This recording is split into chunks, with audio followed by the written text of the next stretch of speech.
Alright, should be back up. We'll see. Shouldn't hopefully be any issues.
What's up, Benny?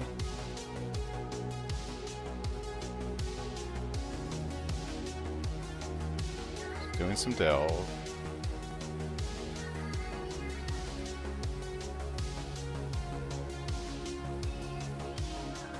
What's up, one? Welcome back.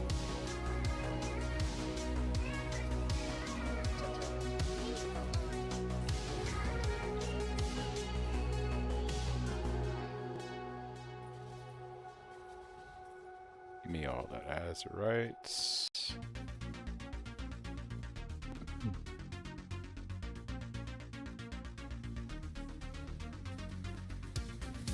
Put up to Perseverance. Nice, dude. Congrats.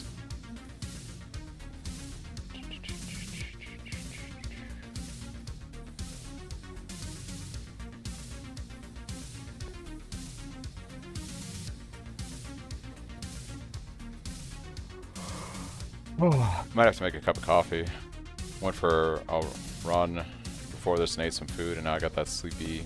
I had a turkey sandwich too, and that turkey's making me sleepy.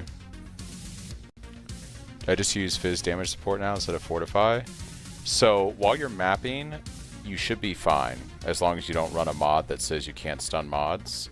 But for single target, it's better to still have some source of Fortify outside of the belt. Because you're reliably not gonna like stun bosses, right? So what I'm doing is until I craft my chest, I'm running the Fortify implicit on the chest, and then that way I don't have to run the gem. And I'm running for my gem setup, infused channeling, increased crit damage, and Trinity with pulverize for some AoE and LE damage.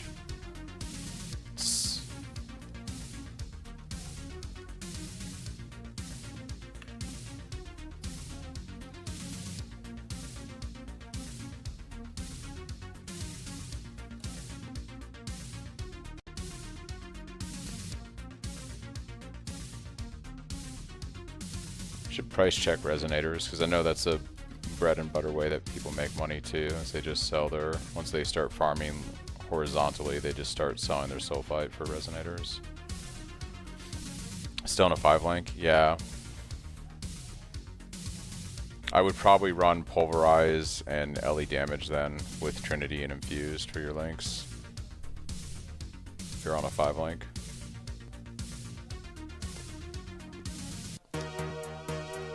I've been told that the small resonators sell pretty well in bulk.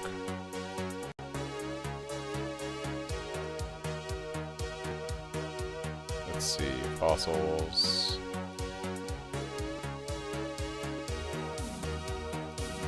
Yeah, these sell 3 to 1 right now, which is not bad for day 2/3 of the league. And if you buy them for divines,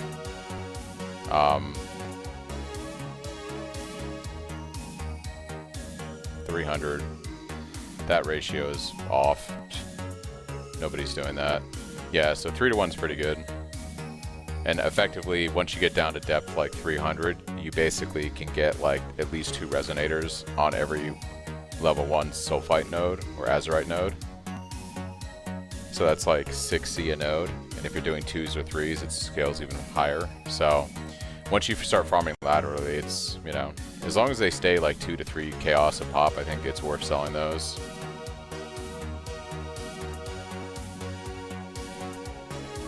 Yeah, but I think you have to do the math because the cost of the other resonators is so high. So if these guys are selling for like 3 chaos right now, right? Let's look at, say, this guy. Okay, 4 of these go for 1 chaos.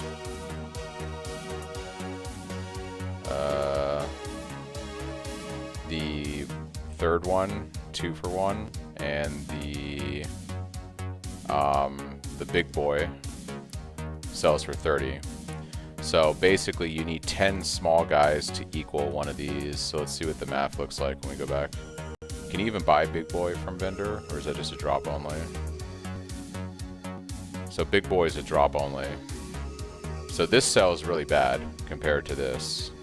So if you're selling like azurite right now, this like powerful chaotic, it took, I think, I saw 2 of these for 1 chaos. This was selling 3 chaos for 1 of these. Yeah, so you can't buy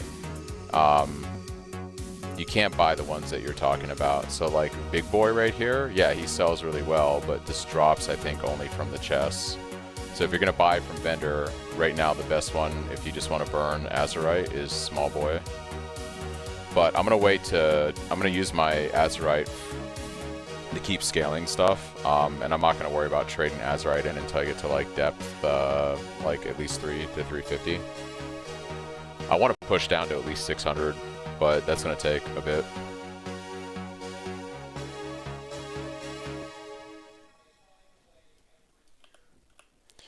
I think I'm going to work my way towards one of the mini bosses and see how my damage is feeling. Oh yeah, I'm not gonna do that. I'm not gonna go into darkness for fossils. I'm just gonna farm nodes. Yeah. Yeah, I'm just gonna farm the nodes, I think.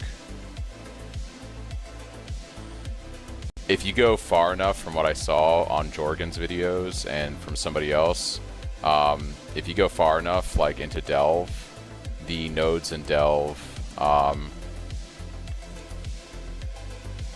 I don't know, like, from what I saw, the nodes that sell the, like, what is it, Molten Cavity and Crystal Spire and all those give you a guaranteed fossil. And those sell anywhere from 60 chaos to a divine whenever you do those.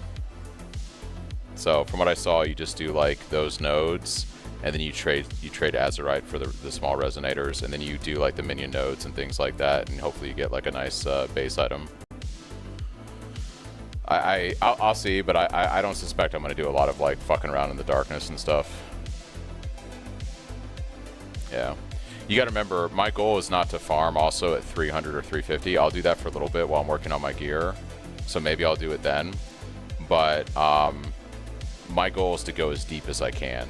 So I'll farm for a little bit while I'm crafting some gear and doing stuff, and I might do some like behind the wall stuff like you're talking about. But once I start delving deep, I'm not going into the darkness. The darkness is going to kill me if I go into the darkness, so.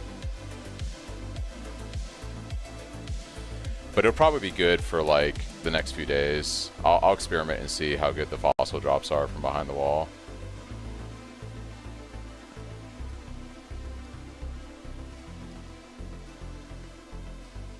I'll probably just do both, like farm behind the wall and aim to take nodes that are juicy down when I get to the right level. Yeah, we gotta farm some sulfite. So let's enable this and let's start working on that stuff.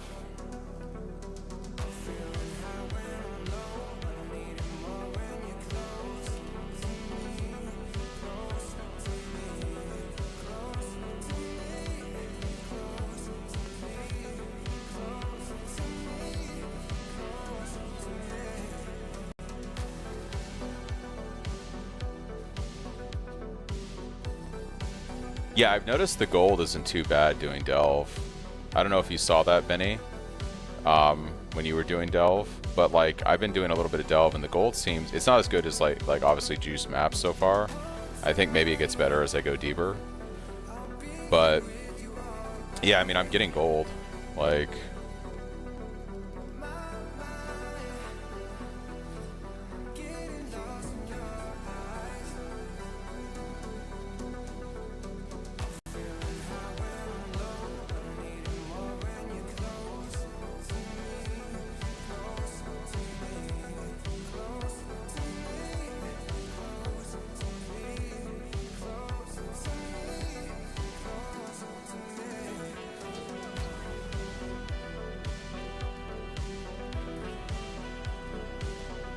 so I saw that there's two caps actually. There's the 300 to 350 cap, but if you actually get down to 600, someone mentioned something about like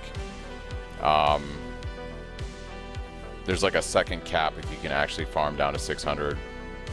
I should actually confirm that, but it was like on one of Jorgen's recent videos.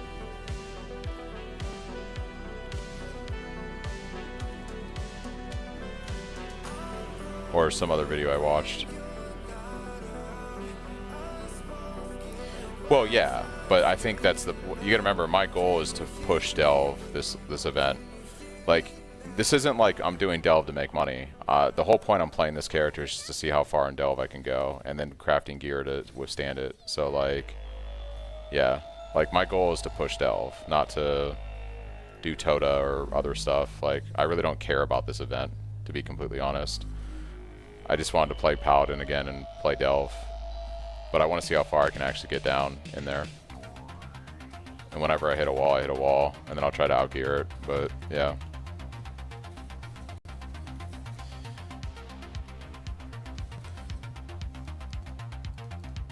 Take Discord in the channel? Okay, I'll do it as soon as I finish this macaroni.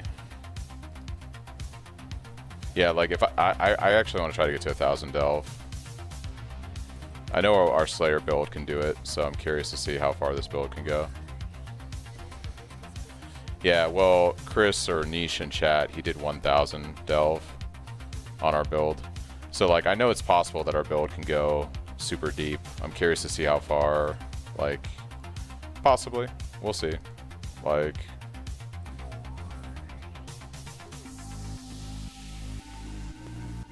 once again, I'm not playing this event to like make money in Delve at 300. Like, the whole point is just to push Delve, so I'll see how far I can go. I'm gonna get bored when I start to play the economy. I'm not like a guy who likes to play trade. This should be pretty adamantly aware now, but like I don't like playing trade in this game. I get bored very easily. I have fun building characters and leveling characters and playing things like SSF or setting challenges for myself.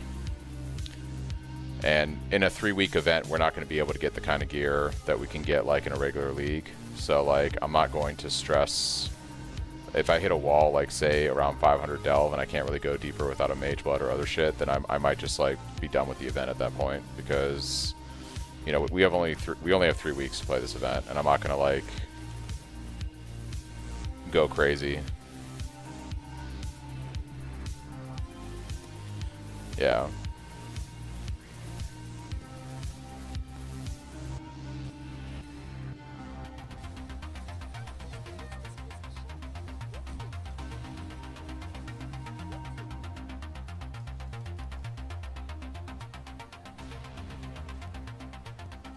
Yeah, I'm just gonna go and see. Like, well, probably my first goal is to get to like around 350, and I'm gonna farm there for a while to make money, right? And we'll use that to you know, get what I need for the build. That'll probably be this like this next week is gonna be like farming probably 300 to 350 delve, and that's how I'm gonna make some money. But going into like next weekend is probably when I'm gonna start seriously pushing delve. We'll see how it feels though. I might dabble going deeper as I farm too.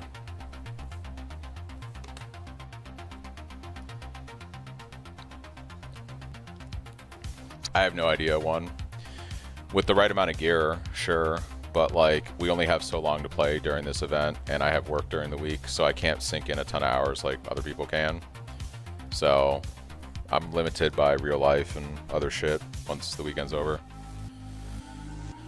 But I don't really want to play Tota because I know this build isn't going to be good for Tota, and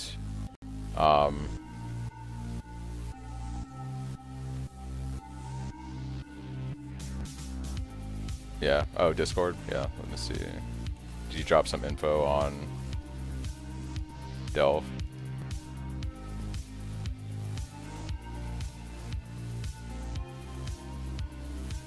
Oh shit. 31C.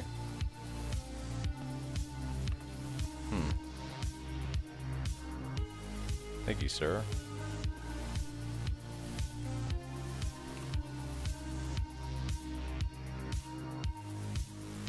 You're saying slap this in, yeah, okay. How much damage are we looking at there? That's crazy. That's 400k damage. Yeah, that's crazy. Thank you, sir. We can take the gem slot right here, and I'll just spec out of something. I'll drop this 1 point of DPS here. Then we can take this. Move our taunt jewel up here.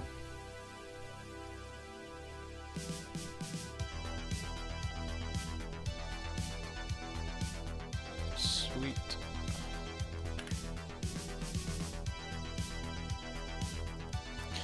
I should probably go do my other lab after this too. I still need to get the Flask Ascendancy, which should be pretty good while mapping. It's definitely going to be very good while mapping. That's going to be also a defense and DPS increase.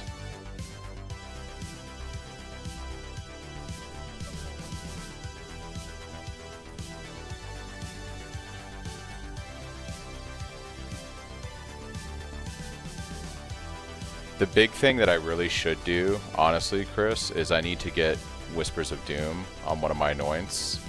That way I can run like an extra curse. That's going to be also a significant amount of damage. Particularly like punishment when we get a boss below 50% is going to be nice. Yeah, don't neglect your flasks, especially since we take an ascendancy for it on this build. Heist is pretty good for instilling orbs. I bought mine, but they drop pretty well in there for sure. I would say Heist is probably best.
I gotta mute a channel in my Discord. I don't know if you guys are hearing it right now. I might have, because I restarted my PC, you guys might be hearing the pings from my Discord in the background, so I apologize for that. If that's the case. I can fix that after this map. Okay, good. I'm getting into, of all things, I'm kind of getting into this trading card game called Lorcana. And I've been having kind of fun with it. And there's a local Discord for card shops around town here. And I might start going to some of the event nights.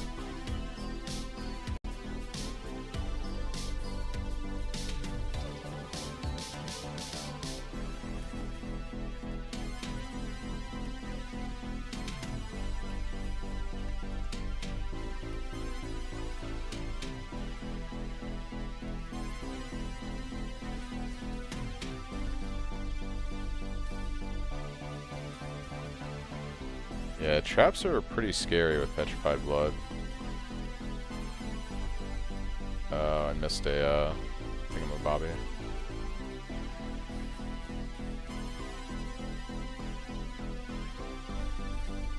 Can't believe that's of all the ways, that's how I lost my hardcore character. It's classic death.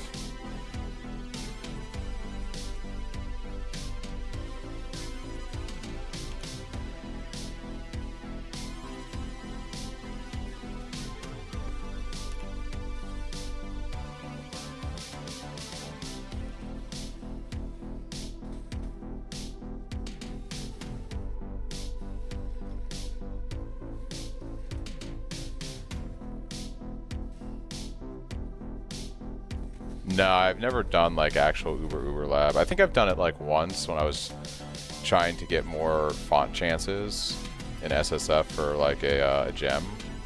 But yeah.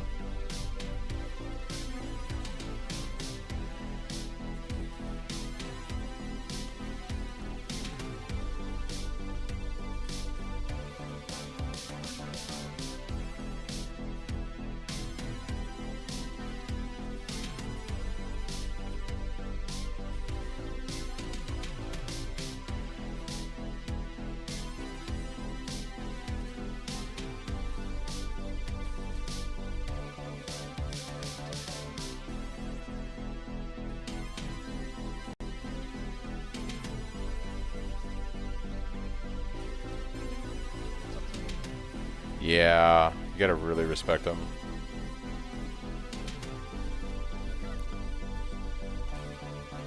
Alright, so we got an offering to go do lab. Which I might go knock out right now, actually. Just to get our last ascendancy.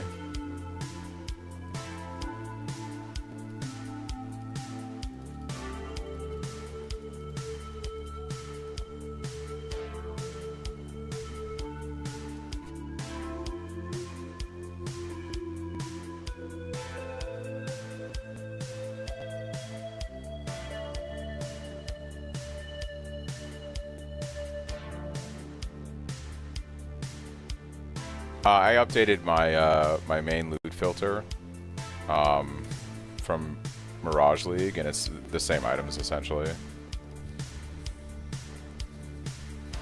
We use basically the same gear for the most part. Wow, I got obliterated. Delve's the best way to get offering to the goddess. Okay.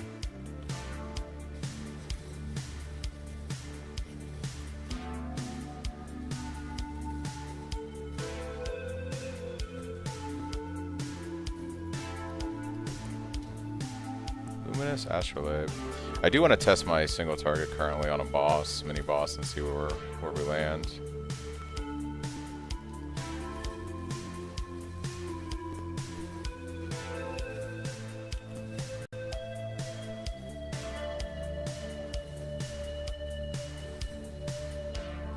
Yeah, same filter should work fine.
Let's go do Fat Boy.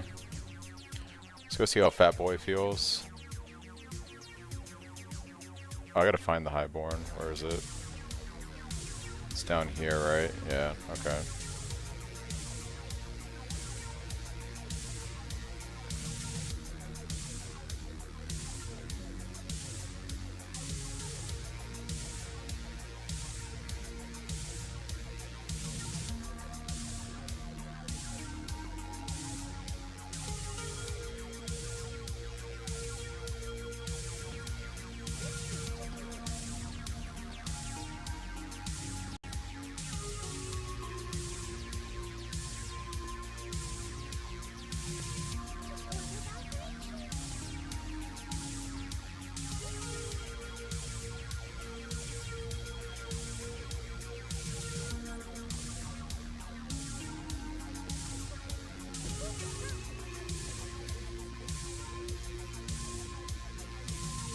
Not having to worry about 6-linking a weapon this event feels so nice.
Second Atlas skill tree. Okay.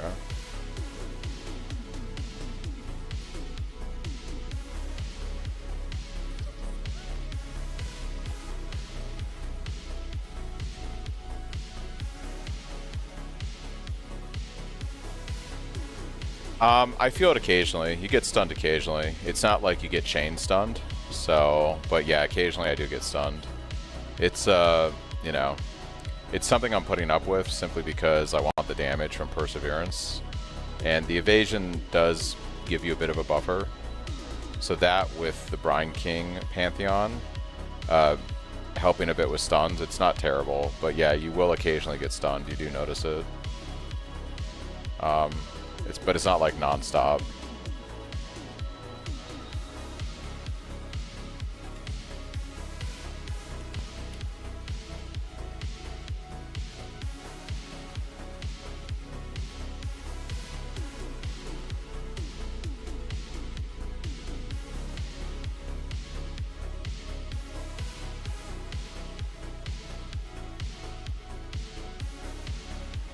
You can keep unwavering stance. You just you just lose a lot of defense by not taking advantage of the evasion, essentially. So the counter is like, you know, a stun could get you killed, but I find that it's going to probably feel rippier without all the evasion scaling than with it.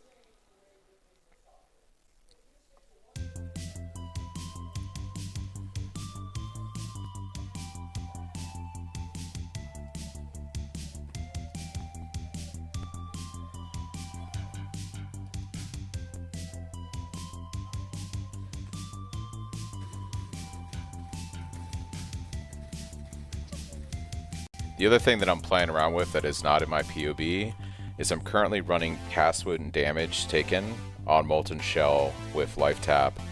Because we're playing Petrified Blood, most times a big hit isn't actually going to one-shot me.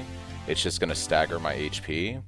So instead of playing Molten Shell and Automation like I have in my POB where I might get hit in the window when it's on CD, instead I'm doing Castwood and damage taken, so this procs when I take a big hit. Because Petrified Blood pretty much saves me most of the time from that, then I have the buff for a few seconds to help mitigate while I recover. And that seems to have felt better.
So like right there I got stunned.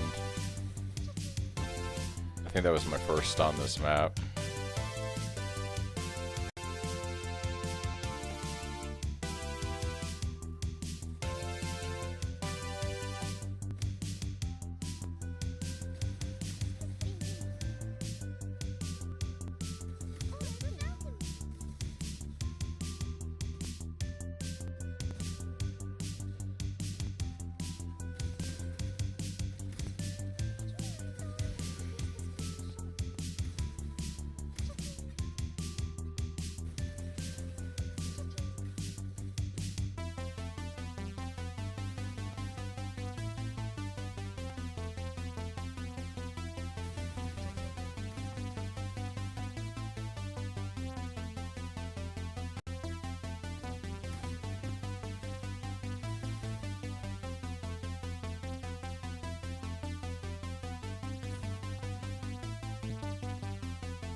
Yeah.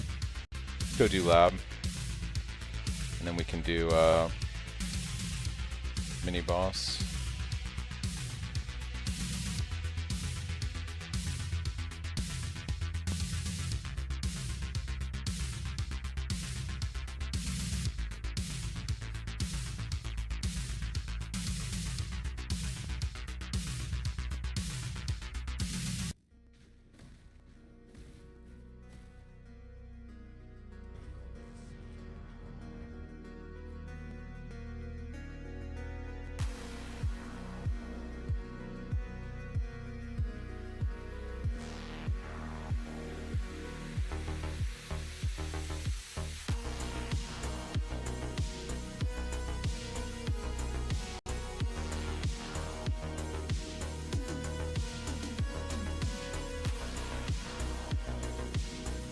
Right. When was that last updated? Okay, this should still be accurate.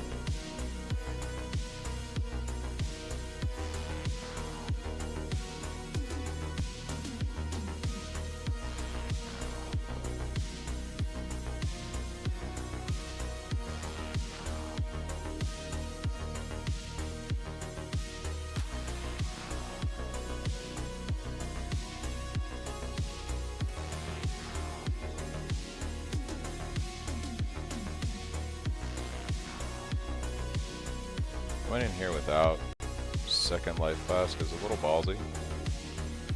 Just a little ballsy.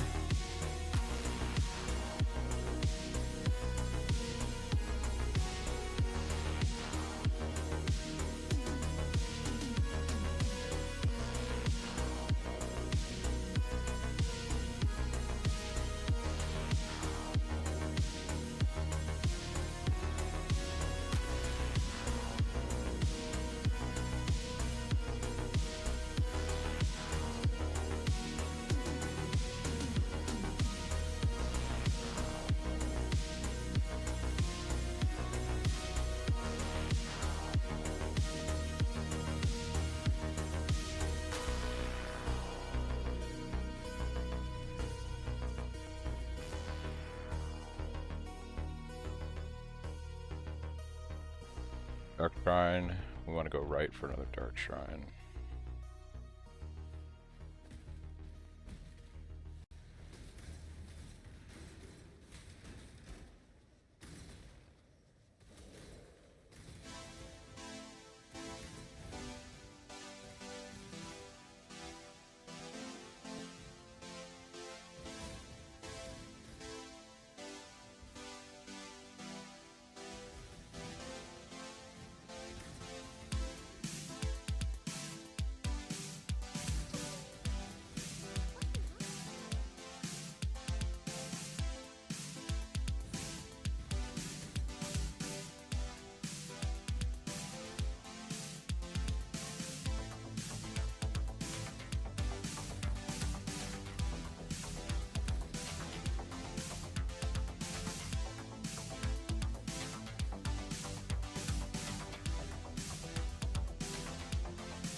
Saw someone commented on my Reddit post, and they're like, "It's completely unrealistic that you can cap your resistances with like this build. You say this shit every league with all your builds, and they're impossible to cap resistances on." And they were like, "Oh, you have like taunt enabled with no source of taunt and this and that." And I'm like, "Bro, did you not see the jewel in the build? The one that I'm actually using in the league or the event right now?"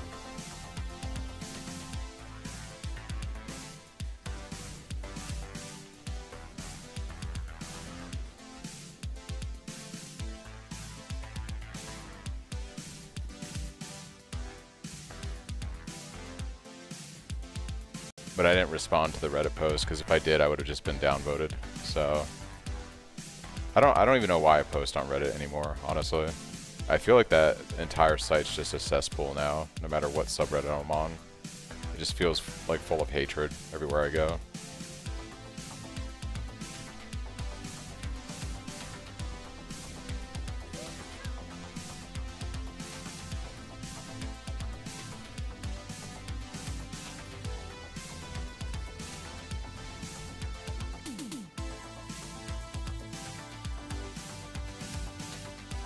where's this Dark Shrine, dude? Here we go.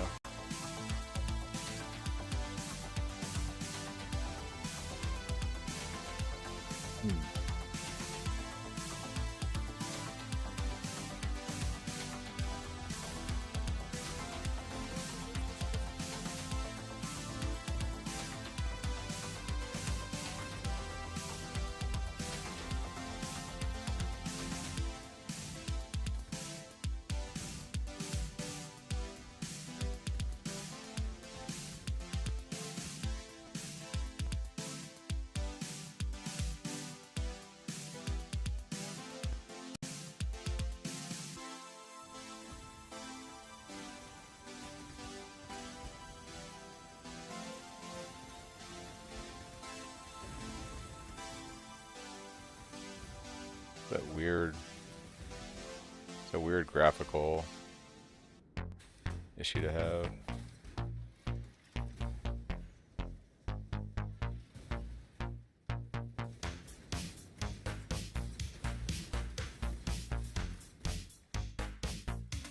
Are you talking about Unbound, Chris? Is that what you're talking about? Where I have 100% increased LA damage on the end game? Yeah, it's Unbound Avatar is the Warden Ascendancy that we take. I'm never getting to 100 build this league. Well, if you can get that tattoo, depending on how expensive those tattoos are going to be over the next week or two, and YOLO those for a chance at getting that Ascendancy, that's what we want to do.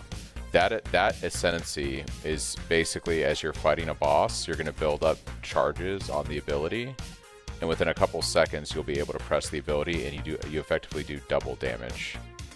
It's insane. So that is like the Ascendancy we want to run. That in combination with a tincture, you'll basically just slap the boss for a few seconds, and then when Unbound Avatar is up, you'll pop that in the tincture and you're just doing like insane damage.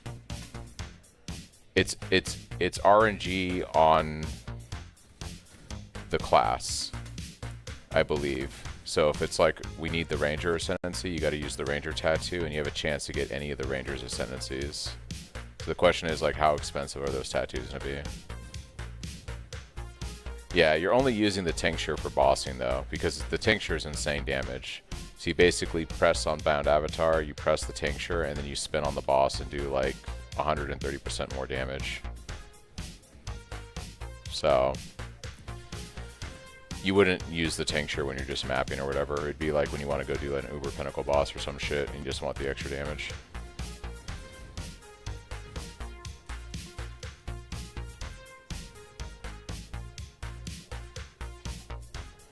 Yeah, it gives you a skill basically, and the way it works is as you inflict elemental ailments on an enemy, it gains charges. We're always inflicting elemental ailments because our damage is all elemental. So after it charges up, you press the button and then you do insane fucking damage while it's active. It gives you like a buff for X amount of time, and you just do ridiculous damage while the buff is up.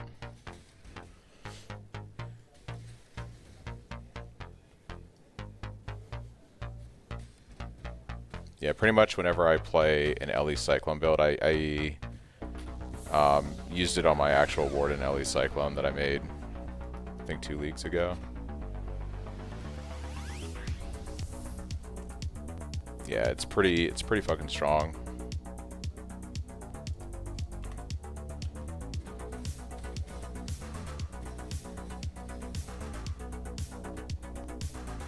So like, I'll show you in the POB.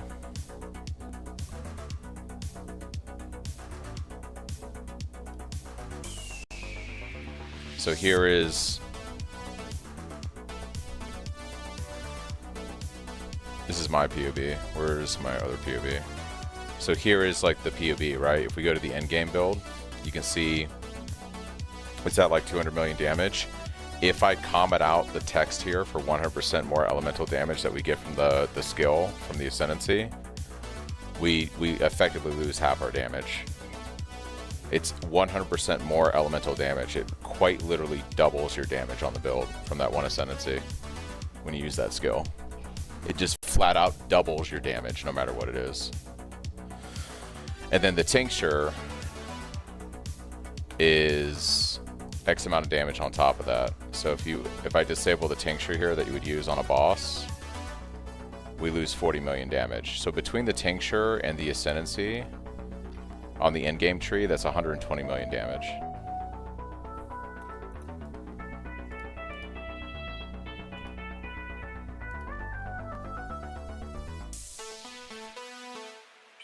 You might have gotten the PO. So I think the POB that you're using might be an outdated one. If you pull the latest from my video, it should have that stuff in there. Oh, okay. Is it in the level 100? It should be in the level 100 config. Hopefully.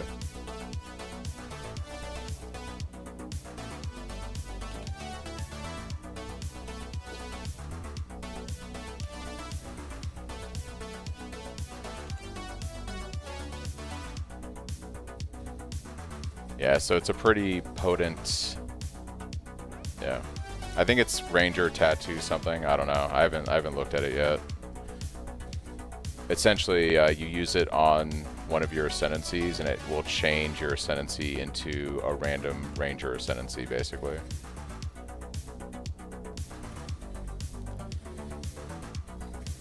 I don't know if any even exist on trade right now. It's so early into the league.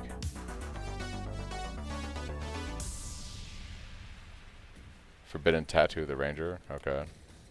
You'd have to check like currency market or some shit. I would be very surprised if any of those actually exist right now.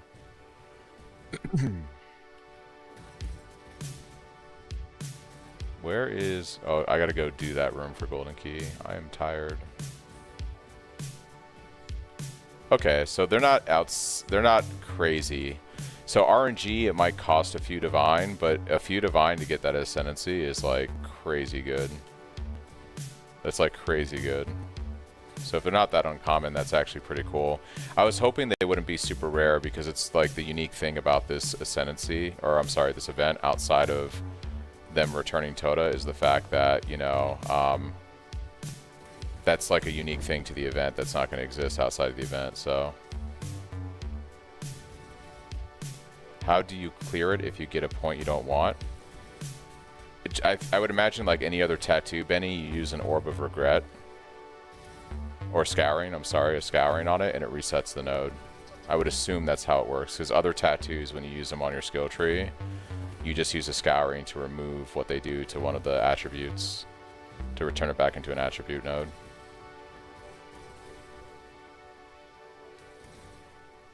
So I would imagine it works in a similar function. Unless there's some flavor text on the item that says it's a permanent thing or some shit. I don't know, Benny. I would look into it. I have no idea. This is all new stuff that I haven't looked at. But I would imagine unless there's some flavor text on the tattoo that says otherwise, that it operates the same way. It operates the same way that regular tattoos do in the game.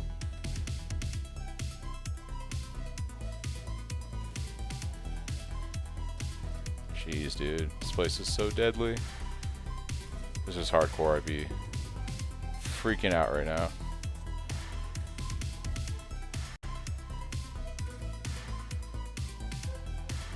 Well, you definitely can overwrite it. You can apply the same tattoo over and over. I'm sure that's a thing. The whether you can use a Scouring to remove it, I would imagine that's also because that's how tattoos function on your skill tree.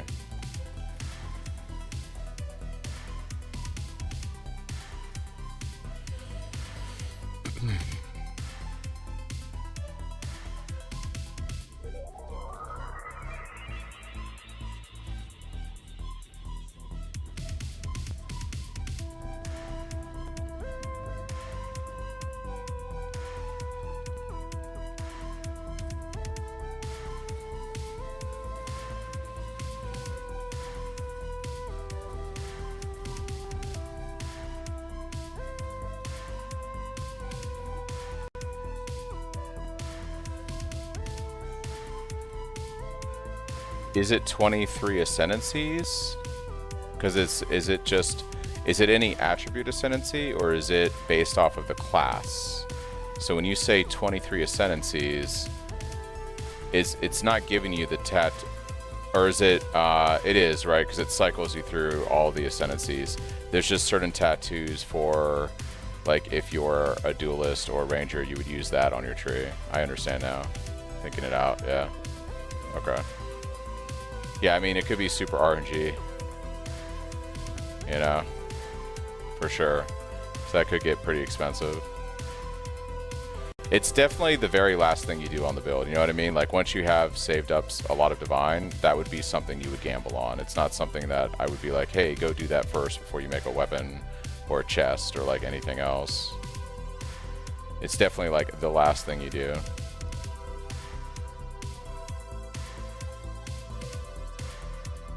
Gotcha, yeah. It's definitely the last thing you do. Like, I would much rather work on a really good weapon before I gamble on that shit. And don't get me wrong, like, the Flask Ascendancy on Paladin isn't, like, super amazing. So, like, it's probably worth gambling a tattoo to get something better from Ranger, because there's, like, Frenzy Charge stuff from Ranger. So there's, like, several Ascendancies on Ranger that probably math out better than what, like, the Paladin Flask one is, right? The Paladin Flask one is kind of mid. Like, it's fine early on, but, like, it's not amazing. So it's probably to your benefit to use a Ranger tattoo, because even if you don't get the one we want, you probably are going to get something better than the Field Medicine if you use several of them.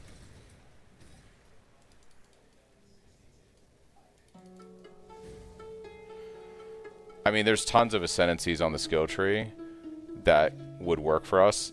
The Unbound Avatar from Warden is just insanely powerful because we're an elemental build, right? Once you get the gloves at 60%, all of our physical damage is converted to Ellie.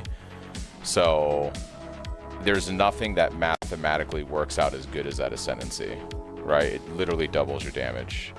But I'm sure there's, like, I didn't look at any of the other Ascendancies once I saw how much damage that gave us, because I was like, surely there's nothing else that another class gives us that is that good, right? I can't think of anything else.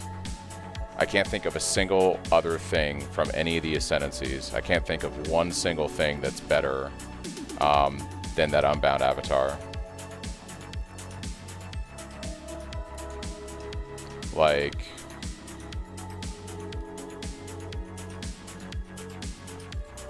I was looking at stuff and, like, nothing from Gladiator, nothing from Champion. Impact from Slayer is really good, but it's not 100 million extra damage, right? It doesn't double our damage. I didn't see anything that was worthwhile from Jug for damage. Like, 40% more damage from Aspect of Carnage would be good, but that's 40% more damage versus 100% more damage from Unbound Avatar. So it's 60% less damage than Unbound Avatar. So it's like, you know, I looked at some of the Inquisitor stuff over here. Like, this was nice, but not anywhere near the same ballpark. Potentially maybe something here. Convergence wasn't actually that bad, but it definitely didn't double our damage. So it just, yeah.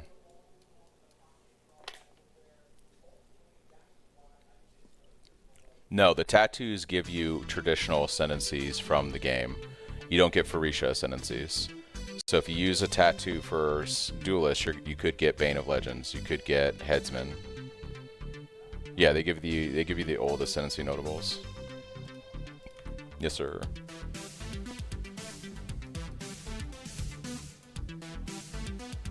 Yeah. In my original POB in the video, Benny, I recommended going for Impact, because Impact gives you more AoE, it helps you with your accuracy, and you get 15% more damage. So Impact looked really good, because this is traditionally why Slayer is really good for Cyclone, right? This is an AoE increase. You get more AoE as there's more enemies, and then you do more damage, right? It's a great node for Cyclone. So originally I was saying, hey, take Impact. But then I saw Unbound Avatar on Warden, and this is the most broken. It's actually called Avatar of the Wild, sorry. It gives you Unbound Avatar. This is the most broken thing for our build in terms of a damage perspective. Like, this thing is cracked. Nothing comes close. But Yeah, any of the Slayer ascendancies would be good. Like Cole would be good from Headsman. Impact would be good. I would go for Cole or for Impact. This is better for mapping. This would be better for bossing.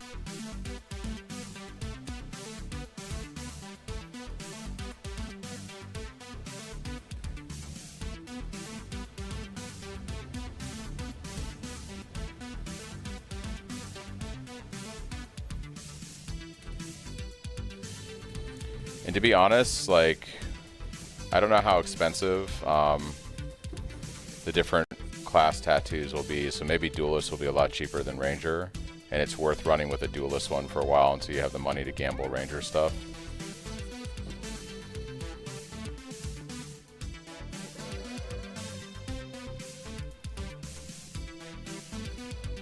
They drop from the event. All the tattoos during the event only come from Tota. You can't get tattoos from King's March or anything. They only come from Tota during the event.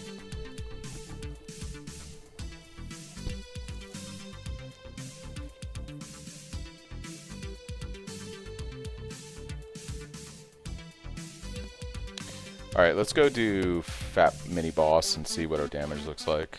And then I'm gonna go grab a drink.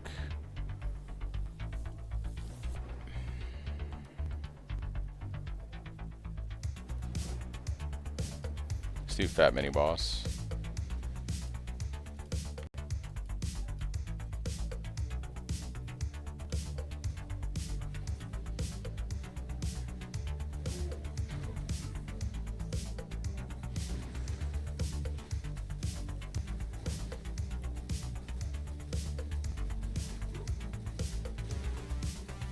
Honestly, damage is feeling pretty good.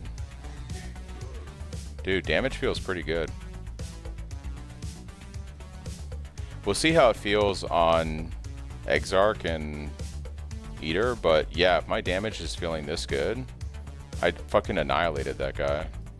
I might just be fine for Watchstone bosses as is. I don't know. We blew that guy up pretty quick. So maybe I will, like, I was expecting my damage to feel a lot worse, and that's why I was angling towards making a weapon, but that feels pretty good actually. We'll see when I actually get to real boss though. Yeah, I'm using the Harvey staff. I wanted to craft like a decent 750 staff, but this is pretty good. I want to get to an actual like Exarch though and see what he feels like, and we can go from there.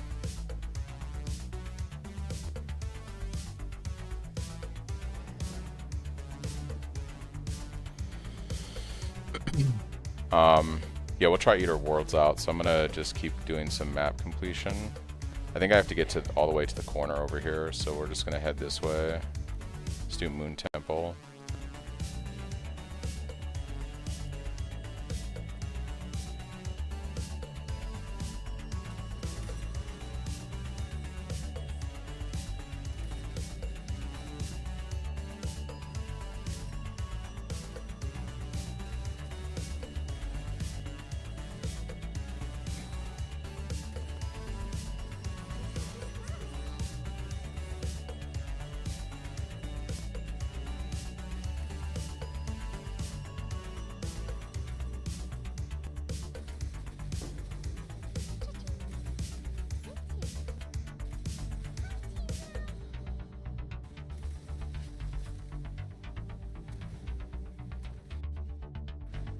Should try Tota out too, just to see what the mechanic feels like.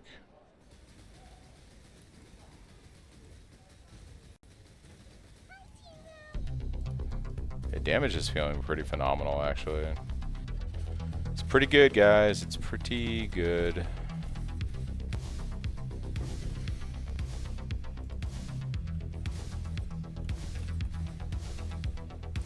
The only thing I've really changed, SF, is I'm running, instead of running automation with Molten Shell, I'm running cast when damage taken with Molten Shell. Petrified Blood has a tendency to actually prevent us from getting one shot because it staggers the damage.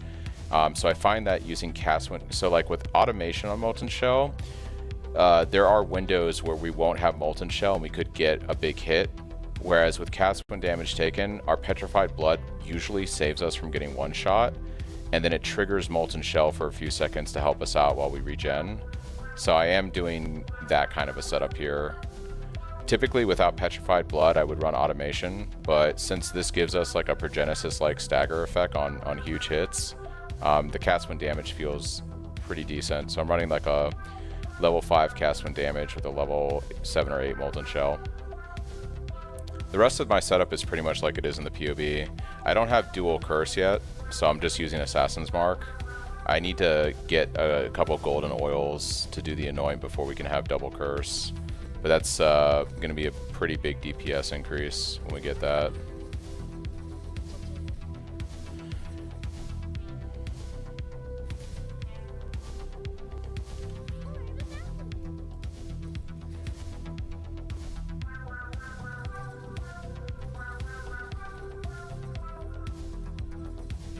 Yeah, I would definitely go for, obviously, Stampede and Tumult first. Understand, however, SF, that when you go Tumult, your mana cost is going to go up. So, obviously, I'm running the -3 to mana cost on my 2 rings and my amulet. So, without that enchant, you might have a little issue with mana. You might have to take, you know, Spirit of War and do some stuff on the tree to help out with that. Or, you know, because it's trade, you can ask in chat, maybe someone... Oh, you got a Thieves? Yeah. Or you can ask in trade and see if someone can do the craft for you on your amulet. At least get it on your amulet. But just understand that, you know, if you're still like on a 4-link, it probably won't be too bad. But Cyclone of Tumult has a much higher mana cost, so...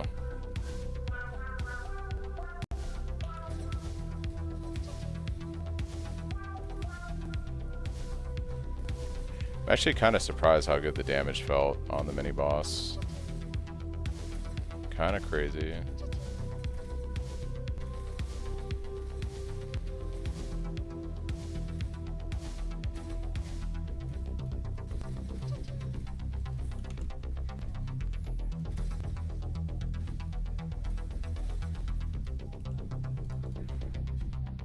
Four link right now, yeah. The mana cost shouldn't be too bad on a 4-link, honestly.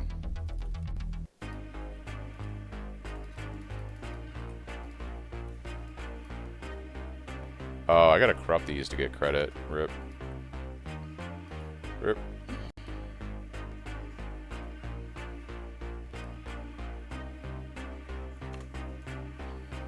Doesn't matter, we can still path to where we're gonna fight Eater.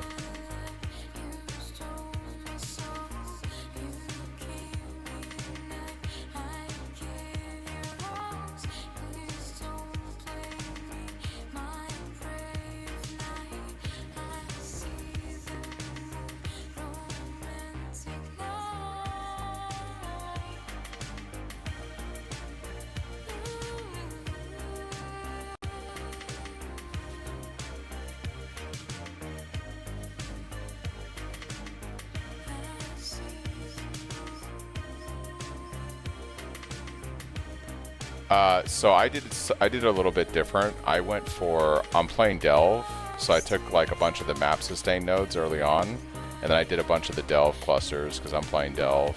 So this is kind of like what my tree looks like right now. So map sustain first, and then I started speccing into a bunch of the Delve stuff. You hit like so many times per second, Benny, you should just assume that you're reliably taunting stuff. That's the best advice I can give you. There is an animation that happens that indicates that you've taunted something. It puts an effect on the mob, but it's impossible to fucking see in PoE because when you have a cluster of mobs and all the effects going on, you're just not going to notice the indicator on them. But with that jewel, you can assume that you are... We hit so many times per second, you're reliably taunting with a 7% jewel. I'll give you I'll prove to you how this works. With I have 6% chance to fortify right now on my chest, right? That's my source of fortification. Look at my buff bar for fortification right here. So watch what happens when I start hitting these mobs. I'm at 21 fortification, right? You hit so many times per second with Cyclone, you don't need a high percentage for this effect stuff. Like you can see, I instantly get to max fortification when I start hitting packs of mobs. So just assume that with the jewel, you're taunting.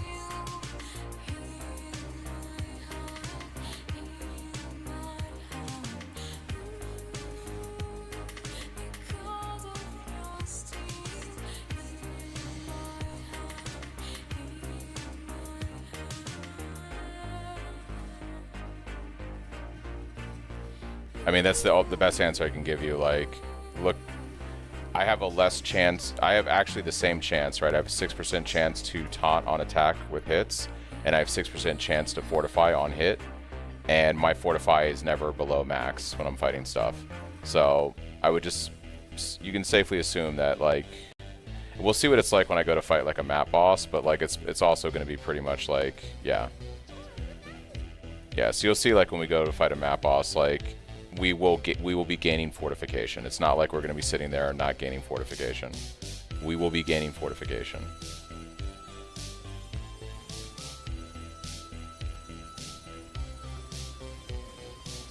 Yeah, Cyclone hits like 10 to 12 times a second. Like, it's pretty crazy. And the more attack speed you have, the more you're frequently hitting.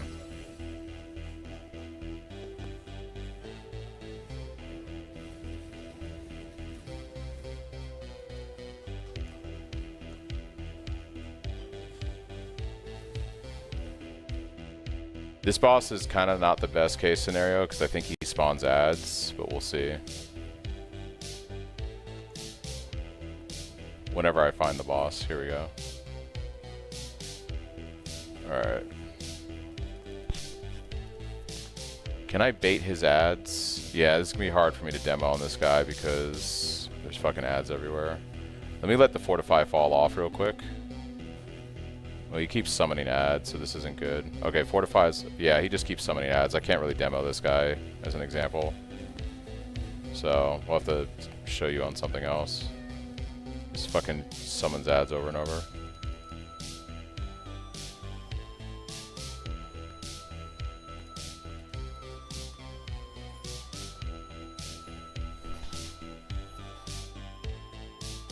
Yeah, if we get a map boss, we can take a look at how it's working. What's this next one? Canyon? Canyon, I think, is double boss, so...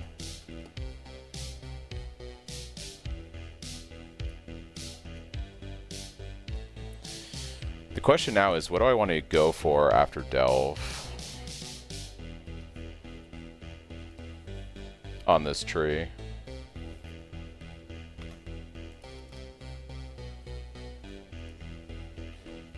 What's, I guess I could go for, like, shrines and other stuff just to make my character more juicy when mapping. Shrines is probably a good bet. Probably shrines and Scarab drop trance or some shit.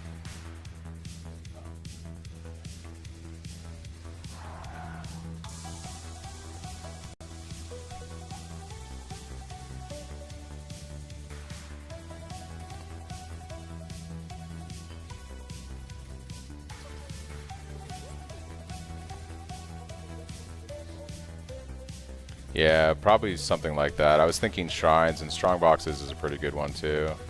And just keep it like simple.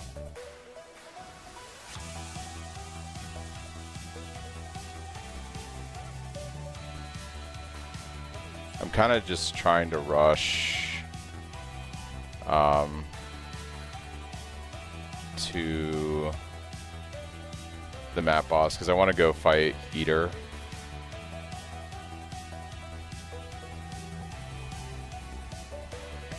Should probably go back to Dell, but I really just want to get Watchstones knocked out. That's one of my goals today.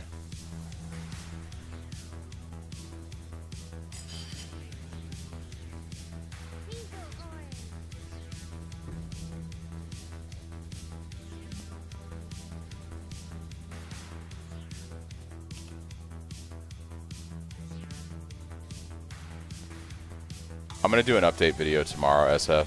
I'll do one like at the end of the weekend. Like a day 3 update video or something. Or maybe tonight, like, I don't know, like, character's feeling pretty good. So I might do one maybe late tonight, going into tomorrow. Pretty much just following my level 96 loadout, though.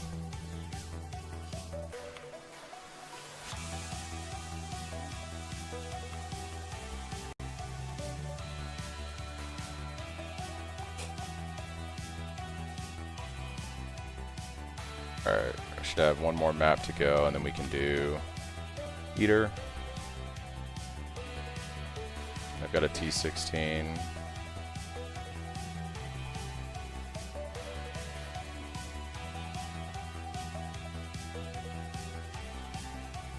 This chance to block is crazy. What is this going to mutate into? Okay, that should be alright. We should be okay here.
I think Palace is Dominus, right, as the boss?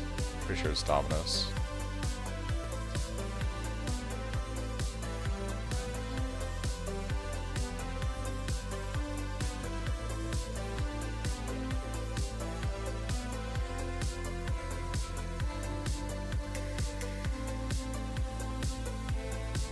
I just thought about this, Benny. Duelist tattoos might be one of the more expensive ones. I wouldn't be surprised, potentially, because more than skill, right? Lucky block. And I could see a lot of builds wanting Lucky block as an extra ascendancy. So those might gain value if people are going for that ascendancy. It's a pretty good one.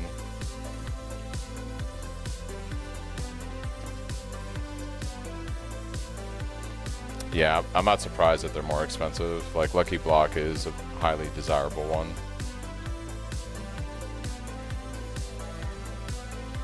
It's probably a good option for our build too if you're fine with just like mapping and you just want to get as tanky as possible. Probably for Tota it'd be really good. Obviously. Ooh, well that's money. Imagine if I do that and the belt drops, like a really good belt. Do you think I should kill the boss or do you think I should sell that?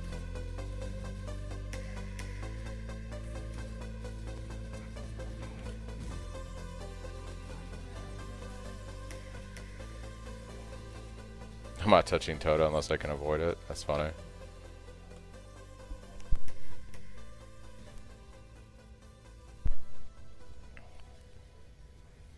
Alright, we should be able to go kill Eater once we kill this dude. Dev was rebalanced a week or two ago.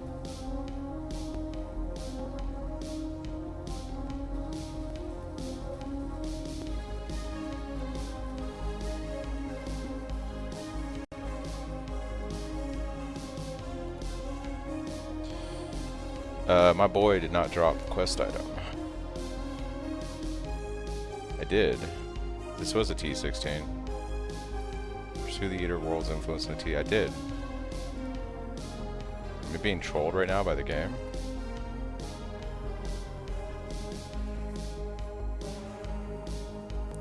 I always thought, like... I always thought that, like, it was weird when I lived in Europe and nobody had AC. Like, I kind of understand it now, but I always thought that was kind of weird. Does this not exist? Oh, I'm still set to, hardcore, I think. Let's fix that. 26C? Oh, they're far more valuable than that. We hold on to this.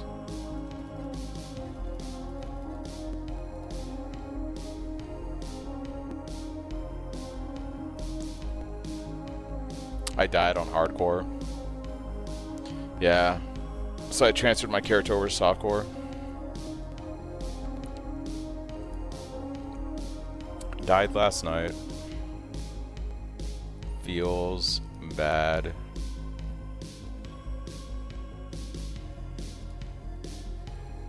Alright, we just need a T16. It doesn't really matter what we do here.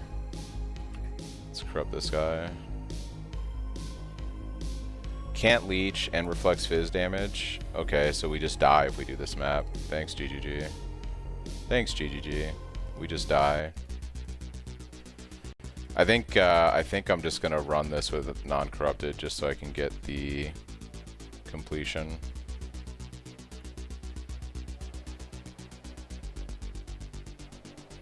This build can handle. Are you talking about hardcore? This build can handle hardcore. I died to being an idiot. I didn't die because like it was hardcore or the build has an issue.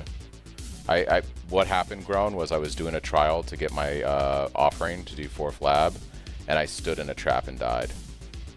Like, it wasn't like I died to a boss or, you know, whatever, like a juice map or something. Like, I literally stood in a trap too long and died. It was actually the most pathetic death you could have in hardcore. Like, of all the ways you could go out in glory, I died to a fucking trap in a trial. Because, like, I just panicked and stood there and let it kill me.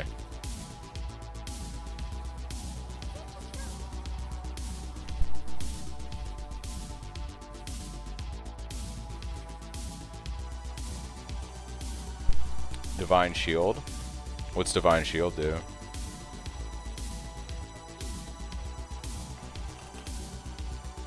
Talking about the Keystone Divine Shield?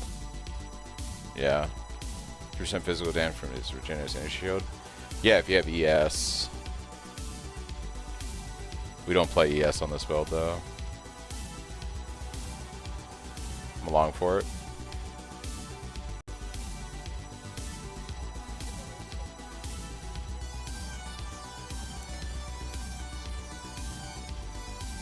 She might be a little hard possessed. I don't know. We'll see. Oh no, I'm slapping the shit out of her. Okay. Alright, let's go do Eater.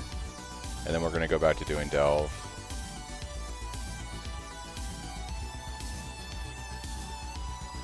It's weird that I did a T16 and I didn't get that, and I had to do another T16 on the quest day. Unless it said 15 and I just misread it. The current quest progress. Yeah, my damage seems pretty decent actually. I'm kind of surprised. We were talking about this earlier, Chris, and I was really worried about my damage. We'll see on Eater in a second, but like it feels pretty good. Like I think I am just gonna go for chest then. I had this conception in my head that my damage was a lot worse, but I think with the Lethal Pride and my 4th Ascendancy for the flasks, we're in a pretty okay state now, I think.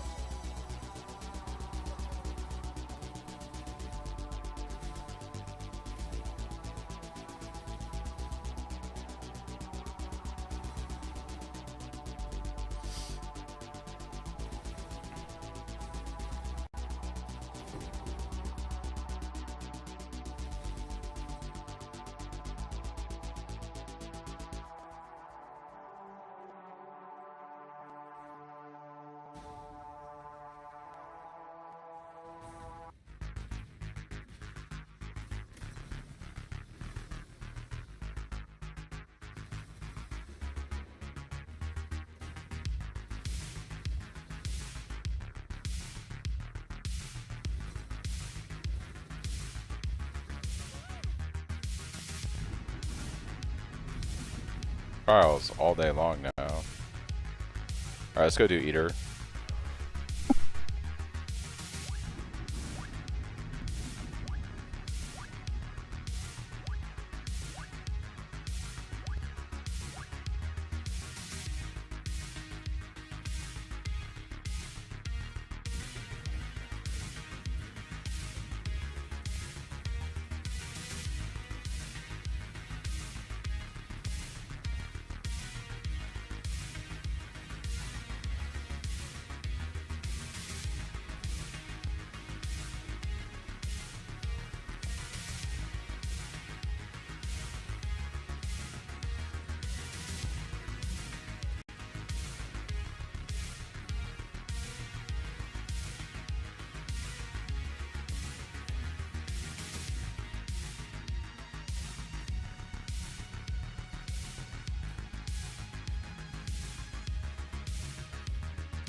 This is where Slayer would be super nice with Cole.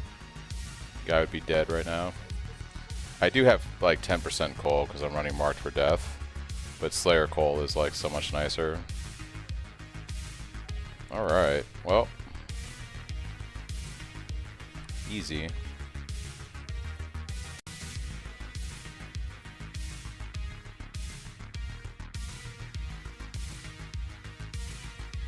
Yeah, let me take a look at it right now, Chris. Let's see what we got.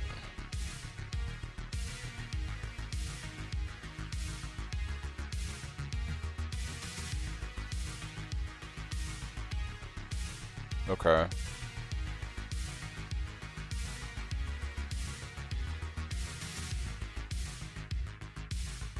So you go for scarabs, yeah, and explicit modifiers.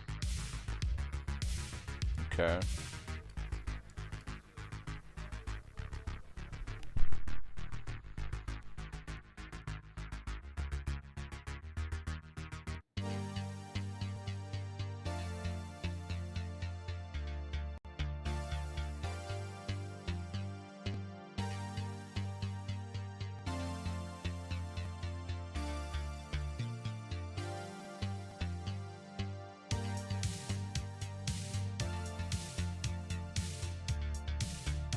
The only thing I would probably do a little bit differently is I do like having a little bit more map drop chance on the tree than what you have. But other than that, like, yeah. Like, I would probably do something more like this.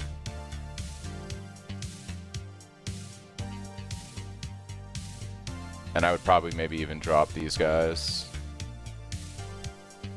No, for sure. Yeah, for sure. I just find that having like at least usually this amount of map drop chance feels pretty good for sustain, so I don't have to worry about dealing with it.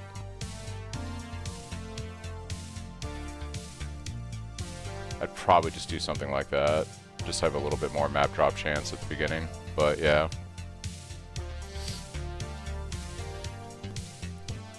Yeah. And then the only other thing I would probably add on from here, I mean, I might even drop the multipliers here just to pick up some shrines. No, I gotcha. Yeah. I just find that, like, I find that I like having a little bit more map drop chance on my trees. You don't need as much as you used to. I used to take, like, these points here, and I used to take all this stuff right here. But, yeah. The multipliers for Sulfite? Okay. Oh, yeah, because it affects that.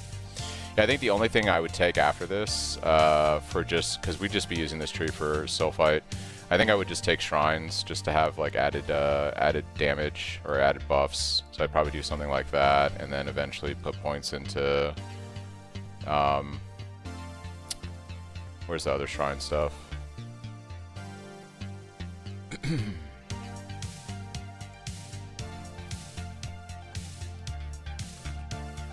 Yeah, right here. Talking about this one right here, Patch of Energy.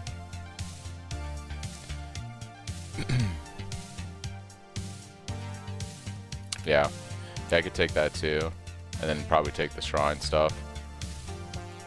Yeah, no, that's solid.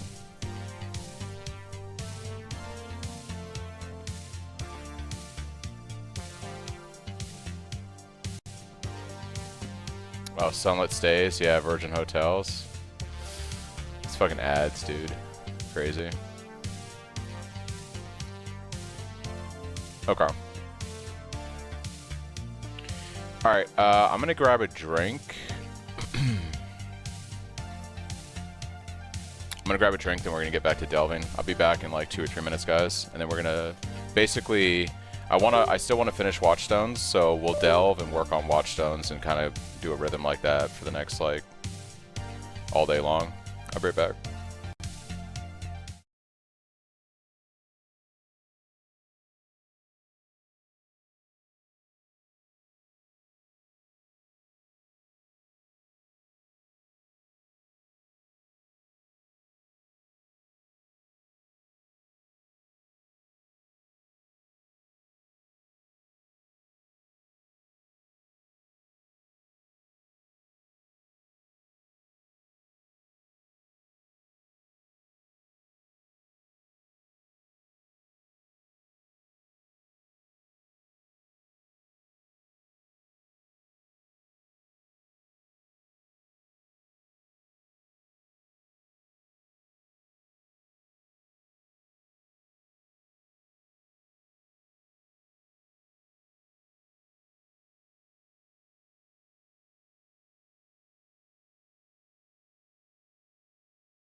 Right.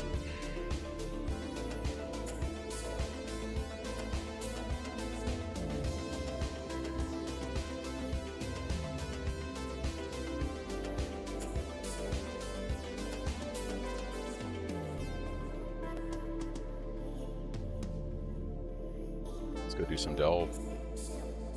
Let's go do some delve.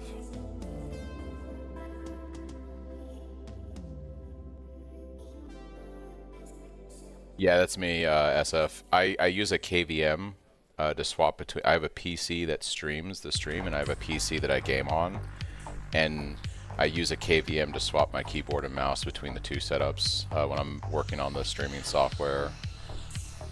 Yeah.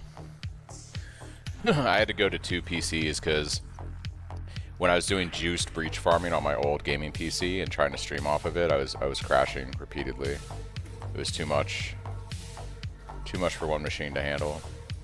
So I got a really nice new in-game PC setup, and I'm actually using my old gaming PC as my streaming client, so yeah.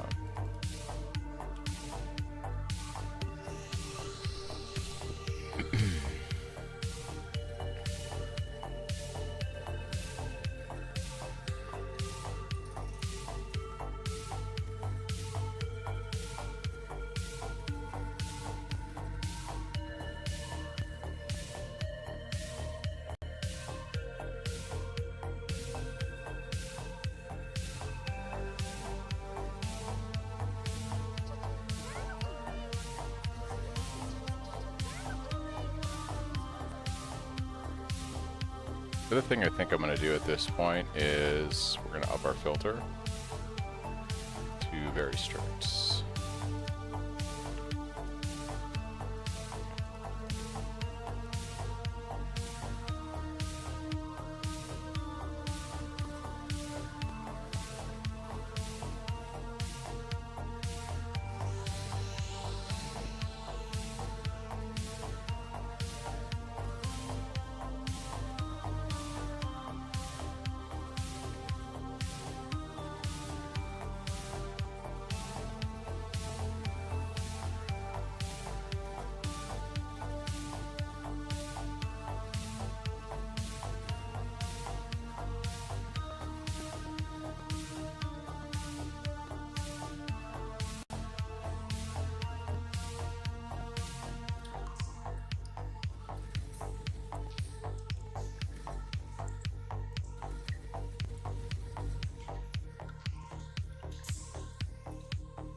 Crystal Spire, alright.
So you guys are saying I should be looking for walls as I do my stuff.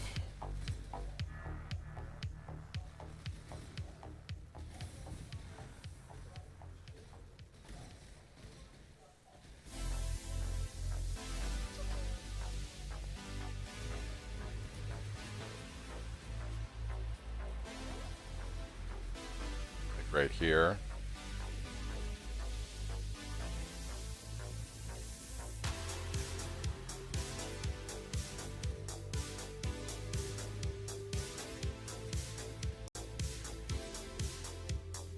potentially in here.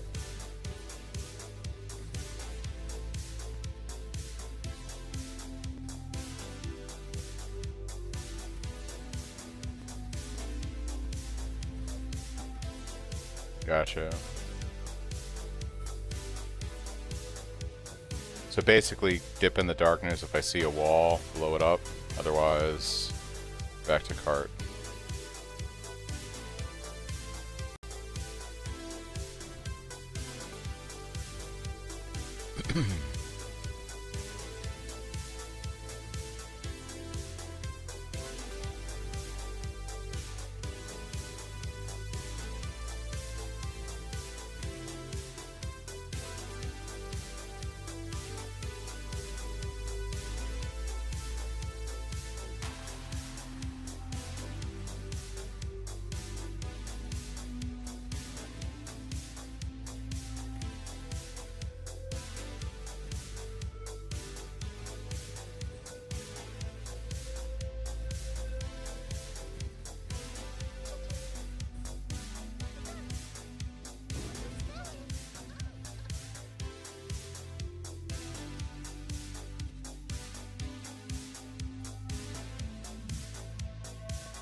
Really full right now? Yikes. Okay. That's not great.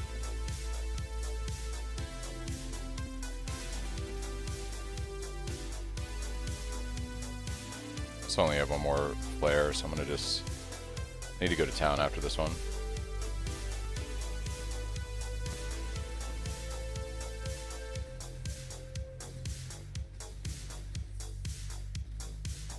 Yeah, we'll head back to town after this. I'll vendor.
Not for my gloves, Chris. I have 40% lightning conversion on my gloves. So 30% from the Veil, 10% from the implicit. Mini League's going pretty good. What's up, person? It's going pretty good.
Yeah, I actually just got one of those too, Benny. I got a clean lockbox on one of my nodes. Got an offering from it.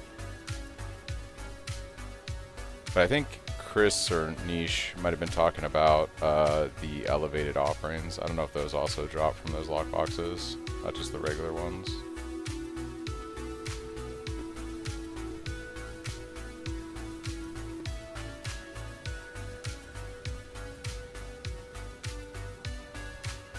Yeah, I think that's what he was talking about, was using the Atlas to farm the really good offerings.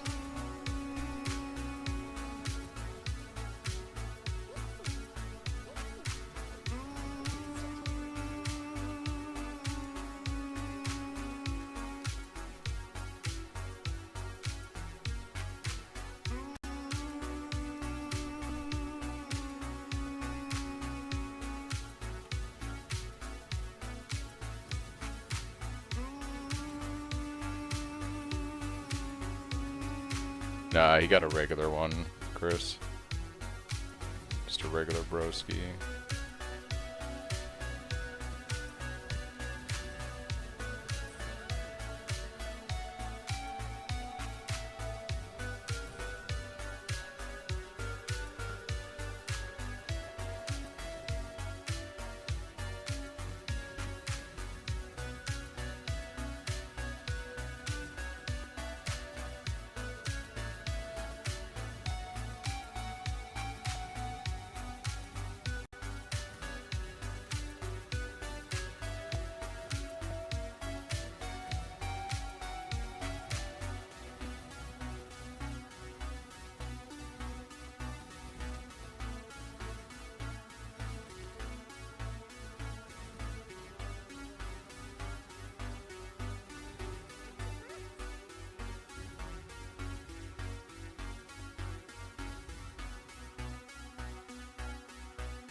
Yeah, if you just need an offering for 4th lab, I think Delve is really nice. You just get it from the lockbox, yeah.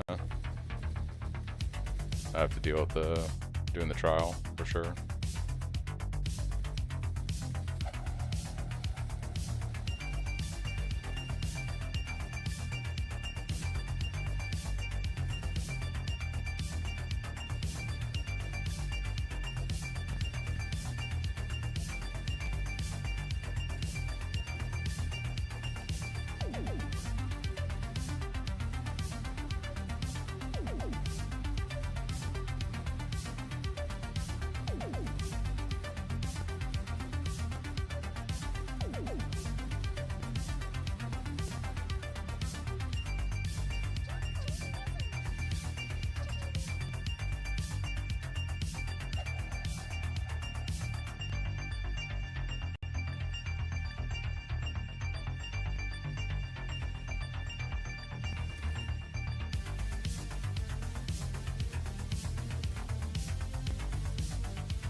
Getting the lighting, guys.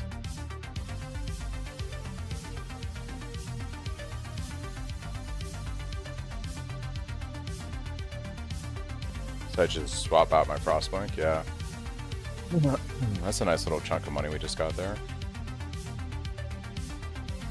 Heck yeah.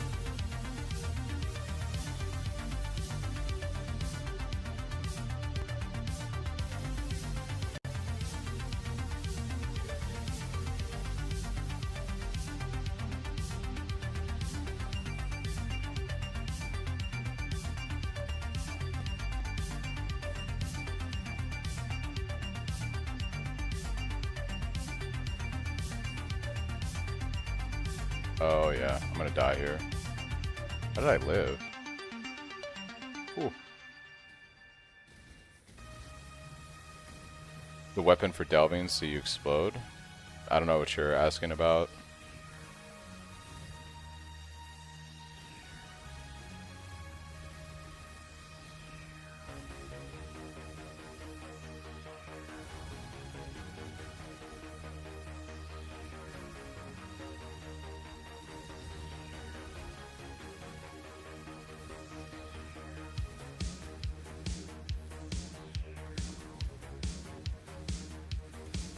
Oh, we don't really benefit too much from the explode. It's just a cheap unique that has really high fizz damage. So you can pick it up in the 60s when you start mapping, and it's just pretty good. Like until you craft a decent like weapon, it's carries you through map progression. So I'm like farming T16s with it and stuff.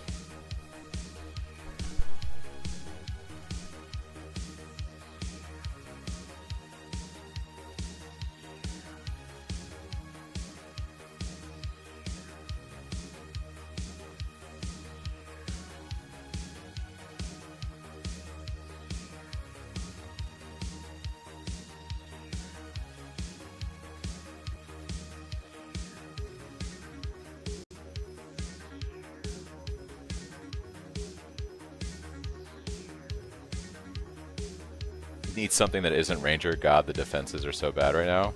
I don't know, man. I'm feeling pretty decent on defenses on this build. Like, I mean, I'm level 92.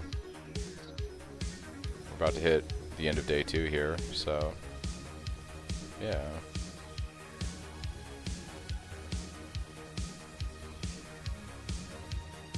I'm re-rolling, yeah. Yeah, it's been pretty chill so far. I'm already in T16s. Yeah, I did die.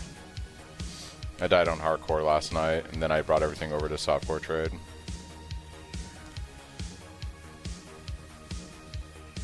I died in the most pathetic way too. I just stood in a trap in a trial and just slowly got killed and panicked. Don't know why Cyclone wasn't your first thought. Hey, you know what? That is fair. It should always be your first thought. Yeah, and I was like, it's a 3-week event. I'm not going to try to re-roll on hardcore again. I'm just going to bring it over to trade and or like regular softcore and just pump. Because my goal for this event actually isn't really to do Tota. I want to like just push delve and see how far I can go. So we're going to go down to like 350 and make money for a while, and then I'll push further than that periodically.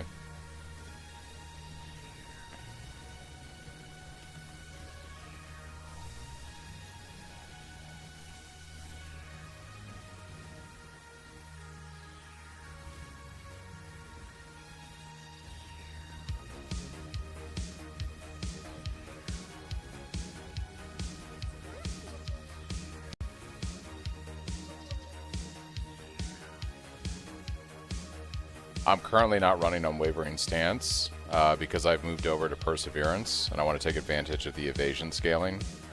So occasionally I get stunned.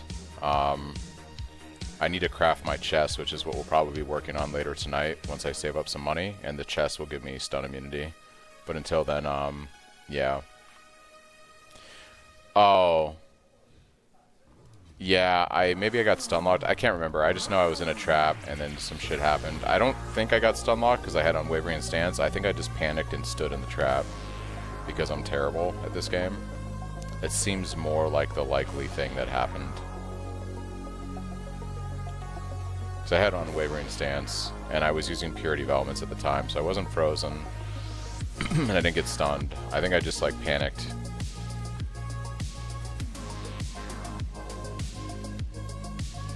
You think axes, you think swords are coming to PoE 2? I don't know, man. I thought they were coming in this latest patch that they did, but that wasn't the case, so who knows? Who knows?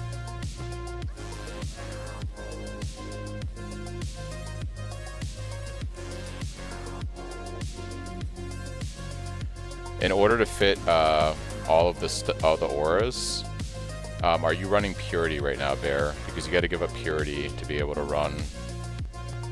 Well, you should be able to actually run it. You need to make sure that you have the 12% increased mana reservation here, or either here, and you need to have this mana reservation set up right here, Leader of the Pack, in conjunction with the Helm enchant.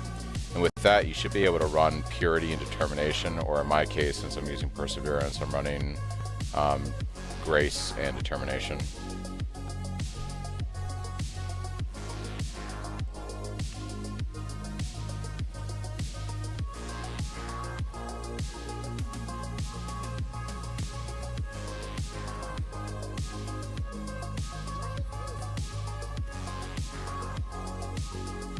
I was missing the Helm when I did that issue.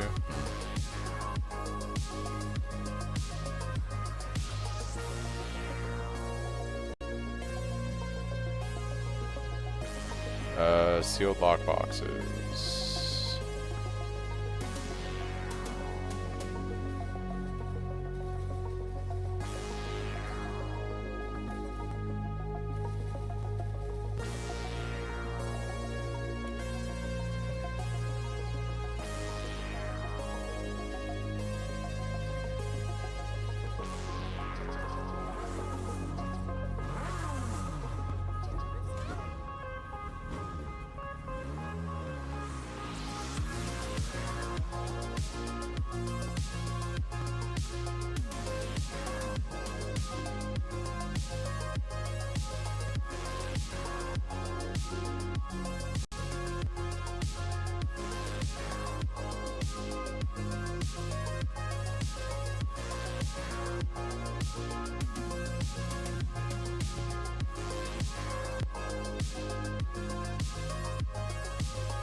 You did summary for the reservation.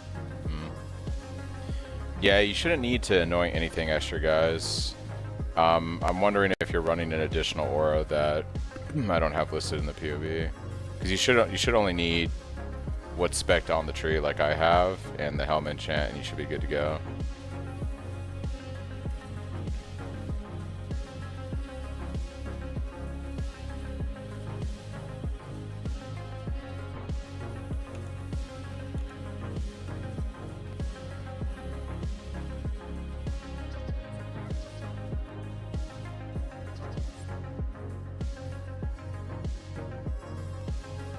You're talking about on the Helm enchant you couldn't hit it. Yeah, it's not super common, unfortunately.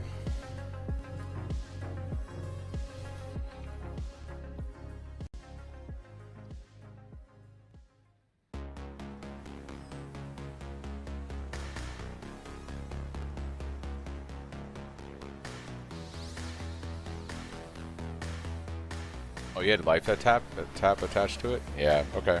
That will do it. Rip, yeah.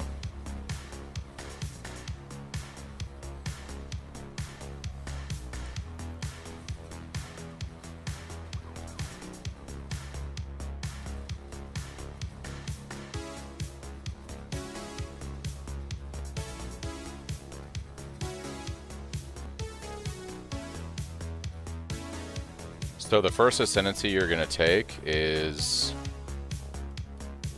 Light of Divinity, and we're taking Light of Divinity because when you get to your second lab, you're going to do Elemental Valiance, and this is going to be like, this is the build-defining ascendancy for what we're doing on this build. So those are the first two you go for. For your third lab, you're going to take Bring the Battle. But in order to take advantage of Bring the Battle, you need to have a jewel that has Taunt on hit. I crafted this, so I bought the Murderous Eye Jewel, and I just spammed alterations until I hit the mod. Or you can buy it on trade. But you need this jewel with chance to taunt enemies on hit for this to really work. Because even with a Basalt Flask, this is taunt on use. And once you use the flash, you're not continuously taunting stuff. So to get the damage reduction and the damage gain from this, you need this jewel. A Murderous Eye Jewel or Abyss Jewel that has the chance to taunt enemies on a hit. But that'll be your third lab.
Looks like it got snatched up in the time that you posted it.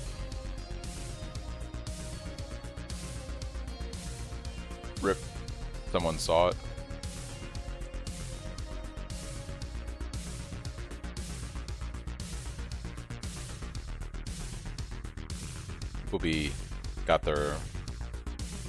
People have their that's what I'm looking for. It's posted 4 hours ago. Damn, somebody literally just scooped it up. Nah, not a snipe. What was it like? I didn't see all the stuff in disc. Yeah.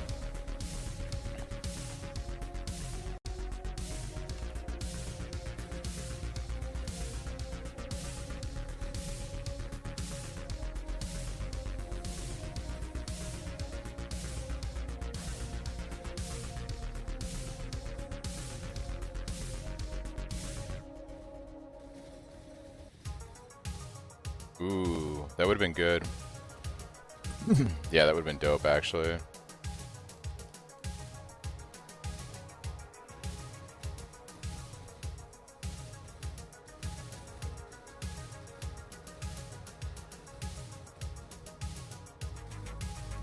I could liquidate and have it. Yeah, I think a divine's going for around 100 chaos right now. I have almost 100 raw chaos, anyways. But I have items that I could sell.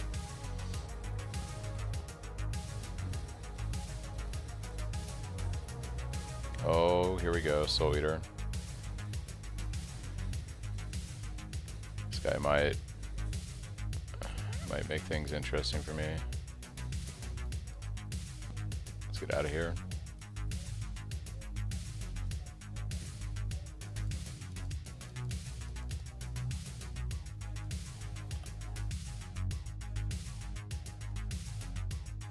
Yeah, I have almost, I basically divine just in chaos right now. So if something good was to pop, like that again.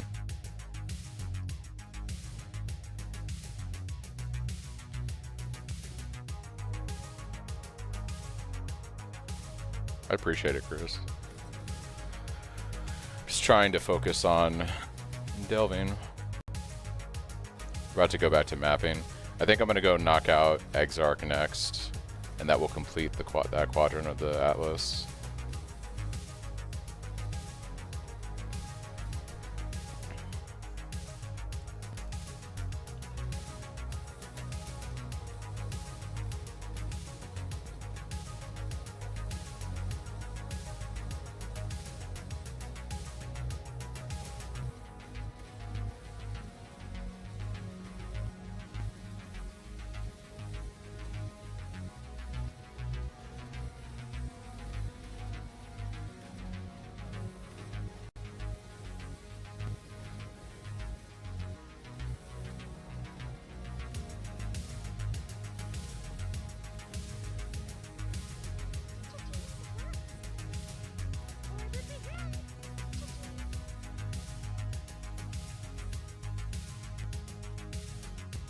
Yeah, you're gonna go for that Light of Divinity, so you can get the Elemental Valence afterwards.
So what you do, Polymorph, is you take your first Ascendancy into Light of Divinity, and then you're going to want to spec into the Fire Mastery here on the tree, in between your first and second lab. And by the time you get to second lab, you should also be spec'd into the Cold Mastery over here for the other conversion, and then that way you're taking advantage of that increased LE, and then you're definitely going to get a lots of added benefit when you get the 3 auras from the next Ascendancy.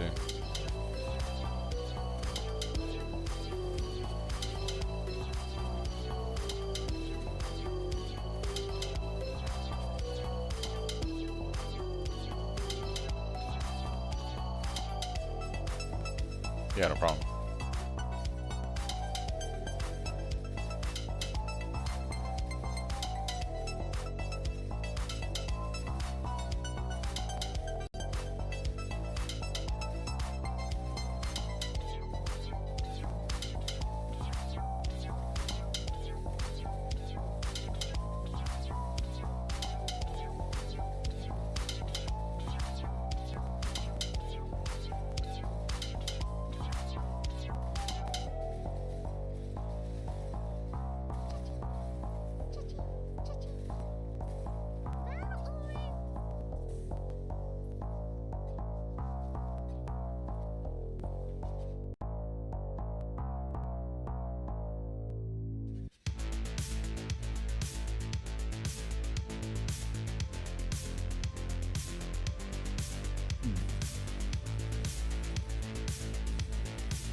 It is applying shock. It's not applying a ton. I think I'm getting on average like 10 or 12% shock if I hit something long enough. So it's not like super crazy. Ooh, minion items. We should head over there. It's not like super effective yet, but I'm getting on average like a little bit. Like, I'm trying to see if I can hover over a rare while I'm still spinning. To see what we got. So that was chill, 30% chill.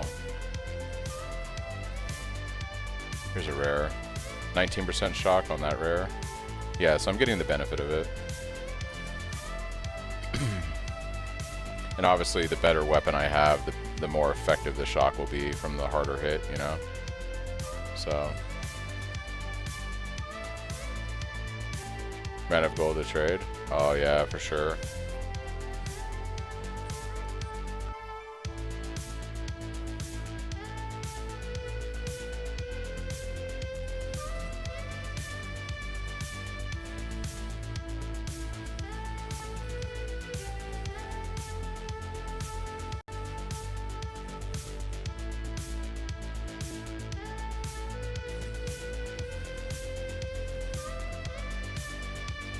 Guy's 15% shock on that guy.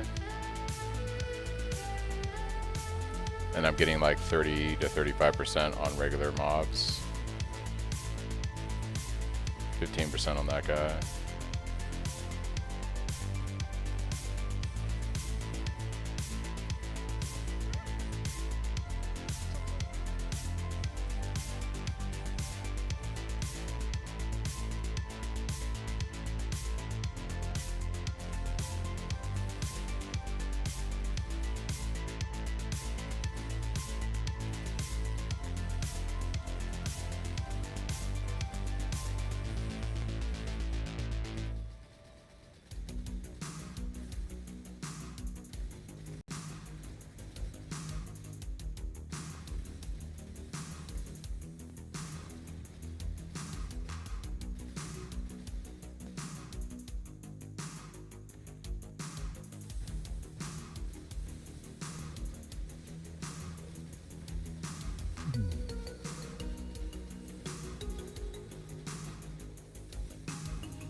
Alright, let's go knock out Exarch and grind out some more sulfite.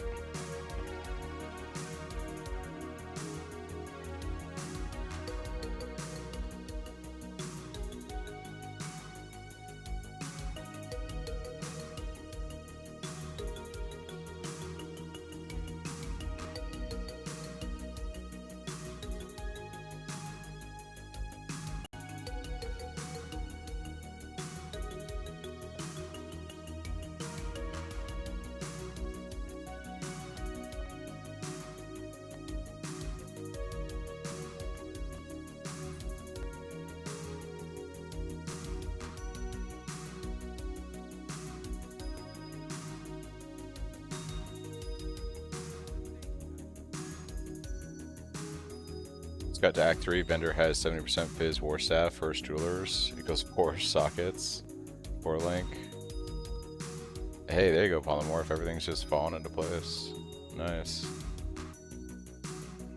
Very nice.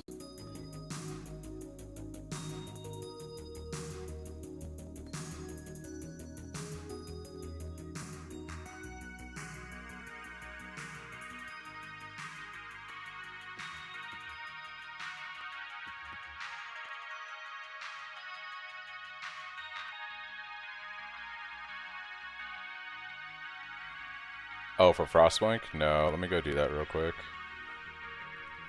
Thanks for the reminding.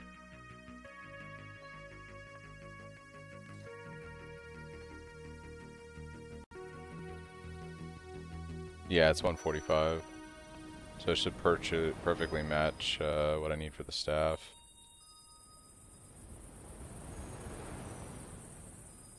Okay.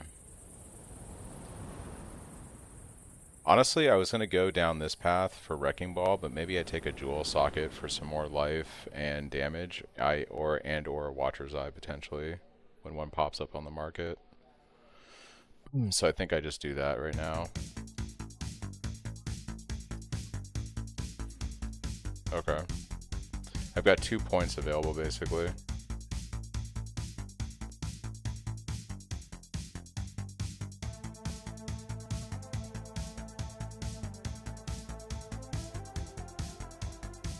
I'm gonna go ahead and map and just not spend the points then.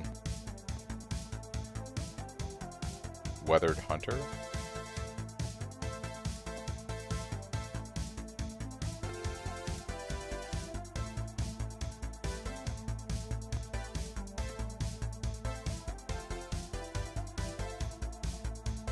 Dropping Eagle Eye and going Wrecking Ball. You're talking about as an anoint taking Weathered Hunter.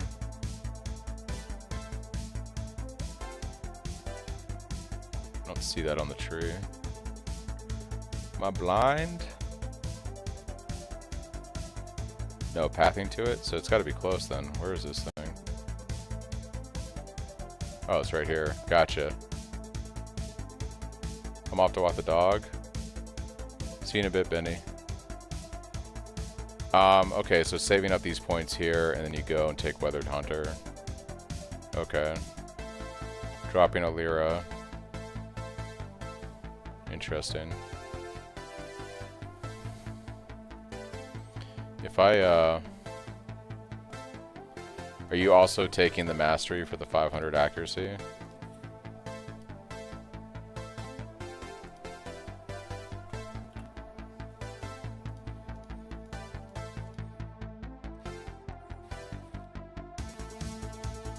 And then you drop a Lyra for the skill point, gotcha. Because we're over on resistances now. Yep. And then we can take Wrecking Ball. I need an Onyx Amulet, right? The recipe is, it's 20, how many Orbs of Regret is it again? It's a Onyx Amulet and how many Orbs of Regret? Was it 20? Ugh.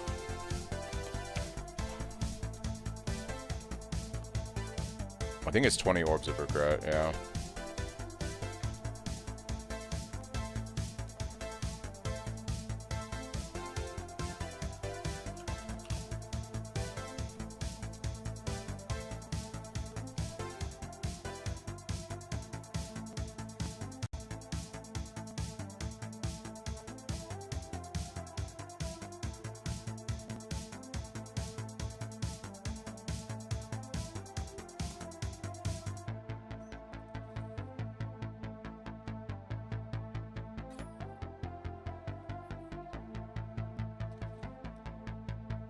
I've got 3.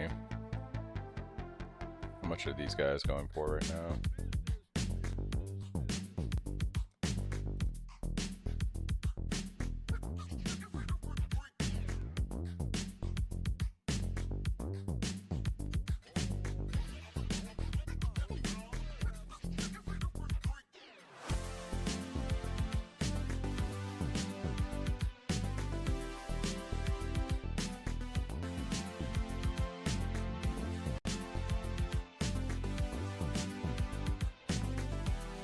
There. Sweet. Very nice, thank you. Very nice indeed. I might as well just work my way up to memory. This dude. Nice. Oh, I should have done that corrupted. Let me corrupt these.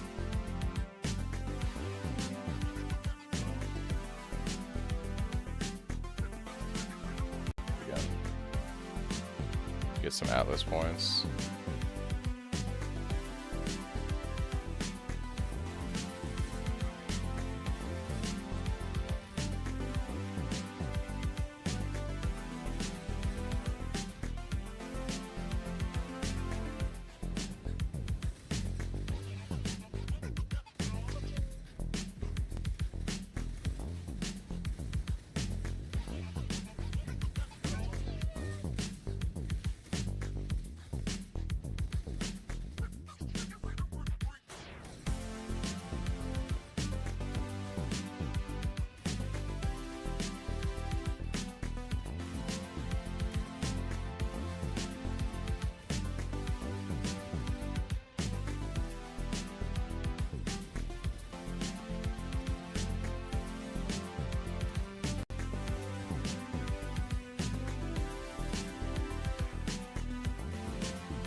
Dismembering for the crit cap.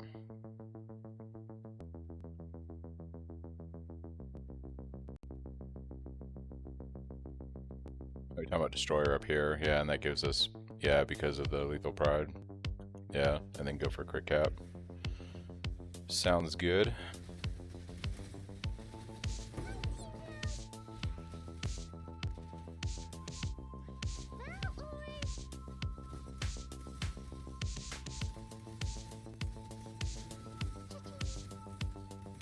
We'll be doing... Oh, you know what? Shit, I forgot to have this Exarch witness all this stuff.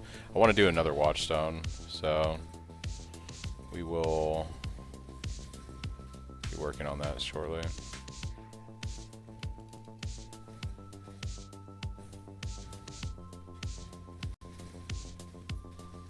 Or another Watchstone boss. That's, considering I like don't have the weapon yet, that's pretty good for like going into day 3.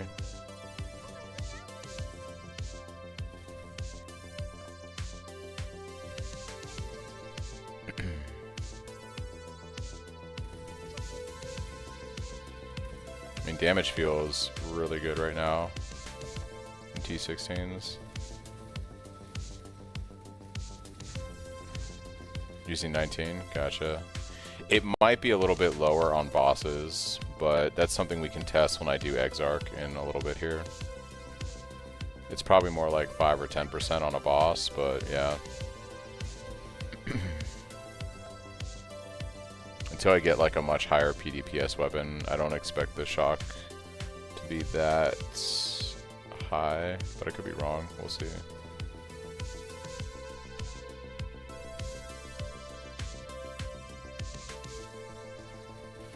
Taming is going to be pretty huge for helping me with ailments. So, but yeah, like my map boss damage is phenomenal.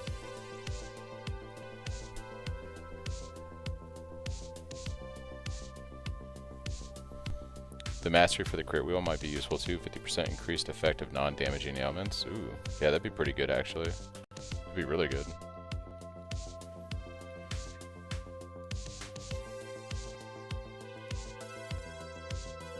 Okay.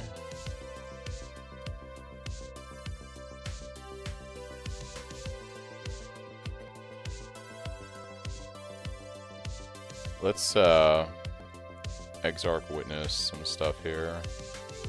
This map usually sucks, so let's go ahead and do this.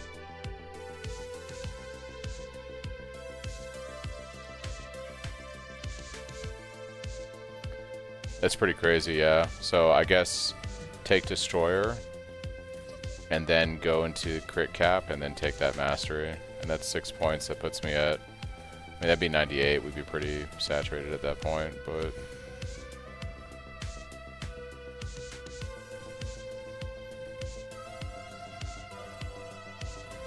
Probably going to get there relatively easy with Delve, to be fair. Leveling Delve.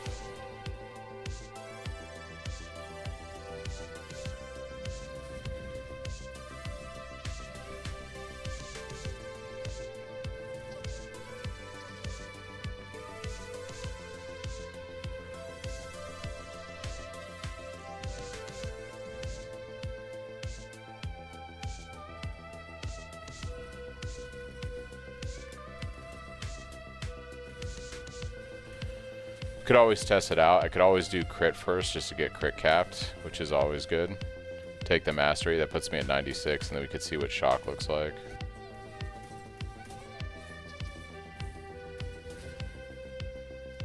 And if it doesn't work out, then I can just redo the points.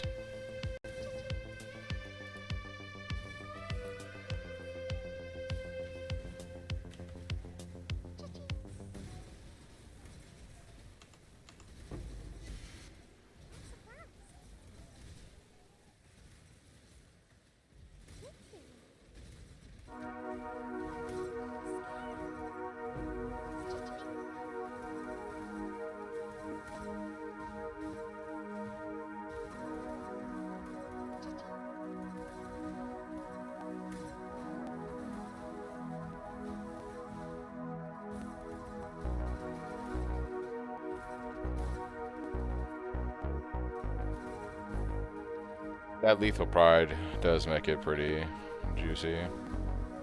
Right, these guys usually suck when you don't have like chaos resistance.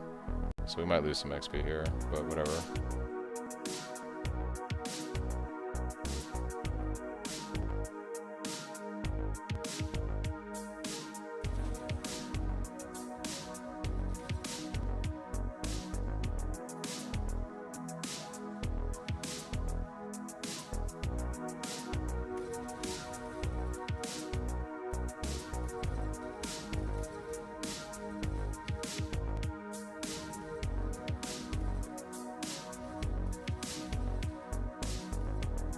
Yeah, I would like to try to solve my chaos resistance and craft the body armor. Those are like, I think, the two main things.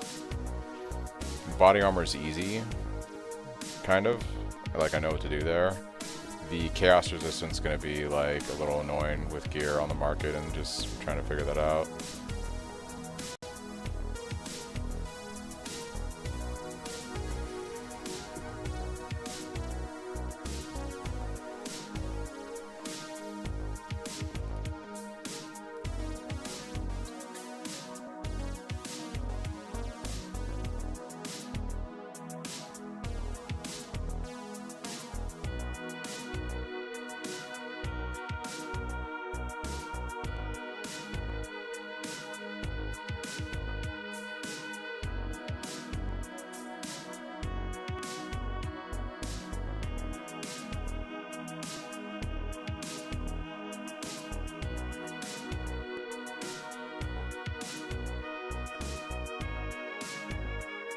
Where are you? Somewhere over here, huh? Okay. Let's do dig.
You know what's funny, Chris? I'm gonna have to like remember how to craft my own chest. It's been like 2 months.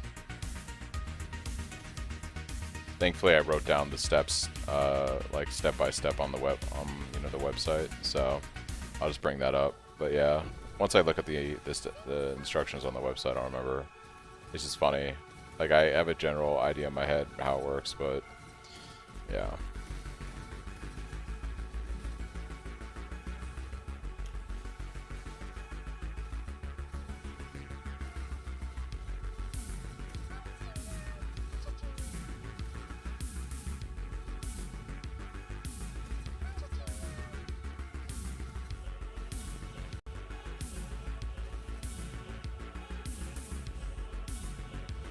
Gotcha.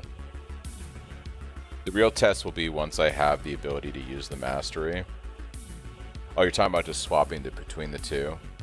You know what I could do is I could go in and I could go in to fight Exarch. I could use the crit multi and see what the shock is. I could get myself killed, and then when I go back in, go in with the other mastery and see what the difference is in the shock value.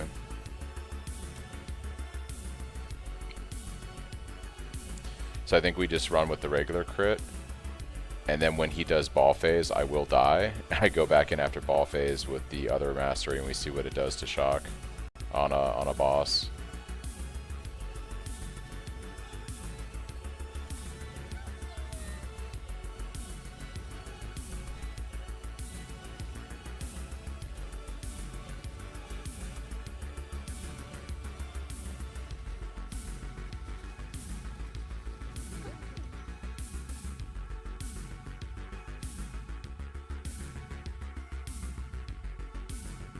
Polaric Void is 2 maps away. I will Maven Witness these 2 maps because we need that anyways for this. Yes, that's what we're gonna do.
Yeah, this might be a little too giga buffed with the haste mobs on this. Might be a little too much.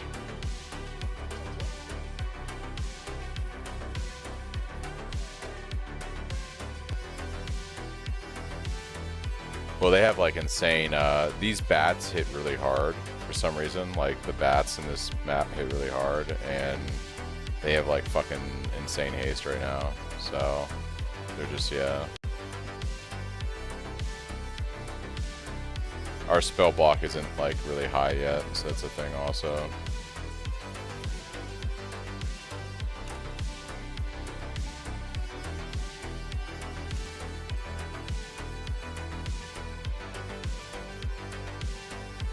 These guys are just fucking cracked out of their minds right now. Like literally cracked out of their minds.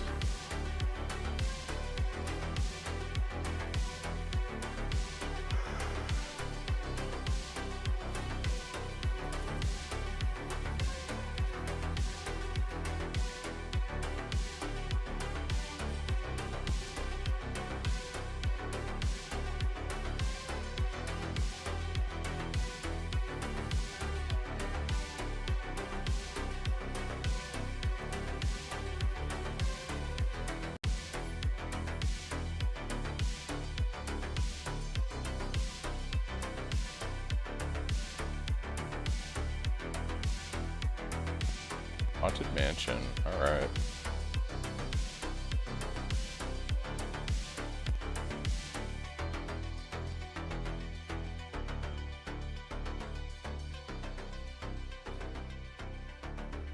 Yeah.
Let's go do mini boss.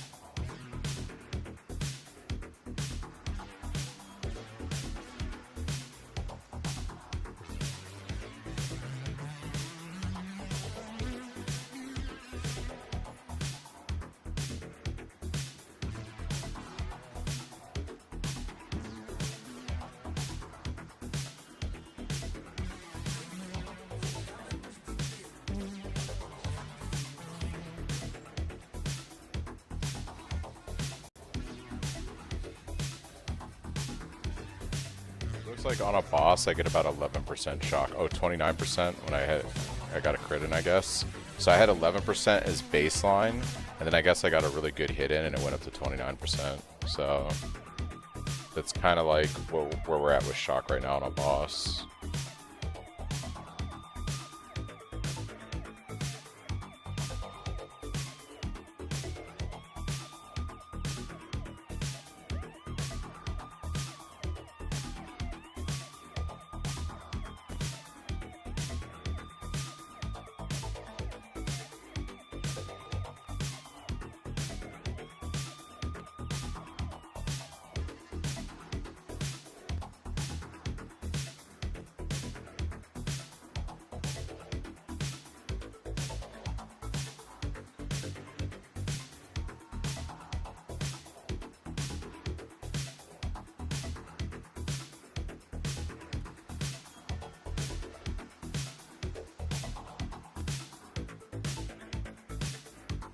Yeah, so maybe I swap the mastery.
Dude, I'm getting like 40% on rares right now.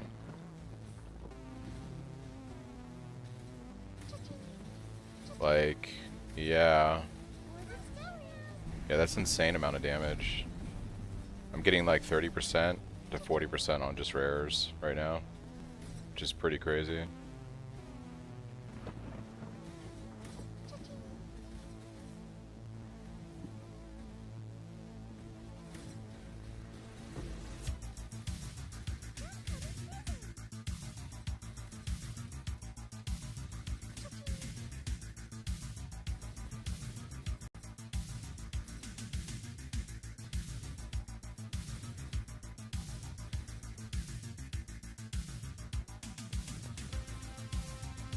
You gotta remember that POB is based on bossing, not killing rares in a map. So on a boss, like, I'm gonna have less shock. If I have 30-40% right now on a rare, like 40% top end, I'm probably closer now to like 40%, maybe 30 to 40%. I don't know. It might still not be good long term, but I'm gonna have higher shock on average on a rare than I will like on a pinnacle boss, right? So I'd be curious to see what it looks like when I actually do Exarch, though. We'll see, like, for sure what I have on that then. So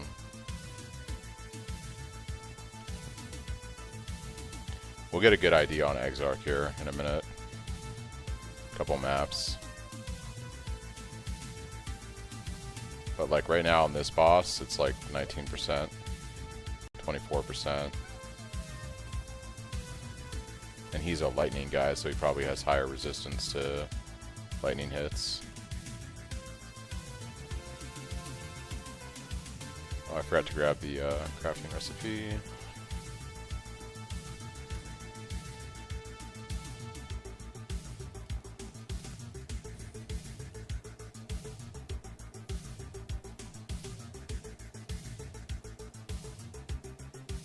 Actually, I should just keep pathing to each corner, so I just unlock the shit that I need to on these on my atlas.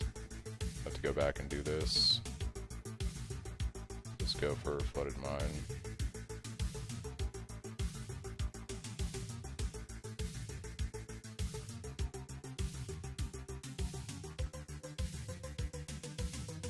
Yeah,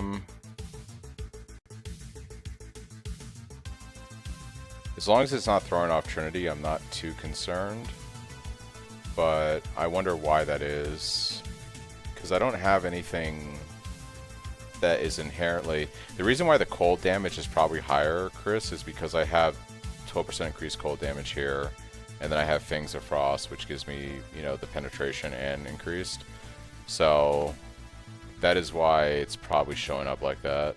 Is I don't have any added lightning scaling on the tree. So, like,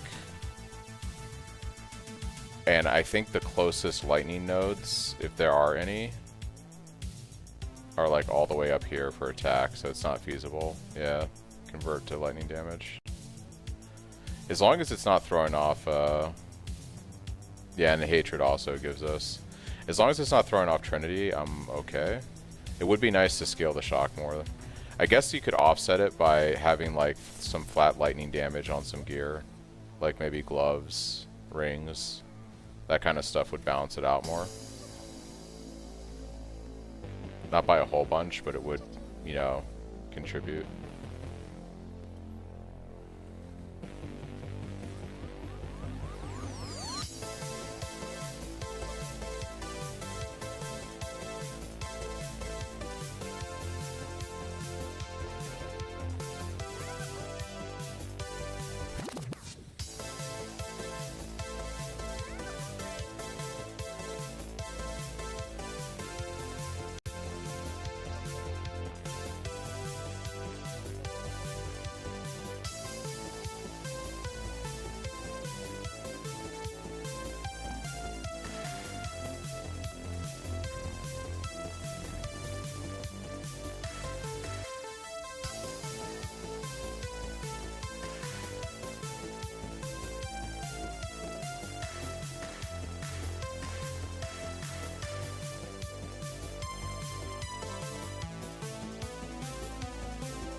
So now we should be able to get a chance to see how much shock we have on boss.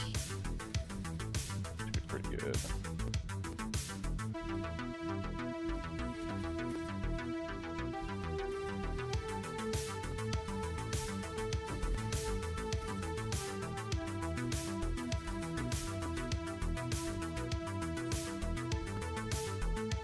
Let's give it a shot. Let's see. Time to die to balls.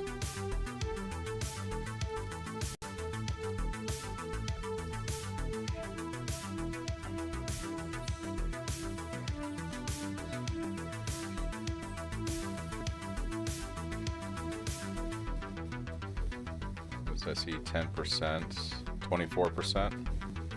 Okay, that's pretty good. 27%. 27% is pretty good. Sitting at around 20. 19%. Now we die to balls.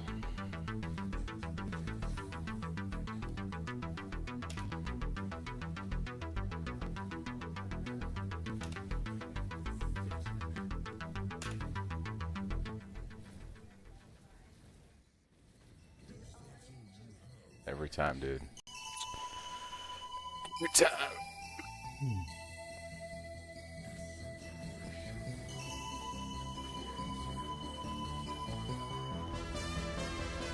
Second ball phase.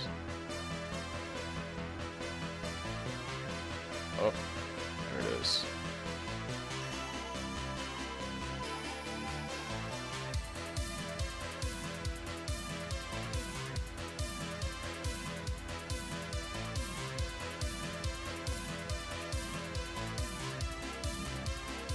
It got up to 27% actually with the mastery, but yeah.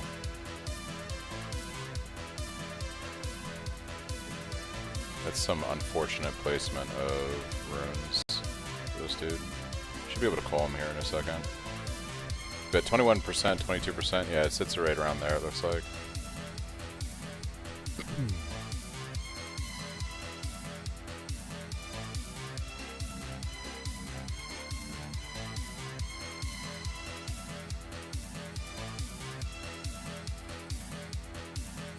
Alright, one quadrant done. Nice. Somewhere around there, yeah.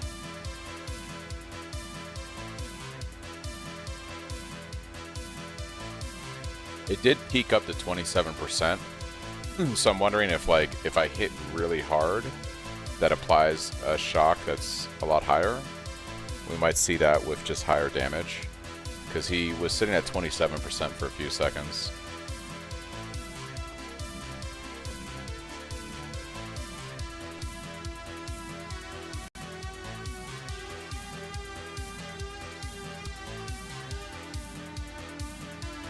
And that's gonna scale as I just do more fizz, because you know, converts, right? So okay. Yeah, well, we're gonna have a much higher cap on that later on. So, all right.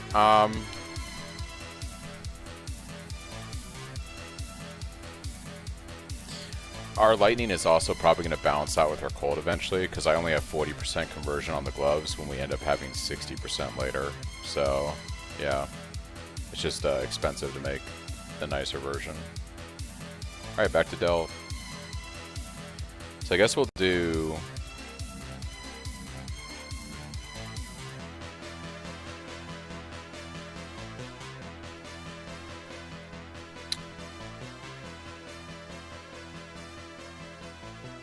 got here.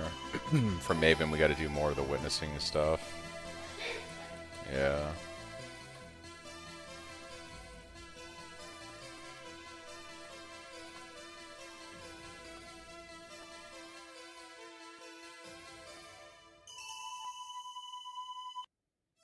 What's up, Val?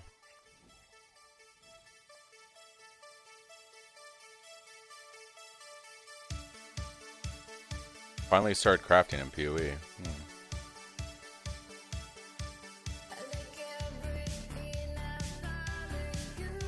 probably do the originator stuff and just unlock that also, but yeah, let's go do Delve for a bit.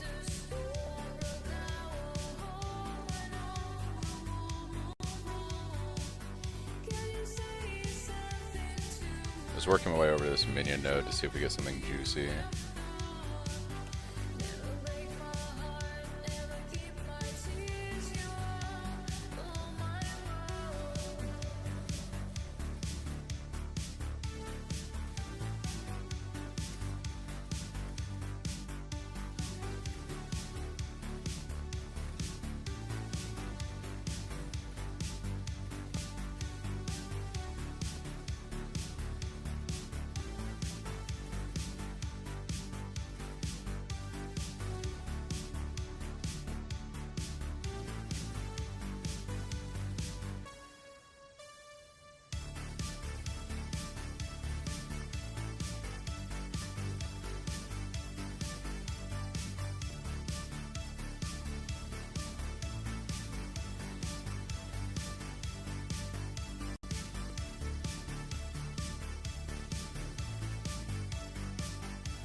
What are you trying to craft?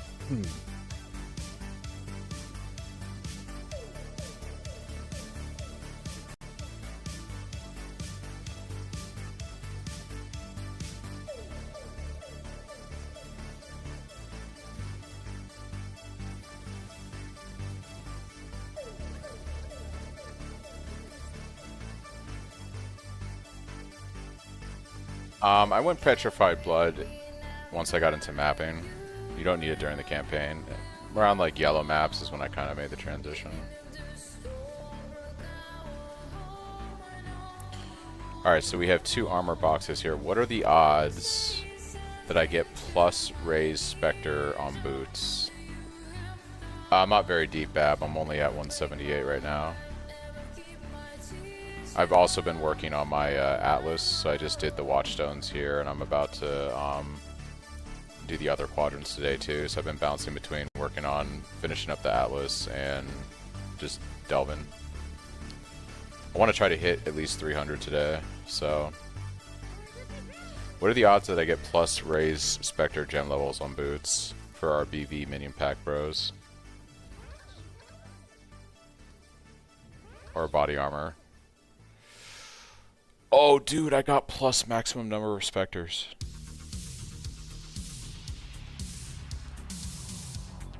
It's an armor evasion base, though, but surely that must be something.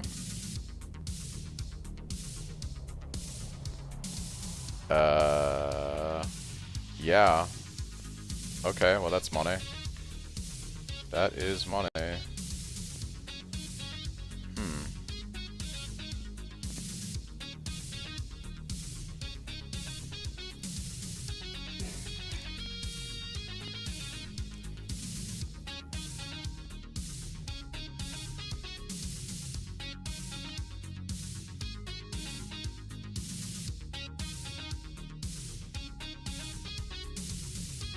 Okay, I'm gonna try to sell this for 3 divine, this for divine, and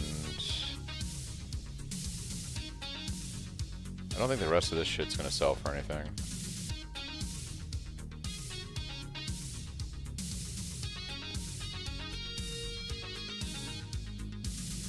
Socketed ore gems, this might be useful for some build.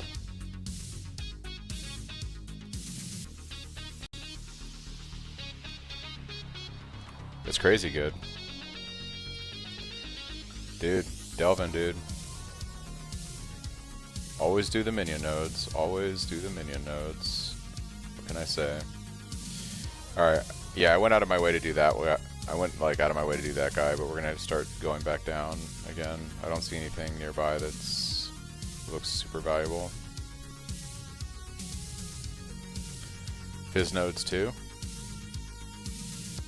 Yeah.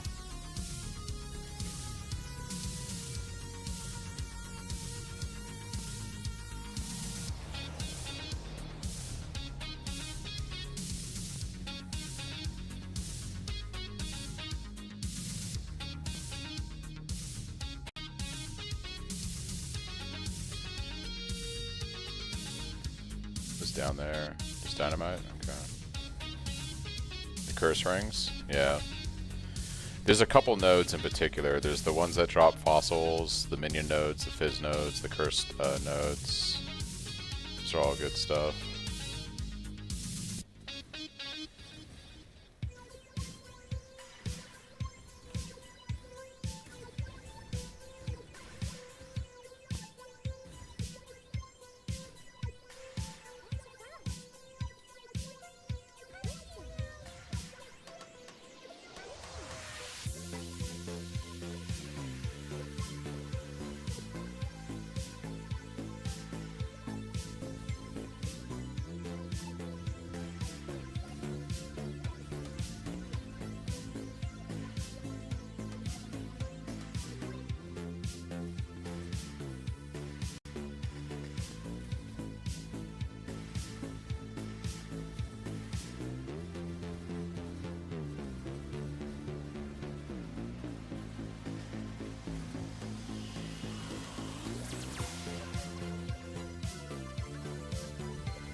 Oh no. Oh no. Give me that fossil. Oh, there's a wall here. We're gonna try to just live. I don't know if we can. Resonators. What? Oh my gosh. The darkness. The darkness.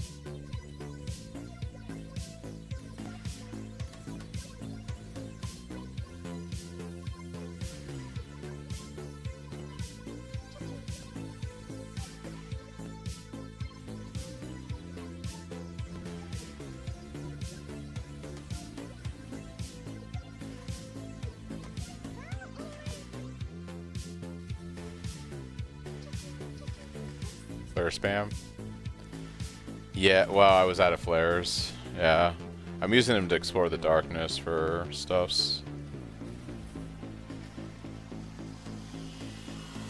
Question, how do you know which element you have to much in Trinity? The bottom one, cold, I believe, doesn't fill in like it used to. The fire and electric are always filled in. So you need to make sure that you don't have any flat elemental damage on your gear, just a guy. So make sure that you don't have any, like, the way that this build works is we're either using the fire conversion mastery and the cold conversion mastery on the tree, or eventually you craft the gloves like I have, but you don't want any other flat elemental damage on your gear. You should just be converting, you should just be building your character like a Fizz character and letting the conversion mastery / your gloves do your elemental damage balancing. If you start stacking flat damage on your weapon or your gear or other places, you could throw off Trinity.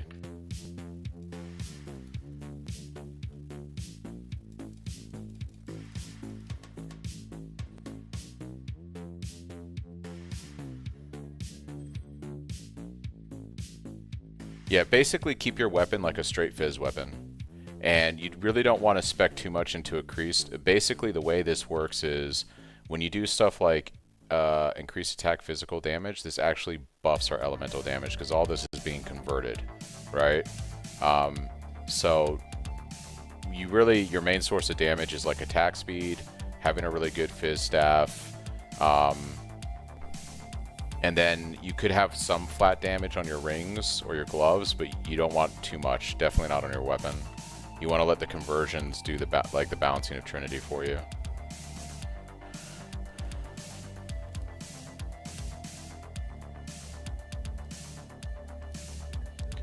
Alright, we're gonna sell this guy, I think, for 3 divine. This went down in price.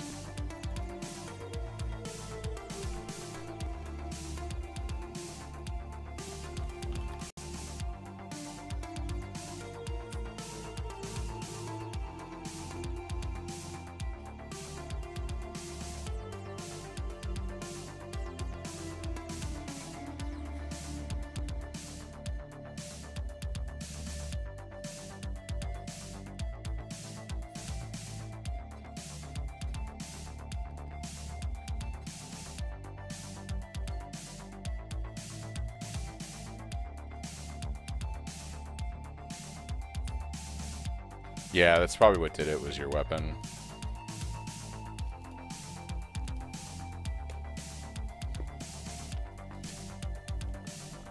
No problemo. Back to the grind.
Monies. We're just making monies today, guys. Money, money, money.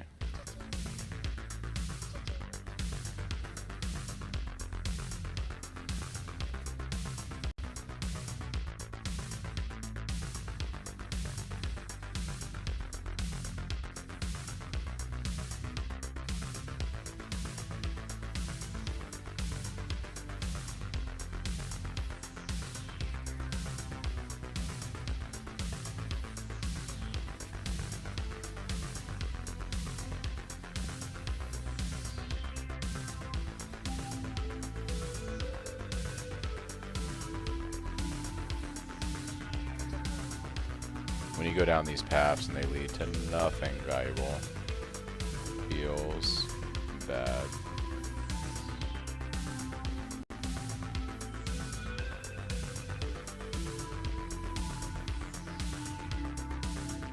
Yeah, that'll throw it off. That'll throw it off for sure.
The longer the path, the more likely you'll find good stuff along the way on the side paths, usually at least a wall or two.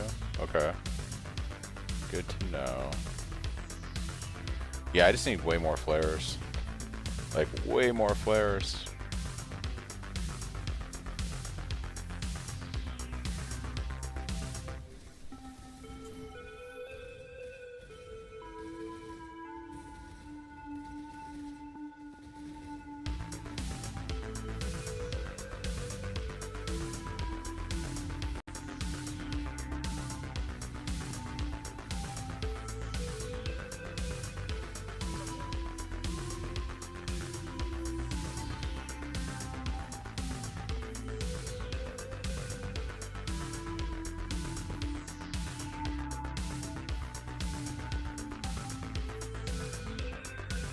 Okay.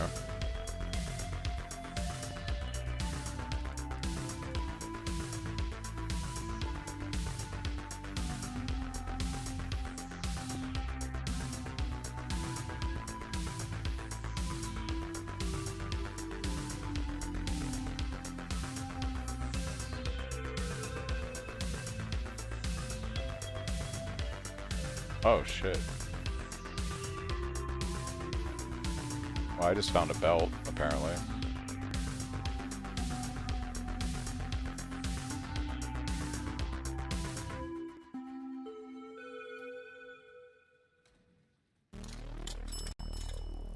I just found a thing.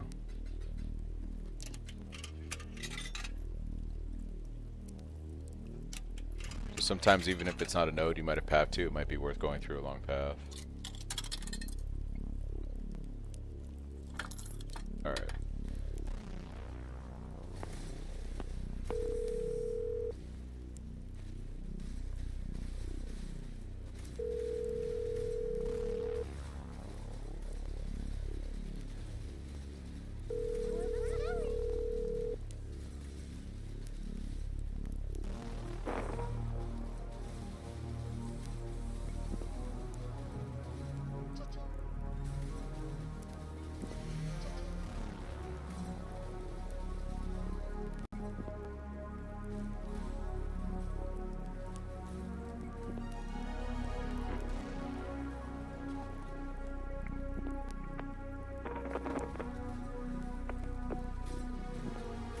Looks like my gems are hitting level 20.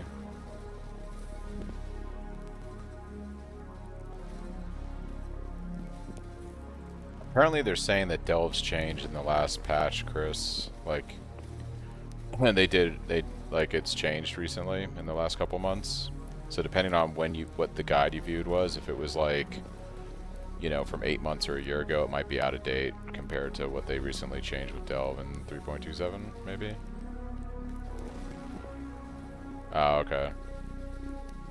Was it from Jorgen? Because he's kind of like the Delve guy. If he says don't venture off unless it's like visible, like if he says something about Delve, my inclination would be to roll with that.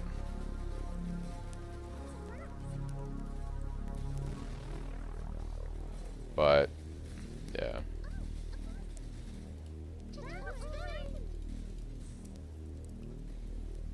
Yeah, he's typically the go-to Delve guru.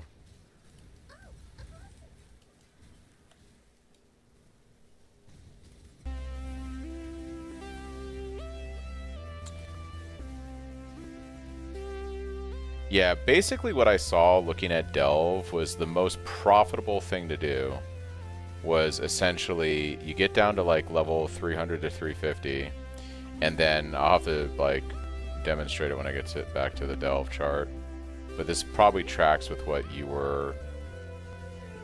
he showed you. Essentially, like you want to go to specific nodes like the crystal spires, the molten cavities, things like that. Those give you the guaranteed good fossils that sell really well. You then want to go to the minion nodes, the curse nodes, the fizz nodes. You want to prioritize those all for the boss, and then Doriani's because the map's a part of the challenge. Like all those nodes are what you're hunting for between 300 and 350, and then every soul fight node that you take along the way, you're supposed to trade for resonators and just sell those off too. Like that's basically the gist of what I saw for Delve money. It seemed pretty straightforward to me.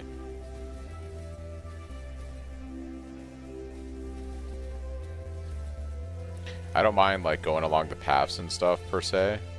I do feel like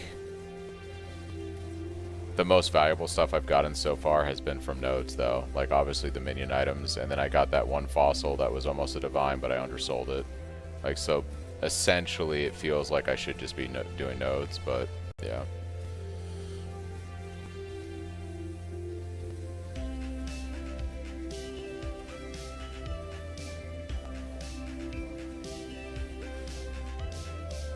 Yeah, I'd be curious to see when I get enough of the small resonators, what those are selling for in bulk. Because right now they're selling like 3 to 1, 3 chaos per resonator.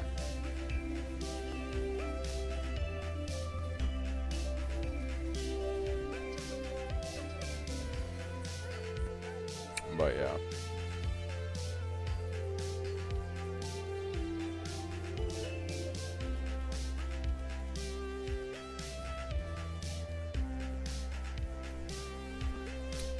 That's what you were selling them in bulk. Gotcha.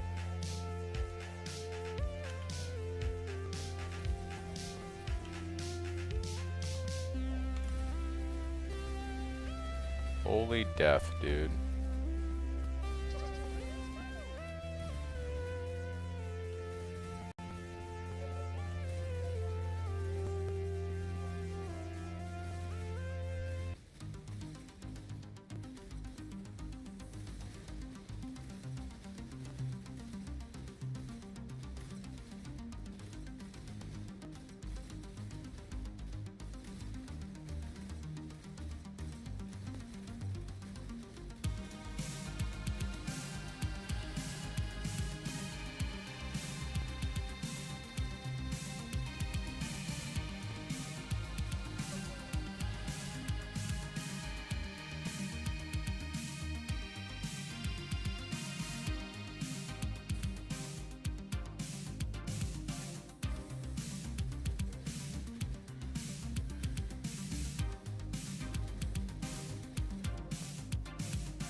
Large flare cache, let's go.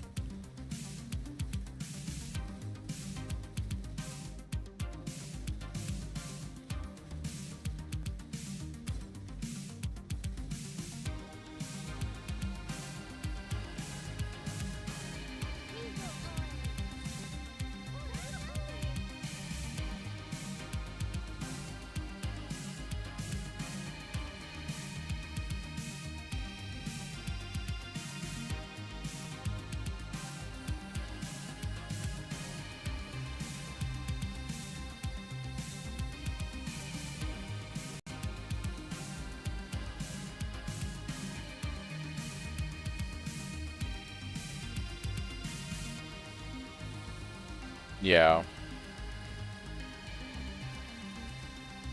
Well, I'm pretty sure, and I could be wrong about this, I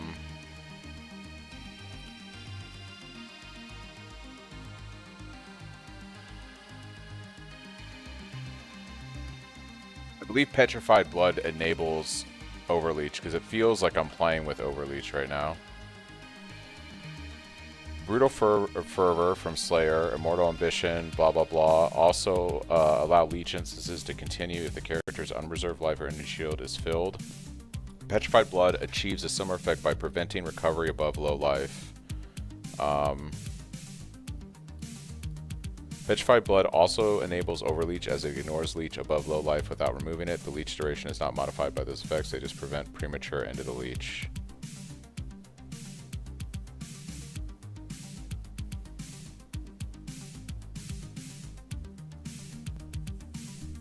So essentially we have Overleach because I'm playing Petrified Blood and I'm always on low life.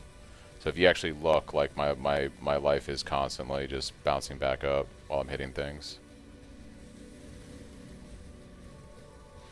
So essentially we have Overleach to a degree. Hey, I appreciate it. Glad you're having fun with the build, my dude. I'm also having a very good time this weekend playing it. Pretty good time.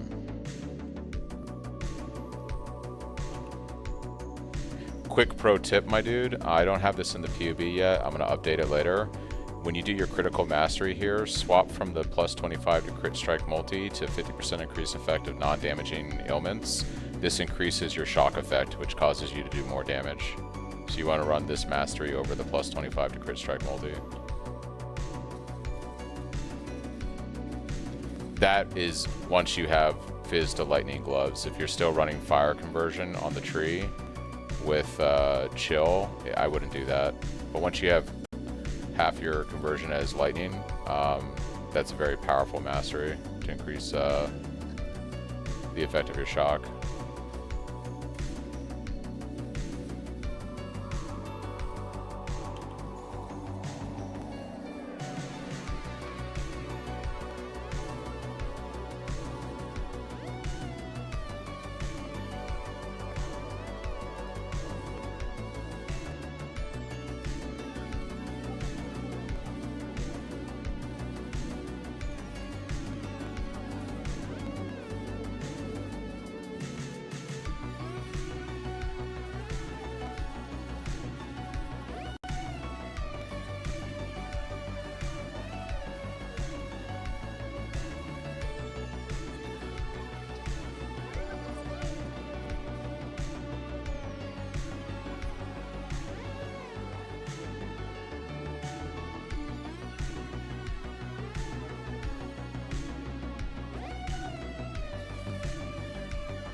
going down to like another node now. That's kind of funny. We've gone down another node.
Dude, this is so chill. Like, I don't know why I don't play Delve as my league mechanic every league.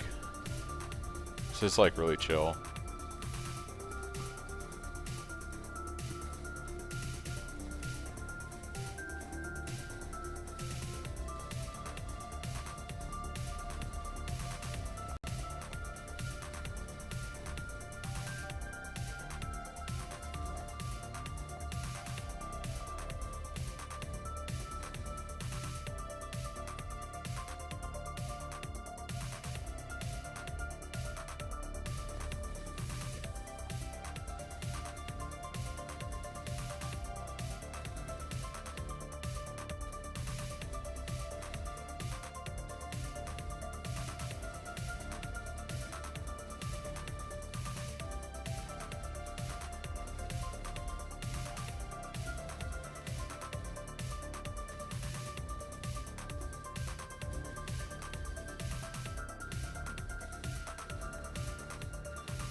pop all the row nests. Fuck it.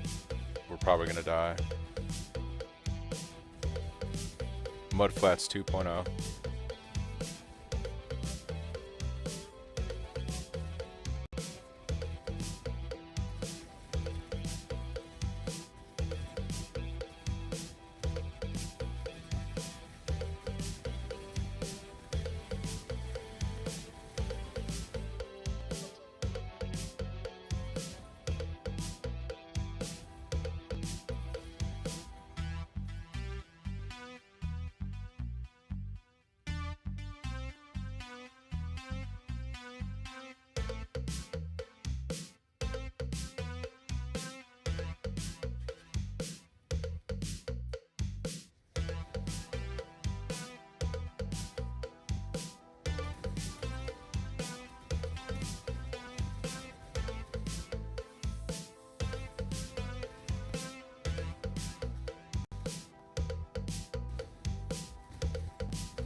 had to suffix on int for that lucky vendor staff. Now I drop 110% fizz base with reduced attributes I can equip as is. You're having one hell of a leveling session there, Polymorph. Nice.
Excuse me.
southbound on Highway 99.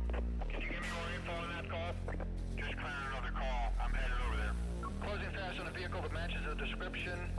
That reported party? All units go to condition 2. Paladin to a rig, stand by. I'm gonna try to get in front of this guy and slow him down. Sierra 16, 10.3 with the pursuit.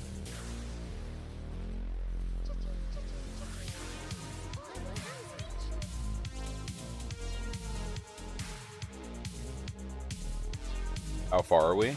We're about to hit 195 depth, so we're making progress. I also did Eater and Exarch, so I have this quadrant of the Atlas done.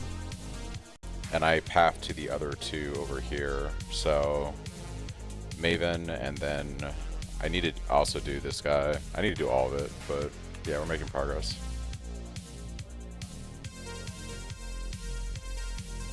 About to get this nice bound fossil, which is pretty good. This is like 80 chaos right here, if I list it properly.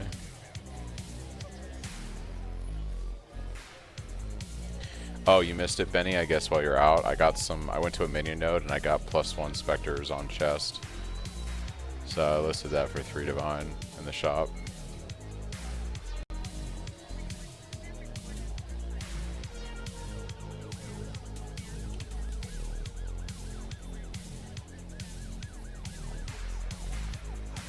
I don't know if it's sold. It's probably still sitting in my shop right now. So we'll see how much money I get from it.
Didn't show or something? Okay, so basically every convoking wand, just make sure I check for that mod, because that's like the super good one.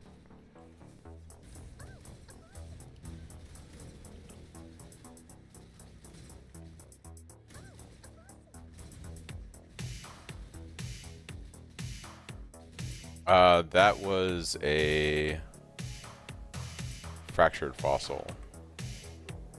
Sells for 74 chaos right now.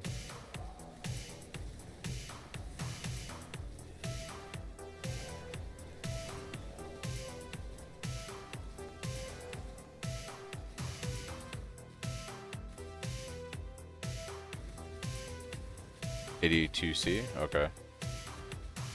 It's the most expensive? Cool. I'll list it appropriately in the exchange.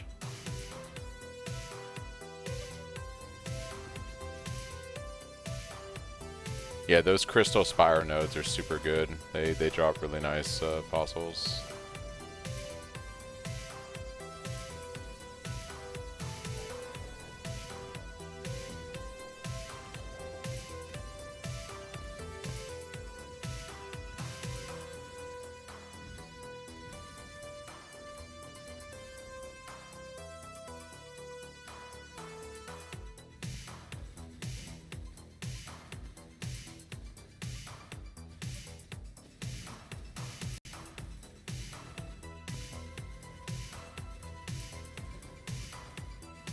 Yeah, I had a hollow drop actually, Chris, and I listed it improperly on the currency exchange. So it was trading pretty high, and instead of setting the price, I sold it to someone who had created currency exchange stuff for like half the price. So it was pretty cringe.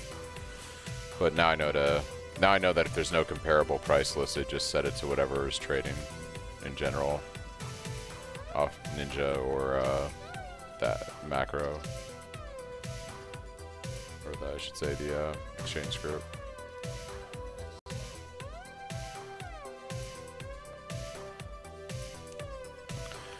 So, like this guy, for instance, if I go to currency exchange, they're probably lowballing it right now. He said 82C on him, so if I do, I want chaos, I have a fractured.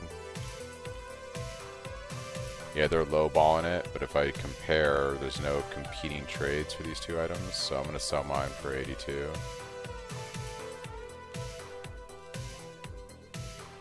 I need to hop on a regular league and clean that out.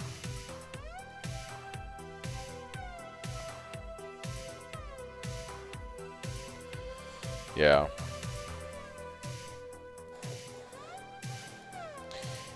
It gets me pretty close to the benchmark. It lets me know if something's like shit or not. But yeah, I could look at Pewee Ninja.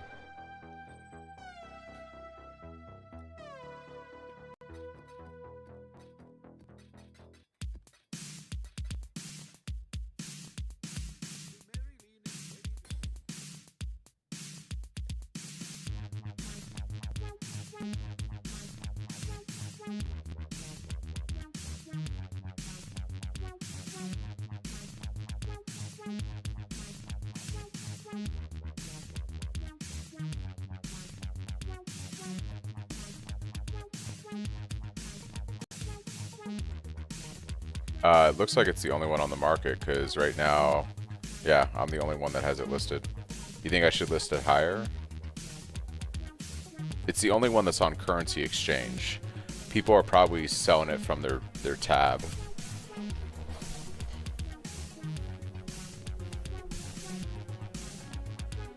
So like if I look at, well, I can't search it now, but if I go to like trade website, yeah, if I go to trade website,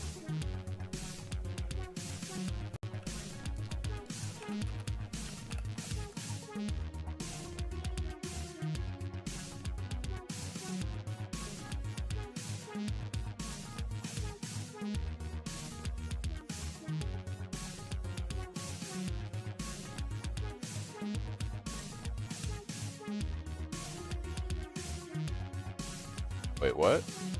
Instant buyout and in person. There we go. Wait, what? So this hasn't updated yet to show that I have it listed. That's funny.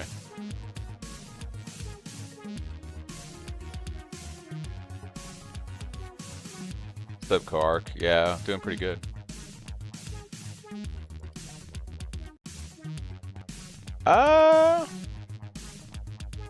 It should show bulk.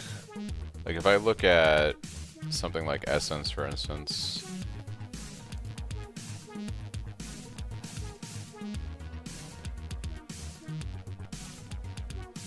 Does this really not work anymore?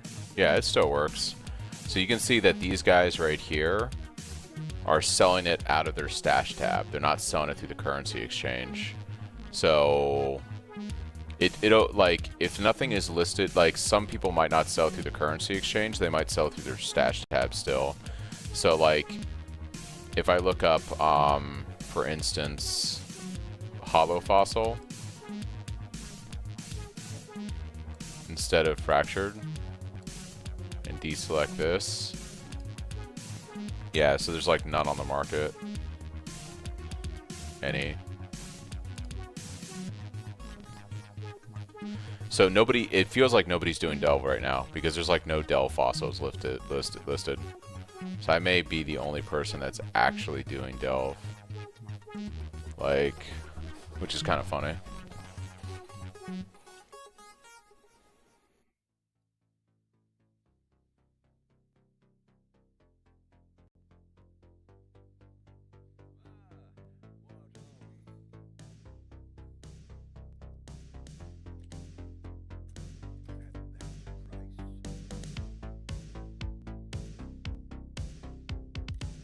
Well, okay, there's a few of us delving.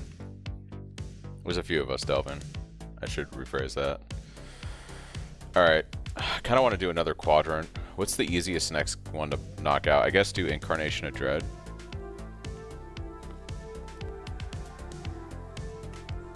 We got to do his quest line, right, for this?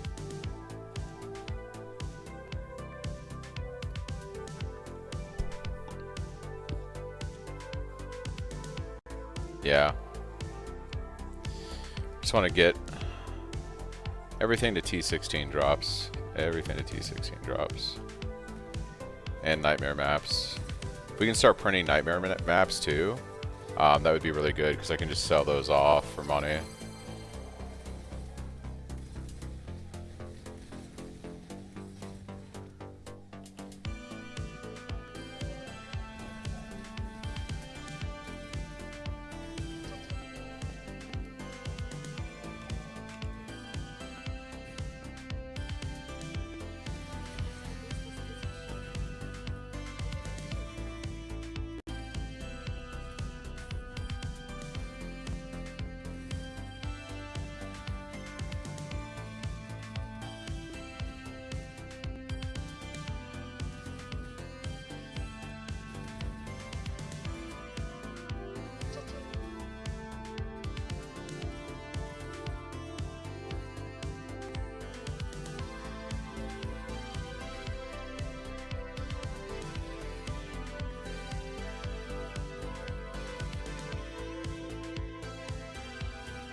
Oh, sweet. Okay. So we have points that we can do after.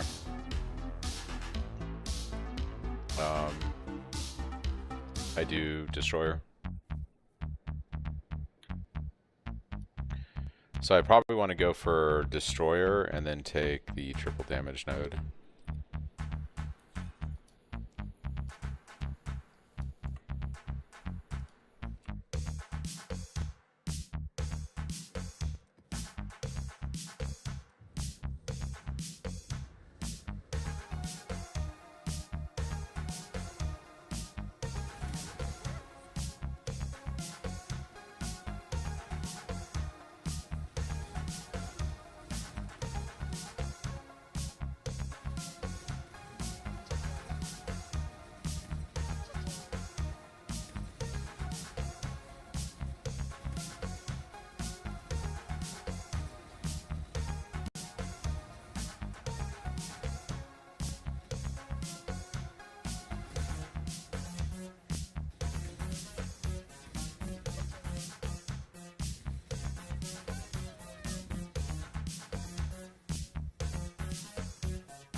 In the courtyard of Wasting.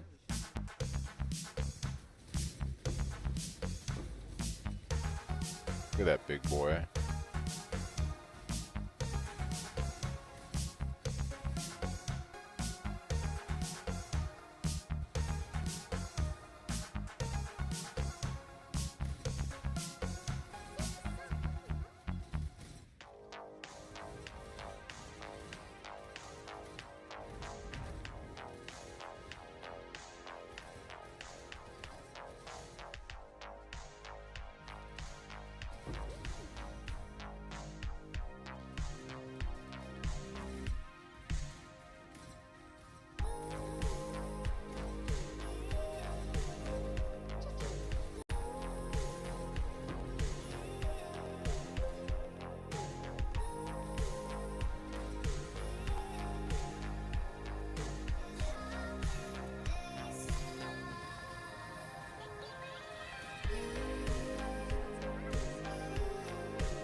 Question is, does that exist? Does anything like that even exist right now?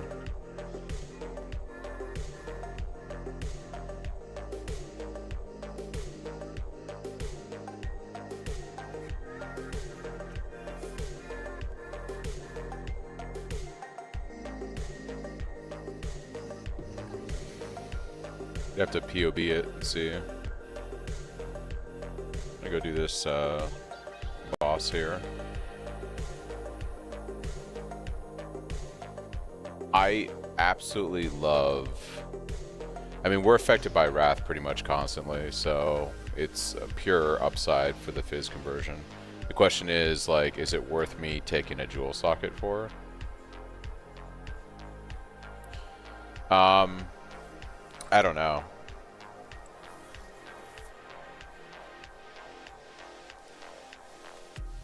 Let's see. Moment of loneliness. Let's go do this boss. I hate this guy. I hate the flower petal, dude, so much. This is flower petal guy, right? Or no, this is the other one. Yeah, it's flower petal, right? I can't fucking remember. Oh no, this is just annoying. This is other, just, they're all annoying. All these new bosses are annoying.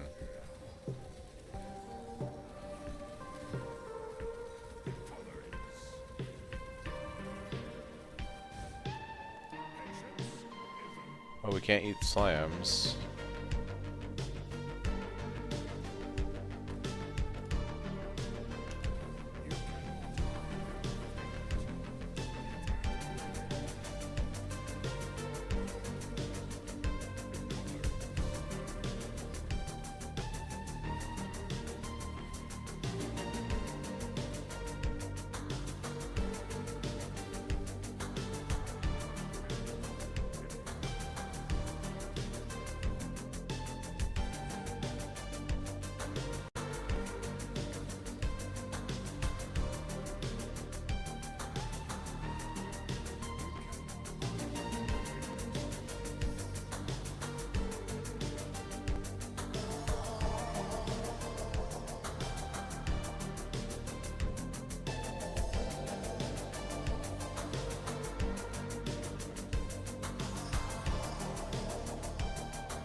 Pull the boss, my dude.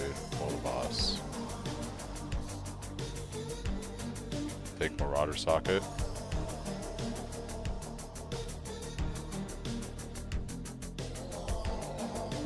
Tag him out right here.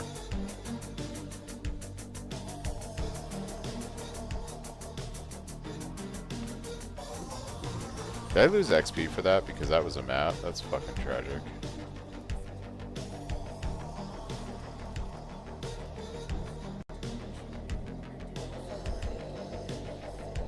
Witness sauna? I'll probably have to.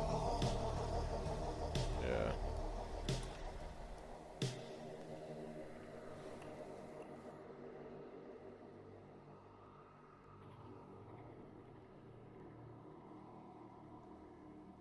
Nope, that's what I was at. Okay. Good.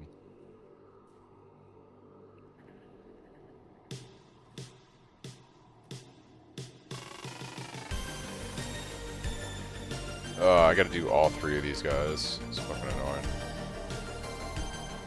We're gonna go back to delving. I'll do the next set after we run out of sulfite.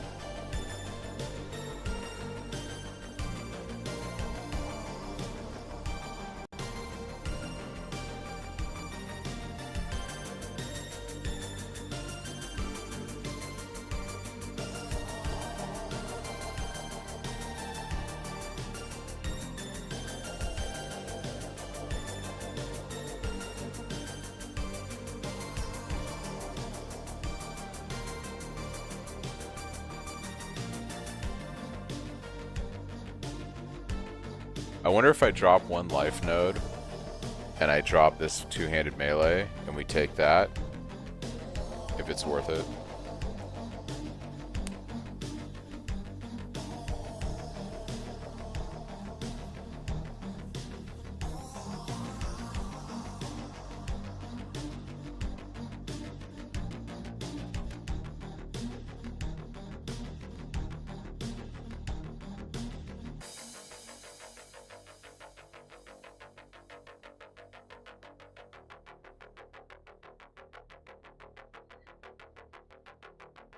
I wonder if you calculate me dropping these 2 points, the life node here, and this two-handed melee damage down here for Destroyer, and we put it in the jewel socket and I grab that Watcher's Eye, what it looks like.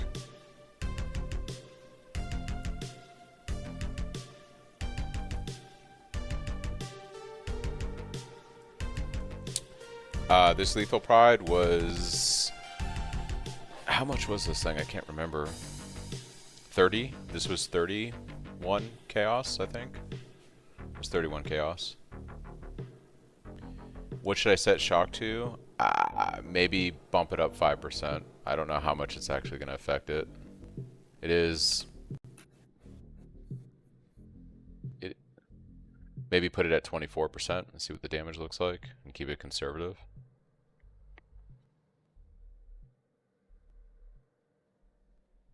That might even be too high, but it is 60% of my damage at that point, lightning. So it should be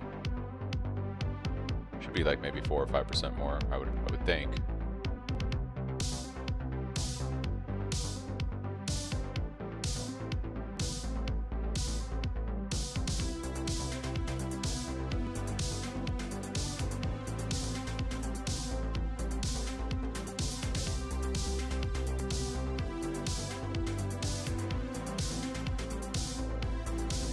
I didn't buy the Watcher's Eye, Benny. I bought this Lethal Pride. If you want to get one, I got this for 31C. I don't know if there's any others on the market, but it was $12,099 is the number on it. And it got me things like gain Fizz as Fire, extra fort, increased melee, increased armor, melee crit.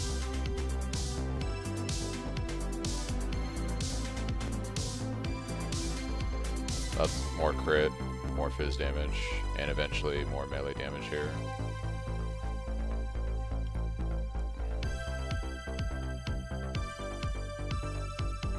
Oh, so I sniped it? Somebody listed this wrong. That's hilarious. Well, you know what? I ain't gonna complain. You can go back and watch me. I bought it like straight on stream. It's funny. I bought that shit, I think, for 31 chaos.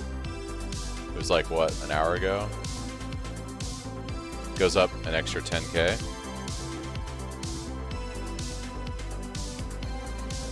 Oh, you think they messed up the other one?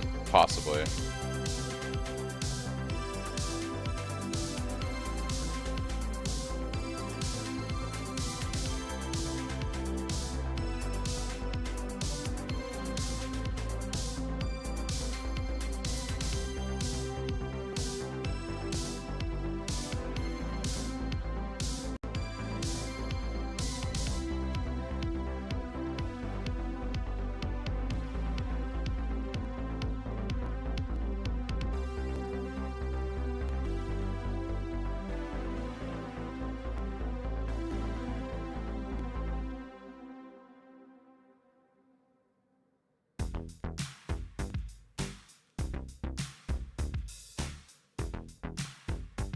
Yeah, I'm curious if it's worth picking up, and then it works out to be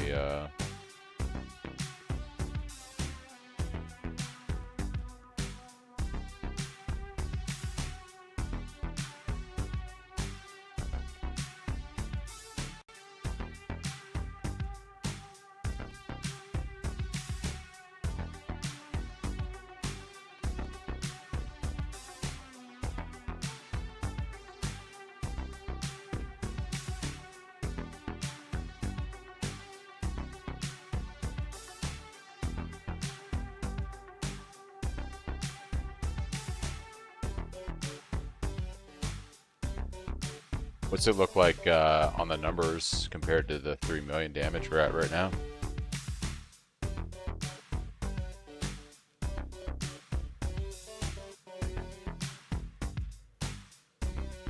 I don't know if that's worth it for one divine, an extra 200k.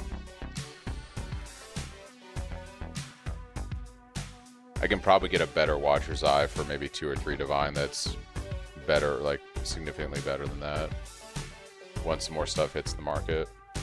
It was worth looking into. Thanks, dude. Alright. Let's go back to delving, then we'll do another round of boss shit when we gotta grind sulfite. We're going deep into the depths.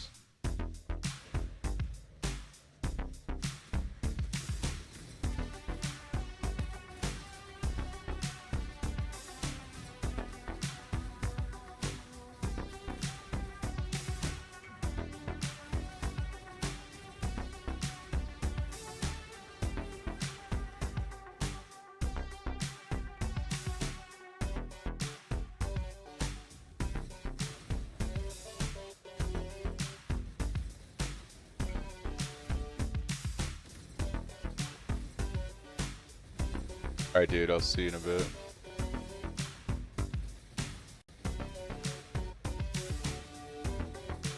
How did I figure out which timeless jewels work best? I have this guy called Niche, who's just amazing and is like theory crafting stuff for my current character's loadout while I'm playing the game. So, yeah, he did all the work while I'm just playing, essentially. Sometimes it's like that, you know. This guy wants rune. Did I misprice this thing?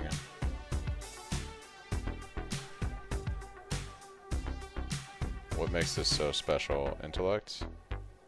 Mana? This guy really just wants this thing for... Ooh. Is it the regen? Does the regen make it interesting? I'm just gonna give it to him. Fuck it. I don't care. How's it going? I'm using this build, but I'm just getting started in Act 5 now. What's up, Dark? Yeah, I hope you enjoy, dude. I've been blasting on last 2 days. It's been pretty good.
Probably could have sold that for more, but I didn't want to be a total douche. What should the timeless jewels have for mods? Generally speaking, like increased fizz damage. Like the one that I got has some chance for deal double damage, fizz damage, crit chance, crit chance. In order of priority, you want crit multi, you want deal double damage, you want increased crit chance is good if you're not capped. And then after that, you know, maybe increased fizz damage. But I don't think fizz damage benefits us because we're Ellie. So you probably just want crit multi, deal double damage, crit chance if you need to be capped, and then like melee damage probably works on Ellie elemental stuff versus fizz since we're not doing any fizz damage. And then this one right here, gain 5% fizz damage, extra fire damage is... I don't know if this actually works if all of our fizz is converted to Ellie also. But I would say crit multi, deal double damage, crit chance, and possibly melee damage. In the POB, we use deal double damage, crit multi, melee damage, crit multi. Yeah.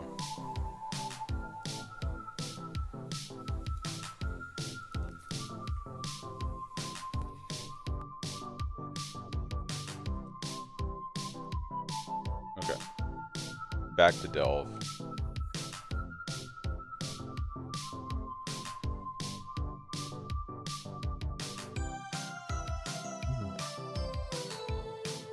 Hold on, did I refresh my... I did not.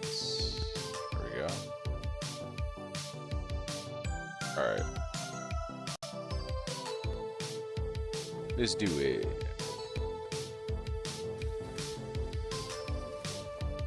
I think we're gonna get close to breaking 200 here. Should be pretty dope. I think when I started today, I was at delve level like around 120. So it'd be nice if I can get to 300 today or higher.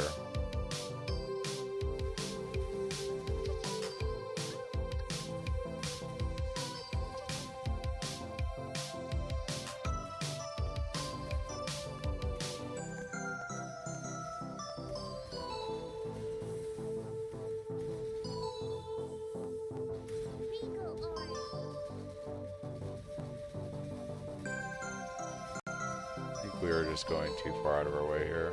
This is a pretty long pass, so maybe there's something. Resonator stash, there we go.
Well, it is still early in the league, so, you know.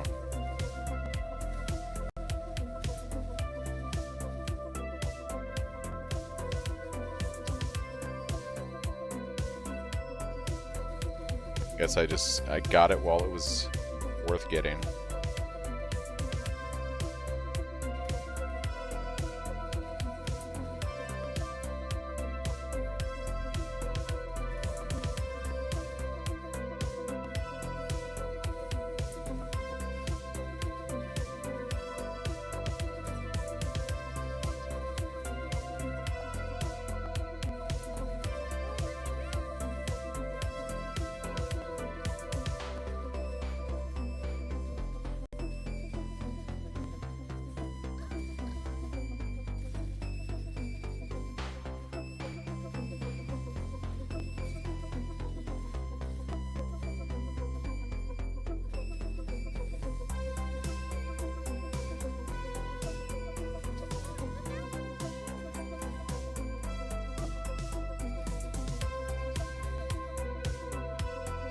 You guys just need to stream, and then you can get, like, you know, buddies that will pimp out your build based off your current character loadout, you know?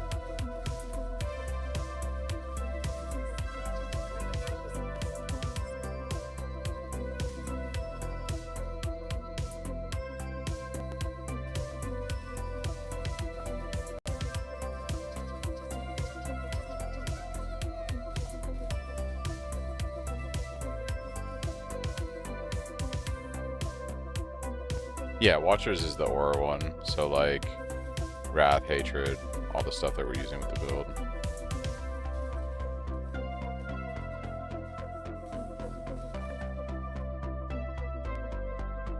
The big block-it area.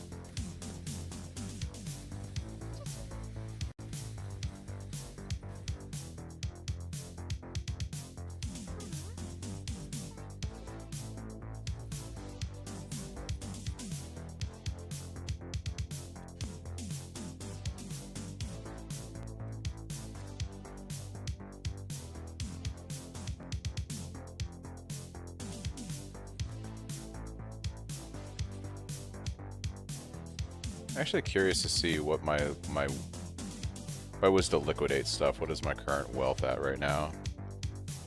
Let's check Wealthy Exile.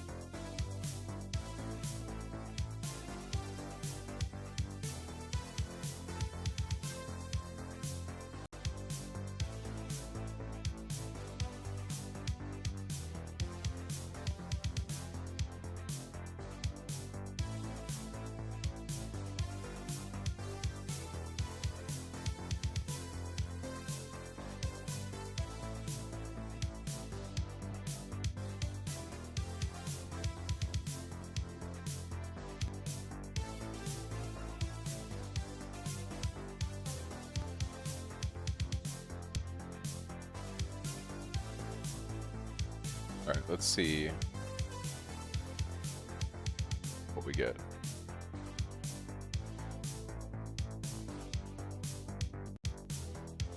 Alright, so I'm sitting on about 14 divines if I liquidated everything. So maybe more like 7 divines realistically. Because it's a lot of flipping for all this other stuff, but yeah. Okay.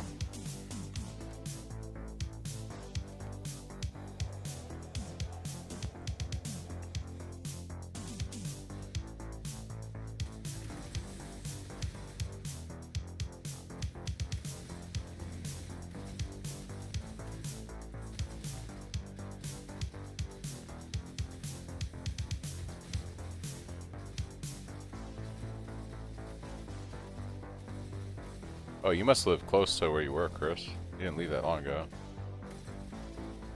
It was super fast.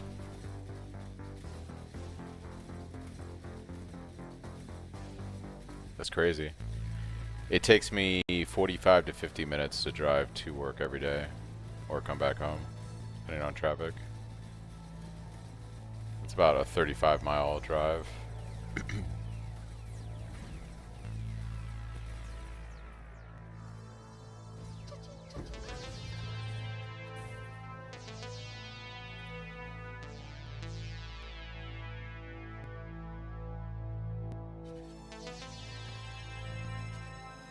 Hey, we're at level 200. Let's go, dude.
I think that's what people are saying. We either sniped a good one or the only other one that they could see. Someone has one listed right now that's similar for 40 divine. So we might have like sniped something. I mean, the one we have is pretty solid. It's definitely underpriced for 31 chaos, which is what I think we bought it for. So I definitely think that we sniped something there for sure. Like, I think the one we have feels more like it should be, I don't know, this early in the league. Okay, let's go. Maybe 5 divine. It's pretty crazy, actually.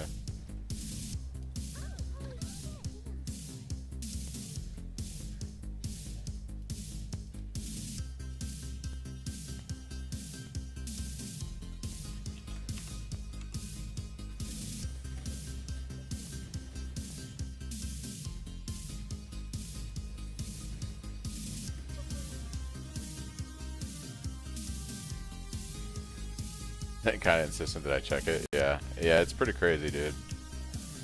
Pretty crazy. Pretty cracked. Someone asked, how do they find timeless jewels?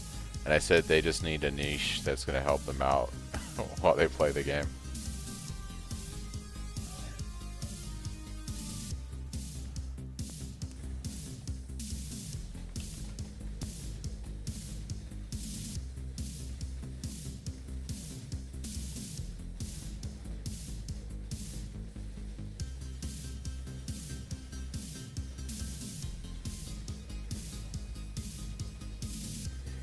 Out of curiosity, Chris, if you search that Lethal Pride, I'm actually going to check real quick. I'm curious to see what that thing is worth on Mirage League right now in comparison.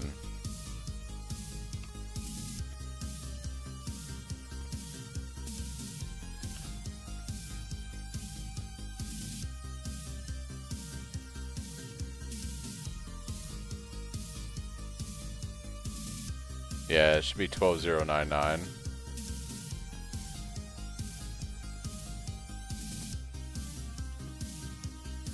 Oh, it's going for a Divine. Okay.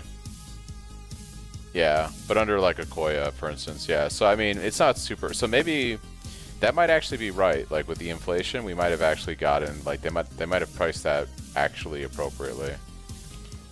Because right now, Divine is like 100 Chaos, so that's like, it's actually okay. It's not that. It's not as cracked as we thought it would be. Interesting. Oh, why am I going this way? What am I doing? What am I doing? Yeah, the double damage is like the truly clutch thing about it. Oh, okay. I was like, where did my cart go? I'm tired.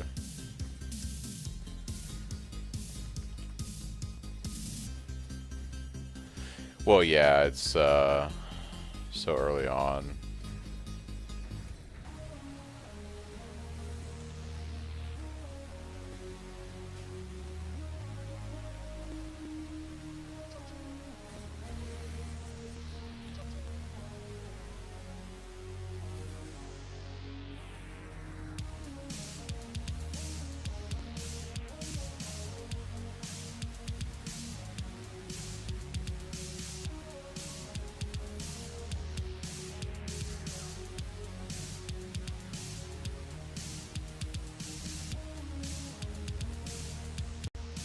The bonus fortification is so nice. So I was looking at my stuff earlier, I was like, why do I have 21 stacks? And then when we were evaluating the jewel, I was like, oh, okay.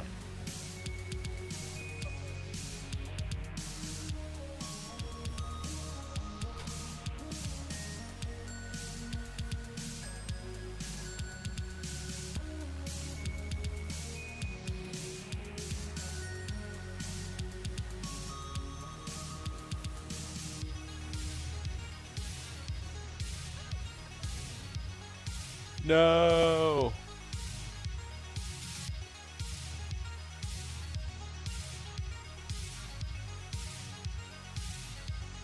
I lost my frigid fossil.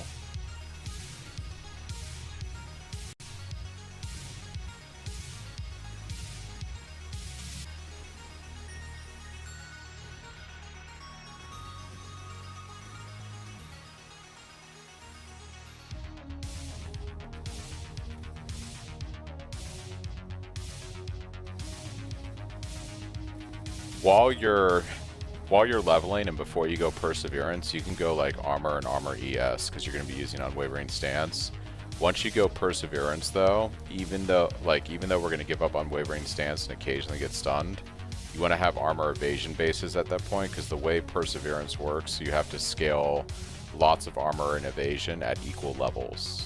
So you want all your bases to be Armor and Evasion. So you can see, like, that's what all my gear is right now. It's Armor and Evasion.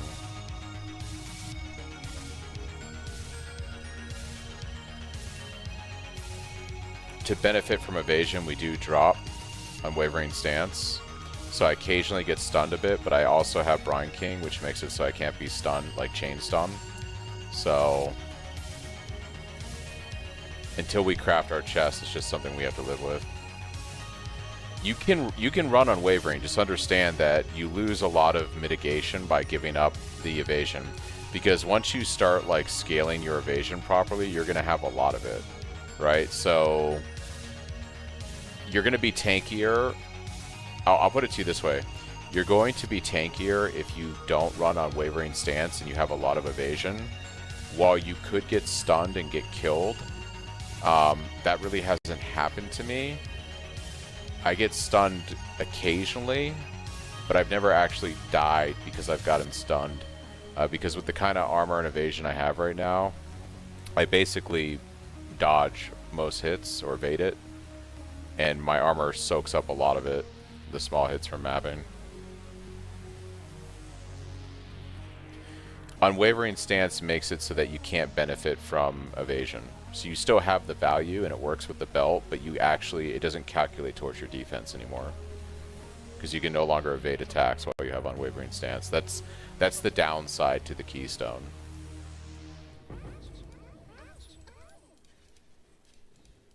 So I choose to give up the stun immunity, because with the kind of evasion I have right now, like I end up having close to 30k evasion and armor, and like I get stunned very infrequently. It doesn't happen very often.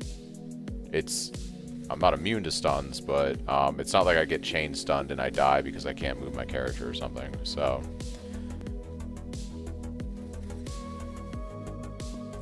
you can keep unwavering stance, just understand that you're going to be noticeably squishier without it, because 30k evasion is a lot of evasion to start out with. Like, it makes you just feel a lot better while mapping.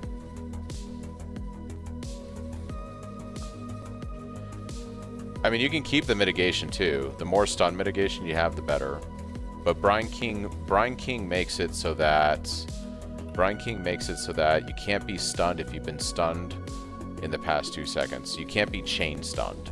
You know what I mean? Which you can't be locked into place and unable to move your character is what Brine King does.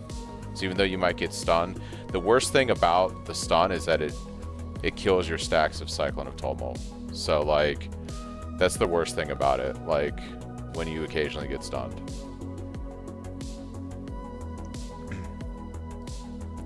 I mean, it's on the keystone. It says cannot evade enemy attacks. You still have your evasion rating, you just don't benefit from it, basically. So the belt still works in the sense that you can scale your evasion and get the damage by balancing that with armor, but you don't actually evade attacks anymore, so you lose that level of defense.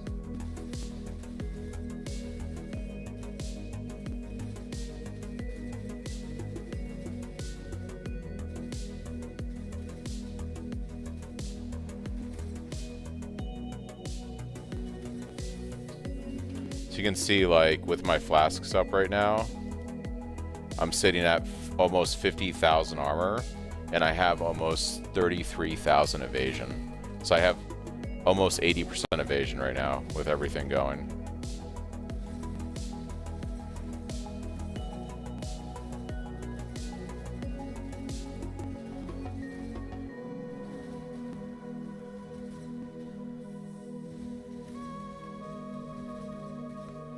Well, you know what the real fun thing is with unwavering stance? Say you don't need the evasion. Say you playing unwavering stance, but like you end up having armor evasion gear while you're still figuring out your gear or whatever. Like, I do this on my Cyclone Slayer sometimes because we don't use armor evasion gear typically. Although I've started kind of experimenting with it. But you can take unwavering stance if you have like a lot of armor evasion bases and you're playing like our Slayer version of Cyclone, and then you can take iron reflexes. And iron reflexes, well, it's being converted right now by the it's being converted by this Lethal Pride, but iron reflexes here turns all of your evasion into armor. So you can actually take unwavering stance, run armor evasion gear on the Slayer, and then take iron reflexes, and it will convert it into armor, so it's like you're using armor gear instead.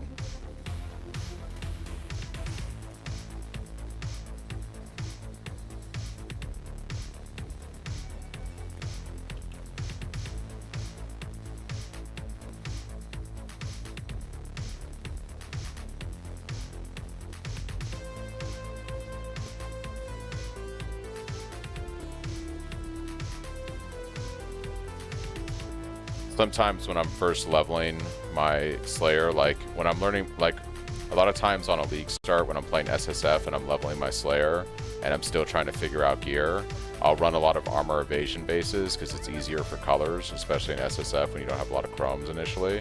And then I'll take iron reflexes temporarily to convert that evasion into armor, just to basically pretend like I'm using real armor gear until I can fix my gear.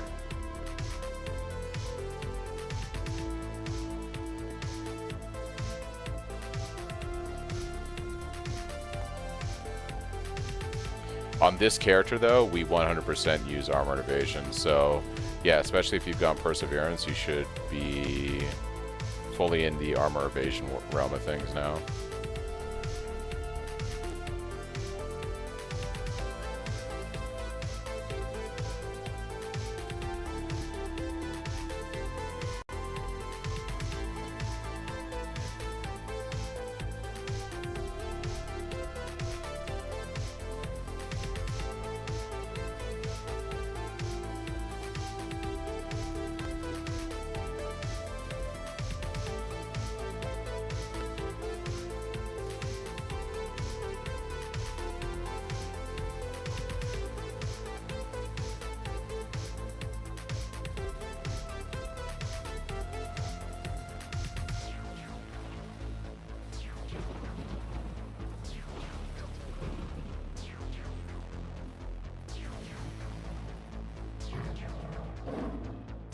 Damn, dude. Got degen. The degen's a little rough. It's a little rough, but we completed the node, so we push.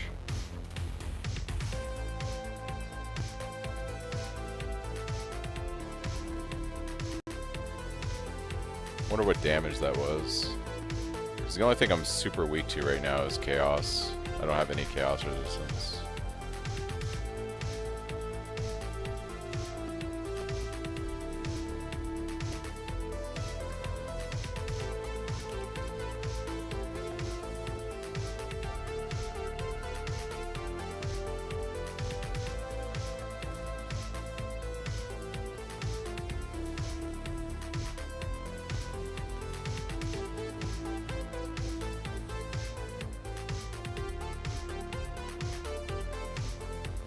Yep, so not surprised. I don't have any chaos resistance.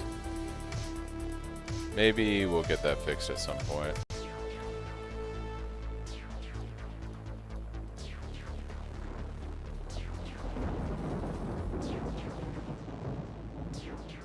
You shouldn't be playing with GC anymore. Once you go Cyclone of Tumult, you should drop General's Cry and run the Petrified Blood setup.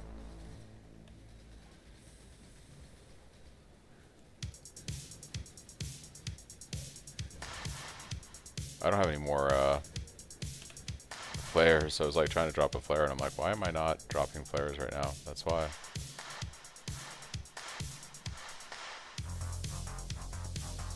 Okay.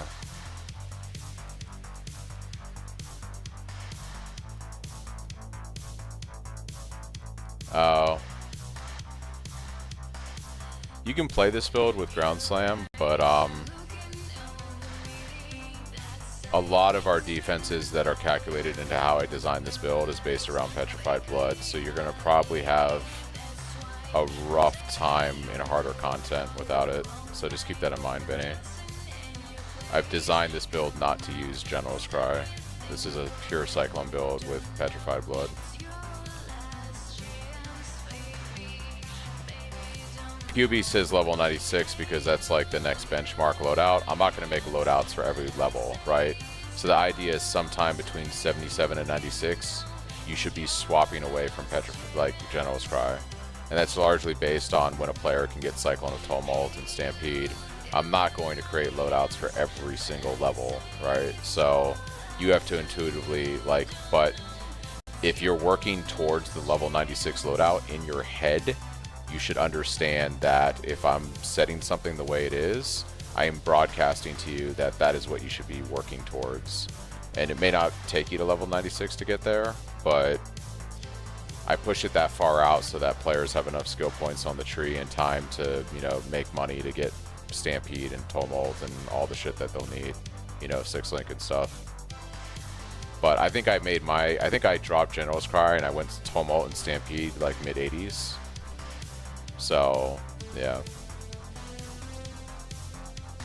Basically what I'm saying is like you shouldn't need General's Cry.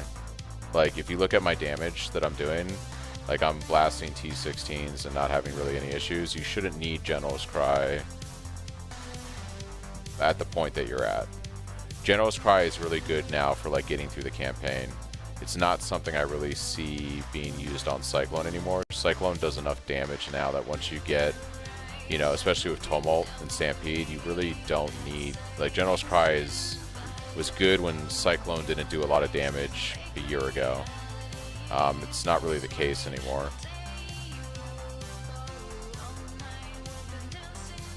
It's very good. Like General's Cry is very good. It gives you some additional clear, and it lets you like, it relieves some of the, it's a nice complementary thing to add some extra damage, passive damage to the build. But at a certain point now, like once you have the links, especially Tumult and Stampede,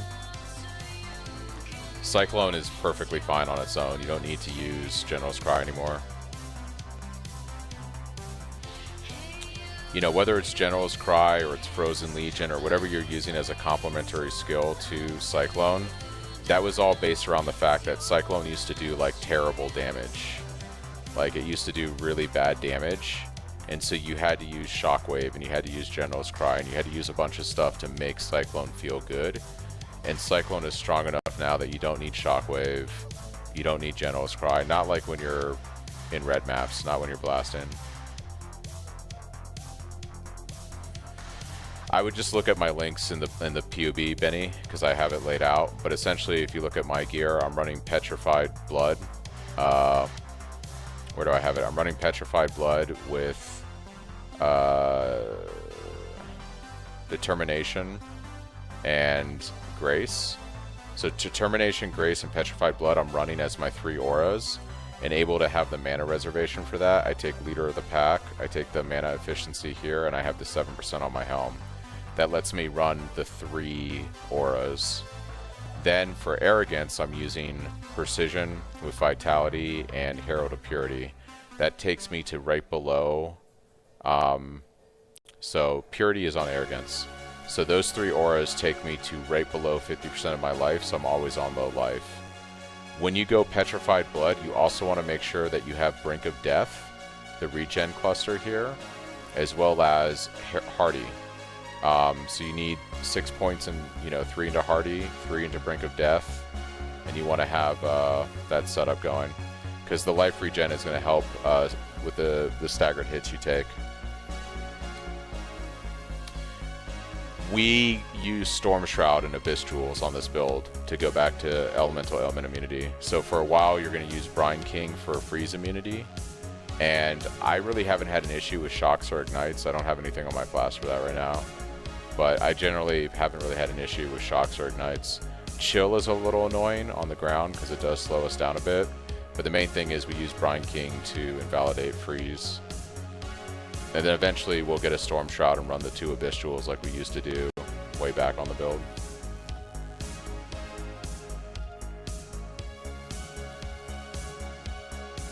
Yeah, I mean, it's nice, but as you can see, like, I'm not dying constantly to that kind of stuff. Right now, what's killing me, like the thing that's killing me right now is I have no chaos resistance. So that is the thing that is hurting me right now, is I have no chaos resistance. But I haven't died because I've been shocked or ignited or anything like that. I'm dying because I don't have chaos resistance. It's like 95% of my deaths right now.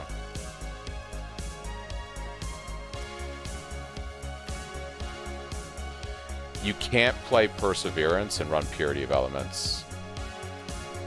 You cannot play Perseverance and play Purity of Elements, right? You have to run Grace and you have to run Determination.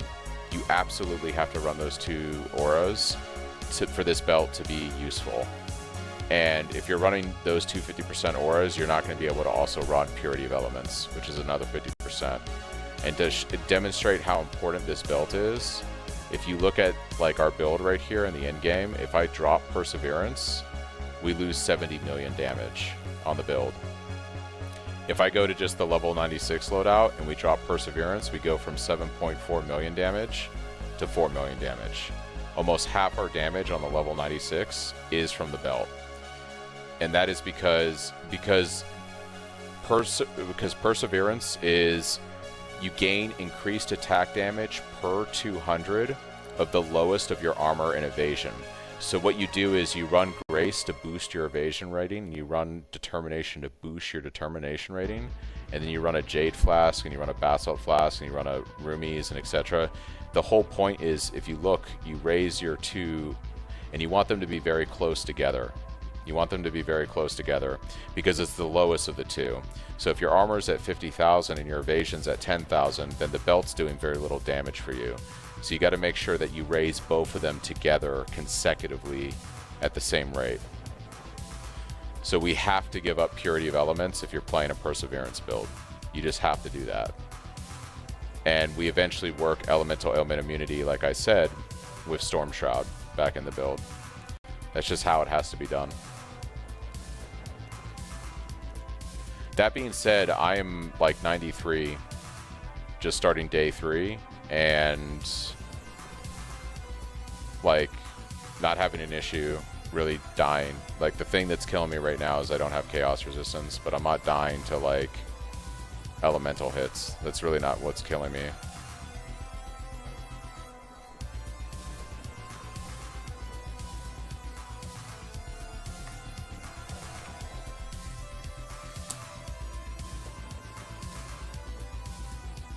I probably missed it, Chris, during all that explanation. Or was it in Discord?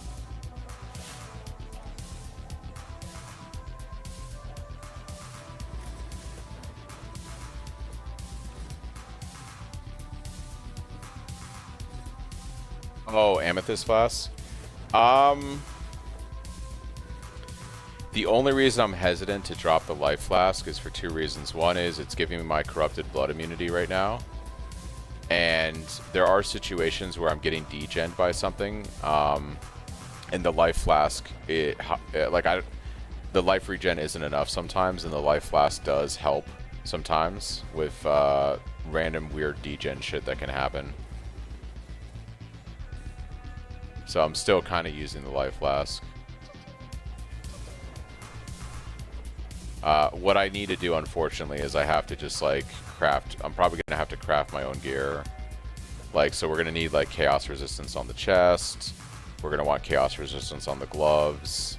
We're gonna want ideally like 2 amethyst rings. There just wasn't really. No, sometimes it's not chaos. Sometimes it's like. I mean, it could be chaos, but.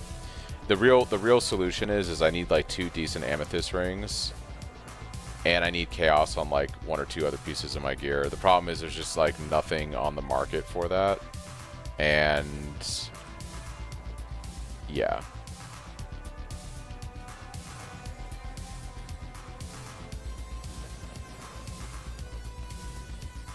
It's just one of those things that's probably not going to get fixed for a few days, because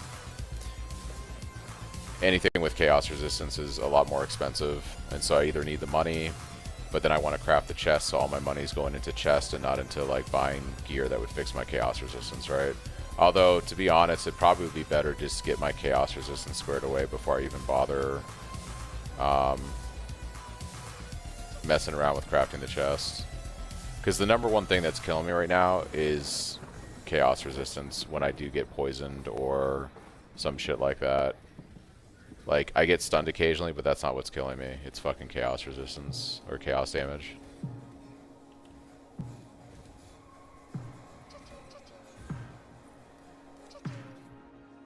Yeah, I could try running an Amethyst Flask and drop the life. I just feel like there's been times where the Life Flask has been really clutch.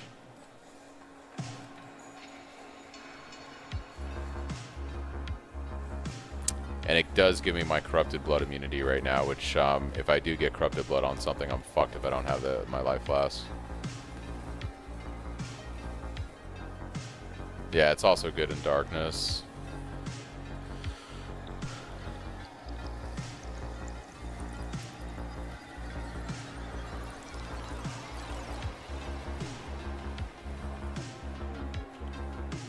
It's always chaos resistance. It's always the last one.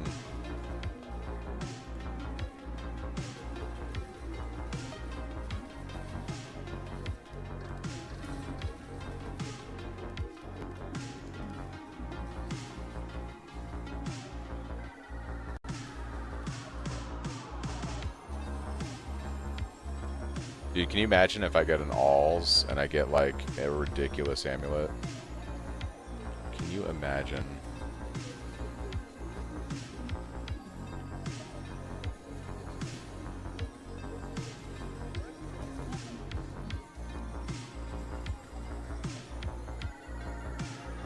Oh, you know what I need to do? I need to quality some of my 20 gems and re-level my supports. We can work on that. I'll fix that as soon as I get done with this next node. It's a lot of damage we're leaving on the table.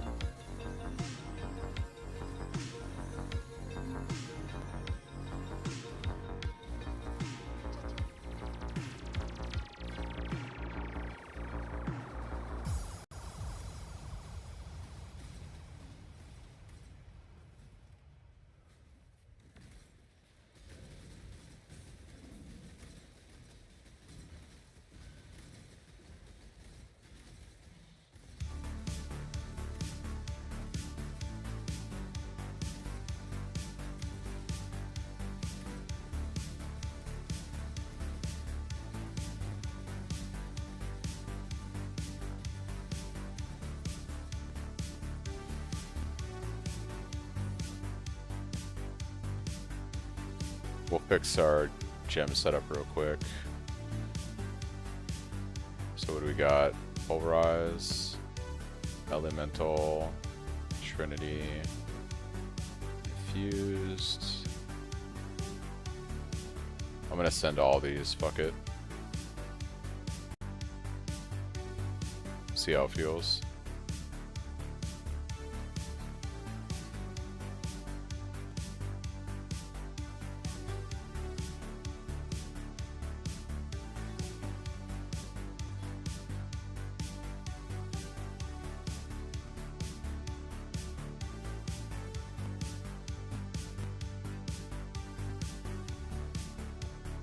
Crystal Spire. Ooh, more money. Let's go. Nesting Grounds. Ooh. Lots of stuff down here. Money, money, money.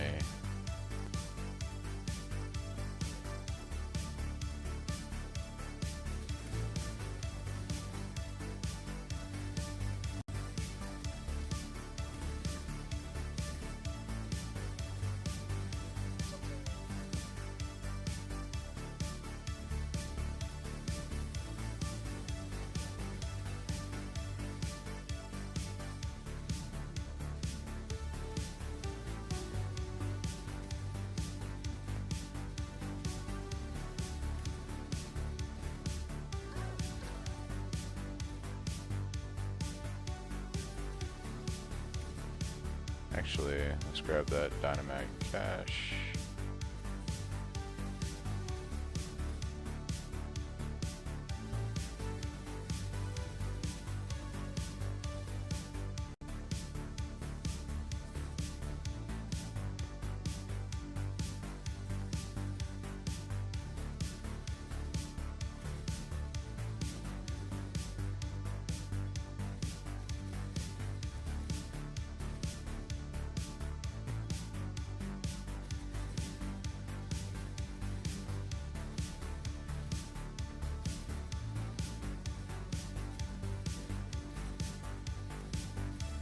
Double Soul Eater,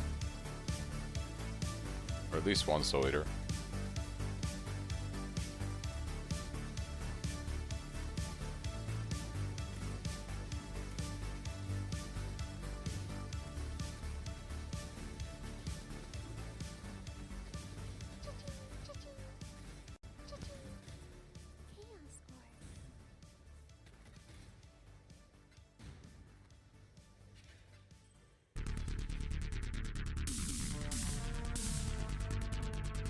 It's the only scary thing, actually. Yeah, dude, some of these Soul Eater bros are fucking terrifying.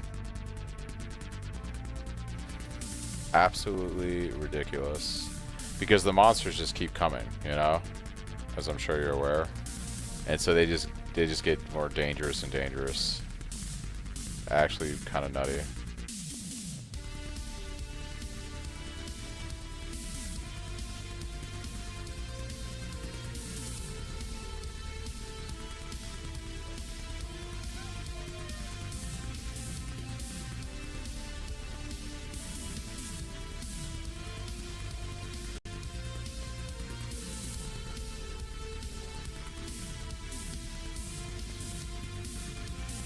Yeah.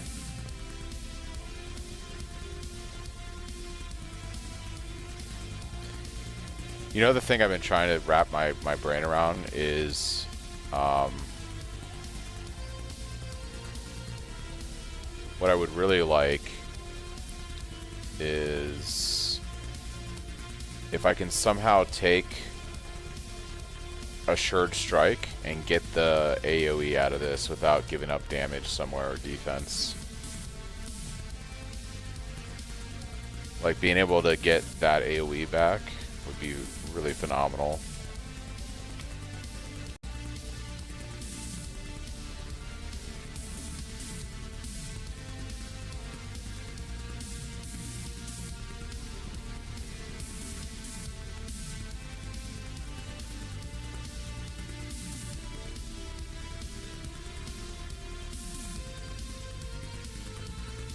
Yeah.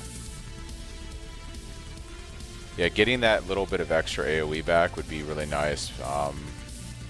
Like, right now it feels okay, but it would be nice if it was larger. Like...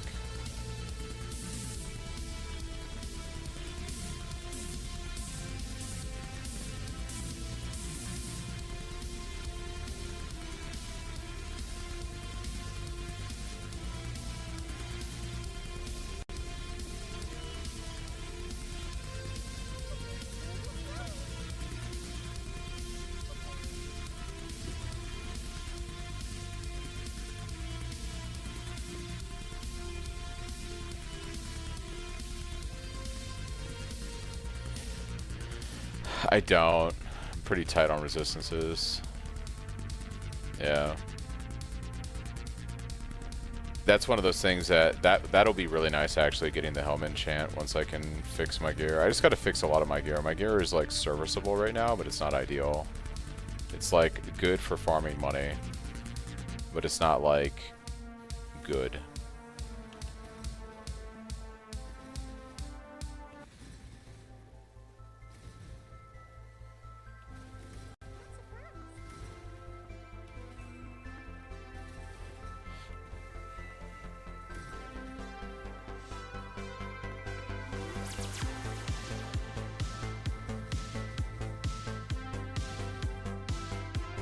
No, that's true. Yeah. You really don't, actually. And my current Cyclone does pretty much cover most of the corridors.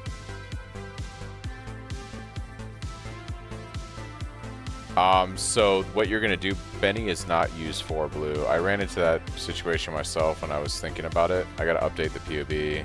So my links that I'm running is actually 3 blue on the armor evasion base. And I'm doing increased crit damage with Trinity and Infused, and then elemental damage with Pulverize for some AoE. And then you just use the Benchcraft and you do 3 blue on a armor evasion, and hopefully you hit the 2 red and the green for the others. You're gonna hit either 2 red and a green or 2 green and a red, something like that, because it's an armor evasion base on average.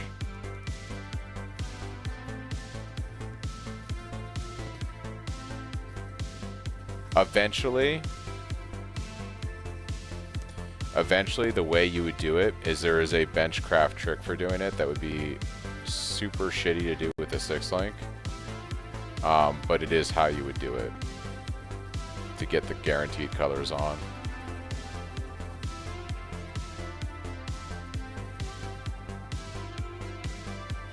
You can run it in your weapon versus your chest. It doesn't matter, Benny. You only need 1 6-link, not 2 on this version of Cyclone. Just keep in mind that if you upgrade your weapon, you're going to have to 6-link your weapon. You know, so you could, you know. The reason why I also don't like doing it in the weapon is we eventually take... I'll on the skill tree. Right now we're running 3 red in our weapon and 2 red. We're running 5 red. We do take the mastery for increased max life per red socket on equipped staff. So if you run that setup on your weapon, eventually when you want to take this, you're going to get very little benefit out of it because you're only going to have like 1 or 2 reds on your staff versus 5. So that's the other side of things.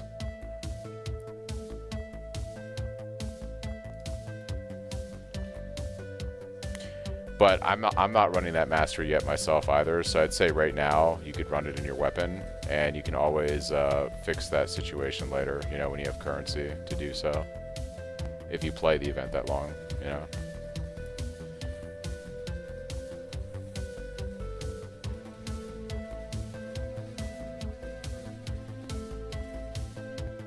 Am I running Defenses Mastery? I'm running the one that gives you increased evasion and armor per endurance and frenzy charge.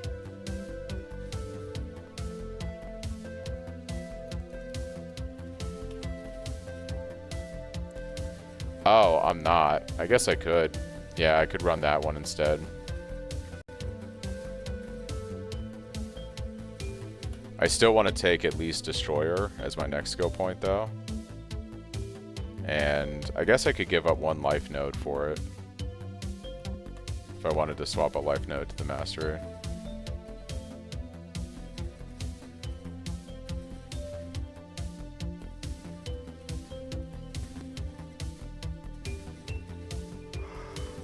I kind of like having the life I have right now, though. I feel like 2k unreserved minimum is where I like to be. I really don't want to dip beneath 2k. Unless I have to. And right now I don't feel particularly, like, I don't feel weak at all. I only feel weak against that chaos. But that's, you know, obviously per our conversation today.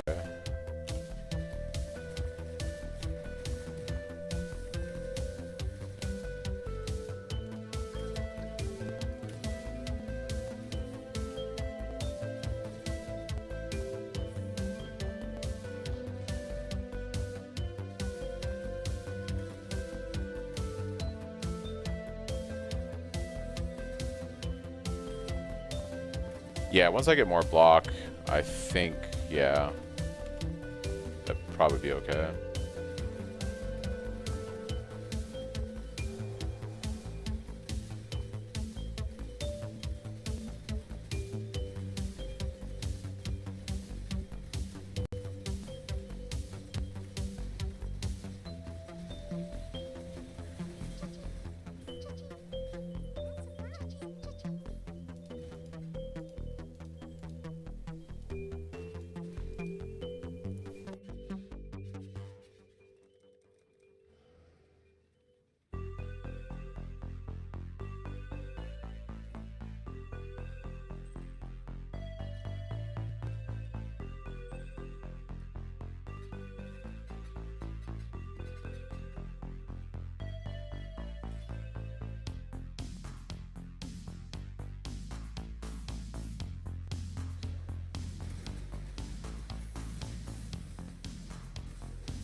You know what I need to do? I actually need to put money into my flare's radius, because I drop a flare and it does absolutely nothing right now.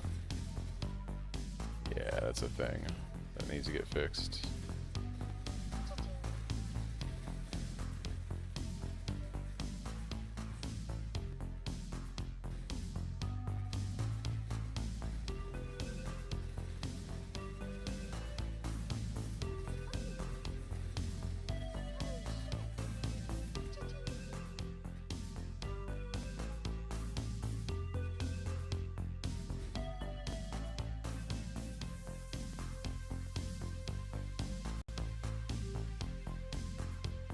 I should feel much better.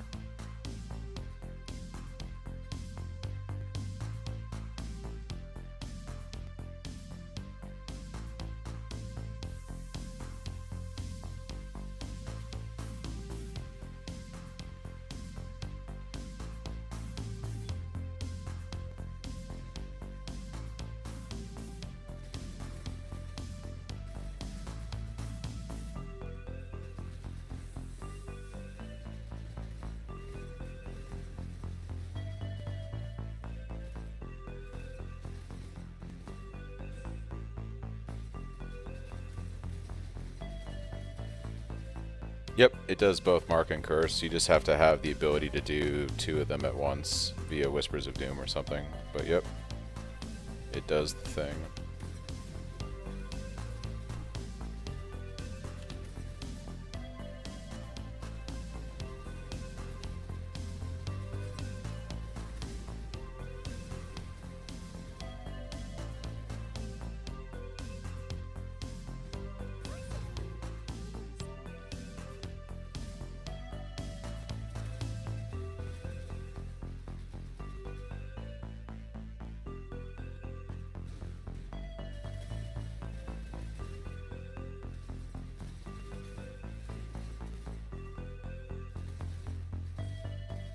Yeah, it's one of those things where I couldn't really.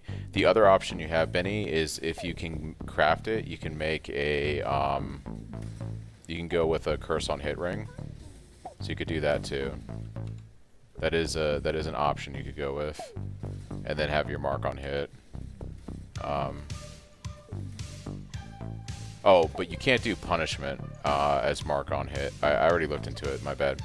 Punishment doesn't work as a curse ring, and you can't use really vulnerability. Yeah, there isn't really a lot of good options for a second curse outside of punishment, because eventually elemental weakness doesn't scale as good as it should because we invert a lot of their resistances with the exceptional support. So like, yeah, but LE weakness isn't going to work good once you get the exceptional support.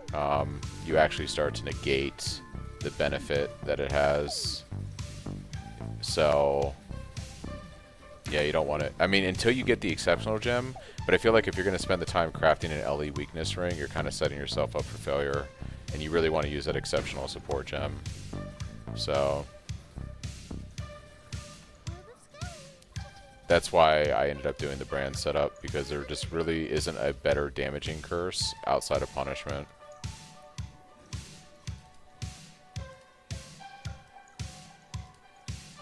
We're going for the long haul. The long haul.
Oh yeah, we went bumfuck.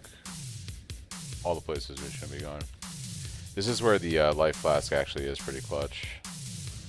Like we were talking about in that darkness situation.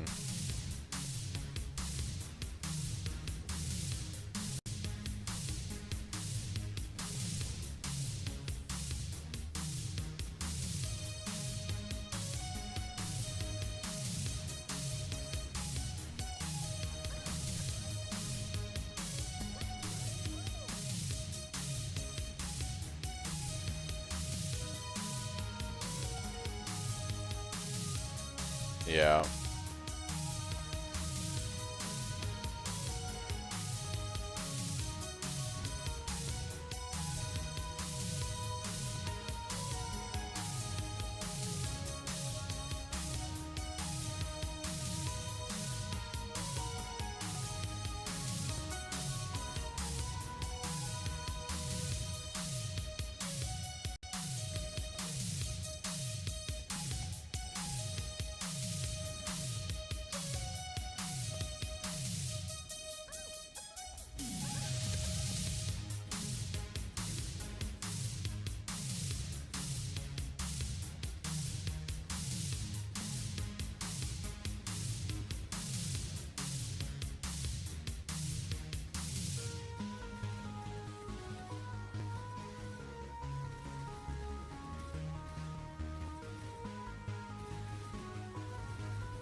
Arrogance is locked. Arrogance is on 3 sockets, so it's a 4-link.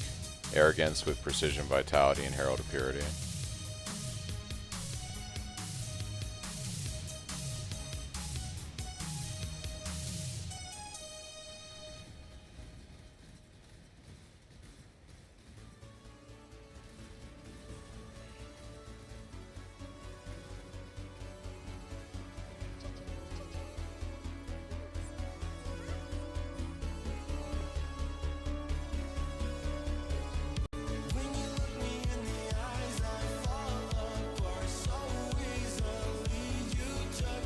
Alright.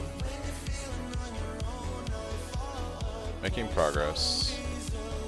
Depth 220, so we've done 100 levels today.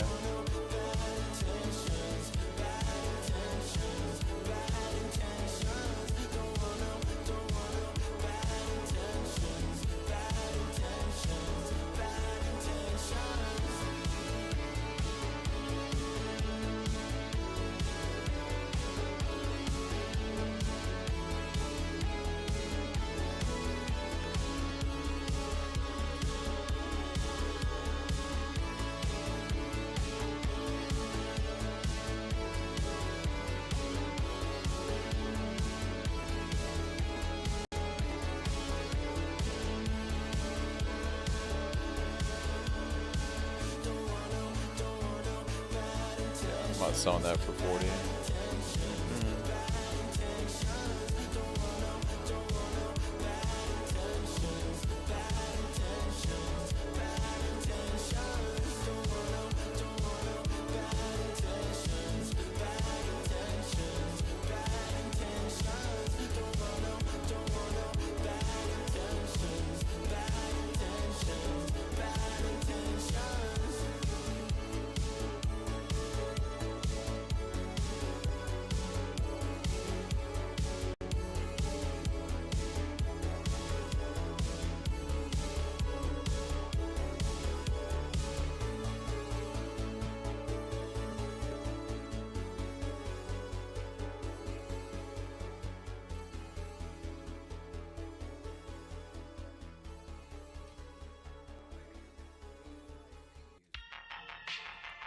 I'll be right back, guys.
No, you run Determination, Grace, and the other one. What is it?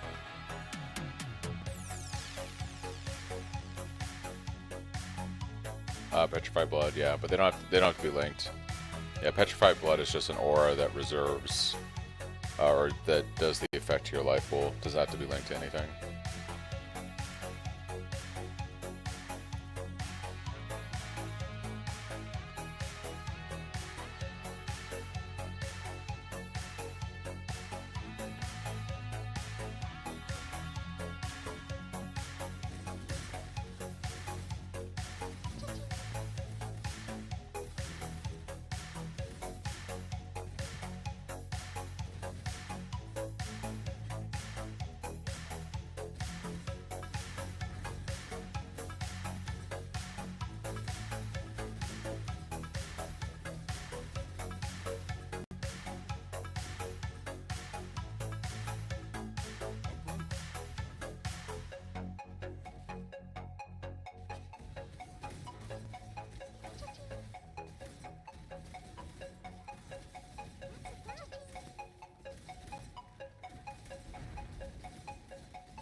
Vitality gives you a decent amount of life regen. You don't have to run it, but Vitality should be linked to Arrogance. It shouldn't be affecting your mana reservation.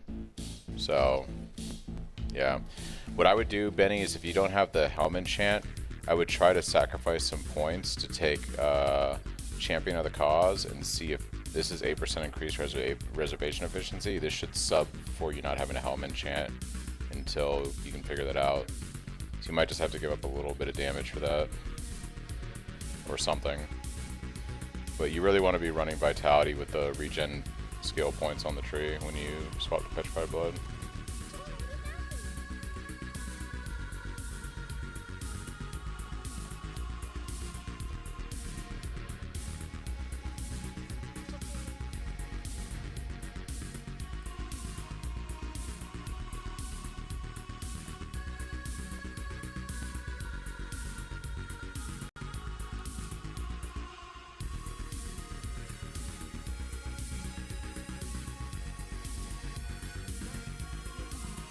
Dead toe again.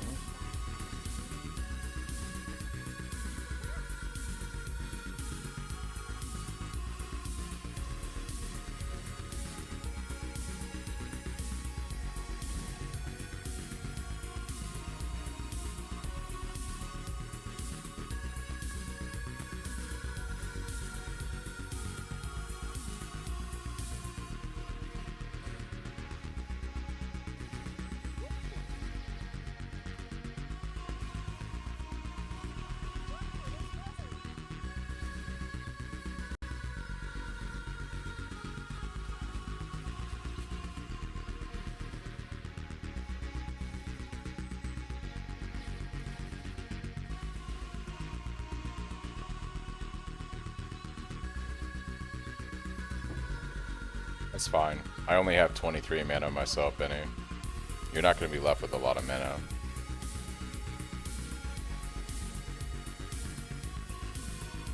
Yeah, you need to use the, it's the Eater currency on your helm that gives you the mana reservation. The blue stuff.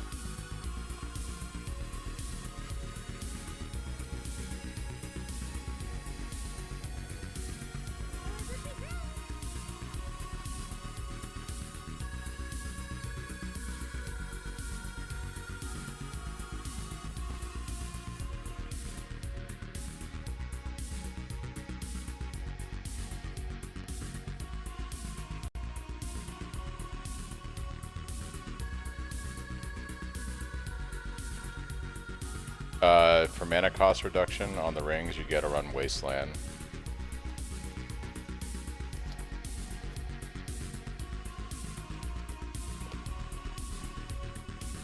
But you can also just come to my hideout and I can craft it on your gear if you give me the chaos. I think it's like 4 chaos per craft. I have it unlocked so I can just do it for you.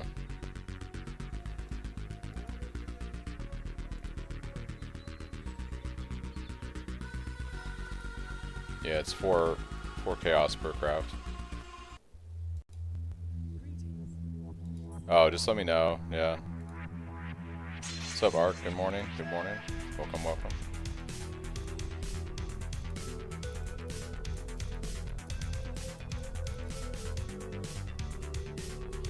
We're just grinding away, delving and completing watchstones.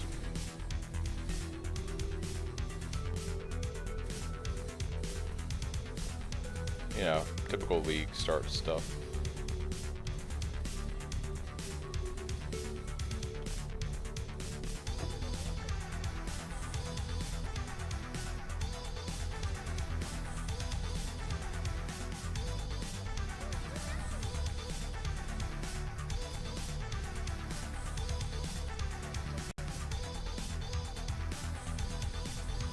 Yeah, fortunately Chrome or Chaos is pretty common nowadays with the currency rework, so you should be able to get what you need soon enough.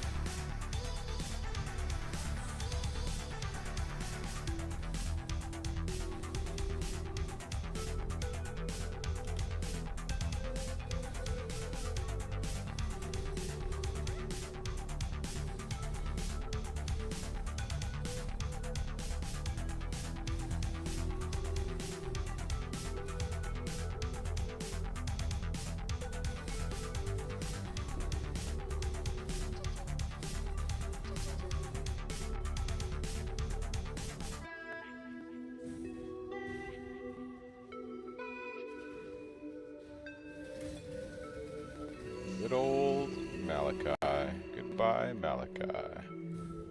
See you later, Malachi.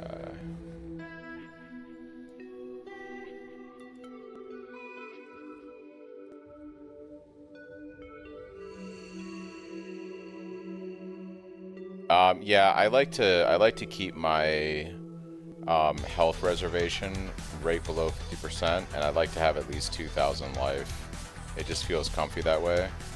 Like, I don't want to be at like 1900 or 1800 HP, even with Petrified Blood. So, I reserve. You can do as much as you feel comfortable doing, but I balance it out so that I'm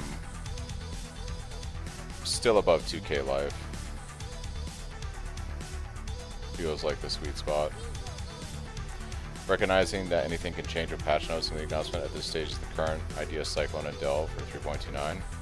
Oh, it's definitely Cyclone. Yeah, you'll want to work on your HP, Benny. I mean, you're only in T6 maps, so that should be fine. But once you get like higher up, you're gonna want higher HP, right? Just like in anything.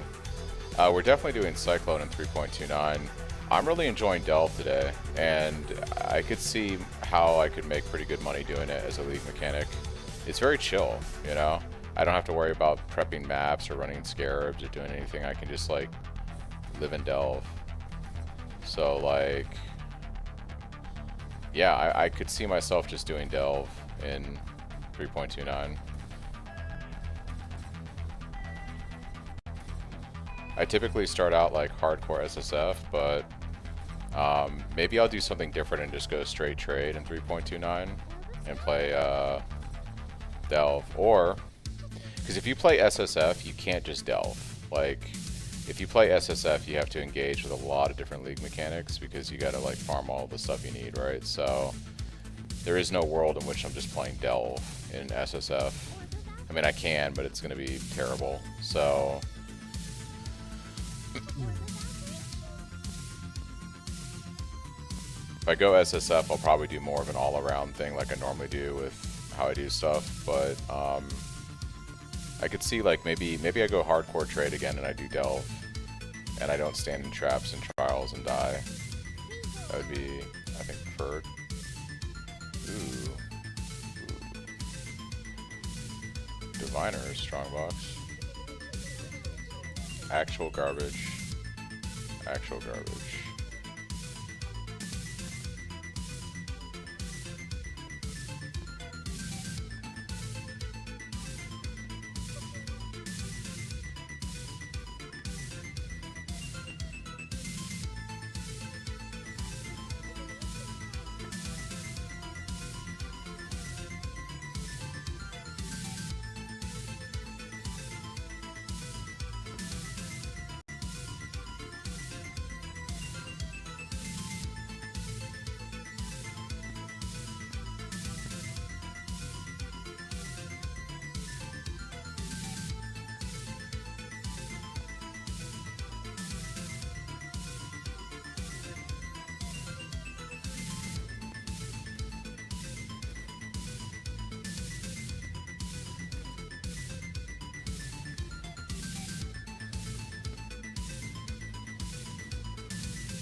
Oh, I stood in the slam. And I didn't drop a portal by the boss room because I'm terrible.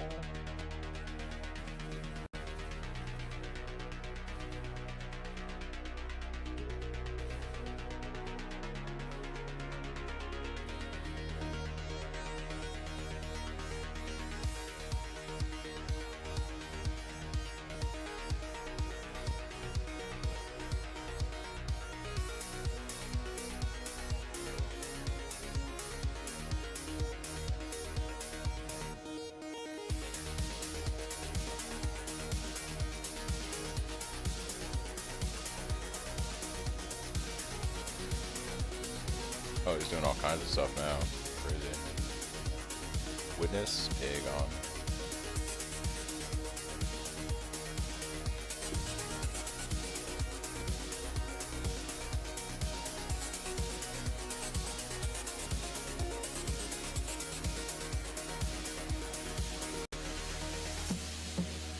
Enter the moment of trauma.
Can I move him out of that? Or just goes away. Cool. Kind of, maybe?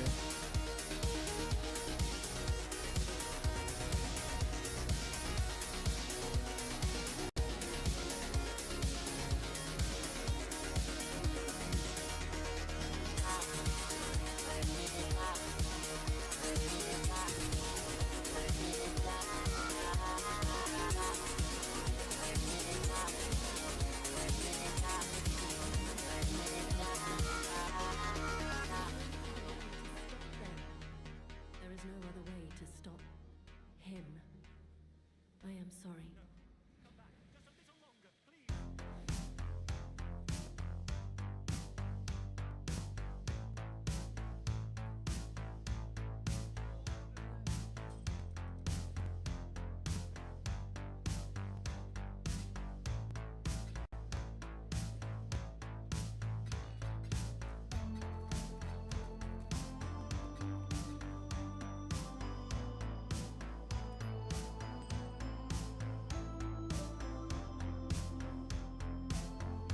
Yeah, it's still 80% AV. Eventually, you're going to have 60% lightning conversion from the gloves, but you're going to have the money, right, to get the better Eldritch currency so that you hit 20 to 25% on the implicit. And eventually, you'll want a perfect veiled that's at 35 instead of 30. So, yeah. You use the gloves to do 60% of lightning and the tree for the 40 to cold.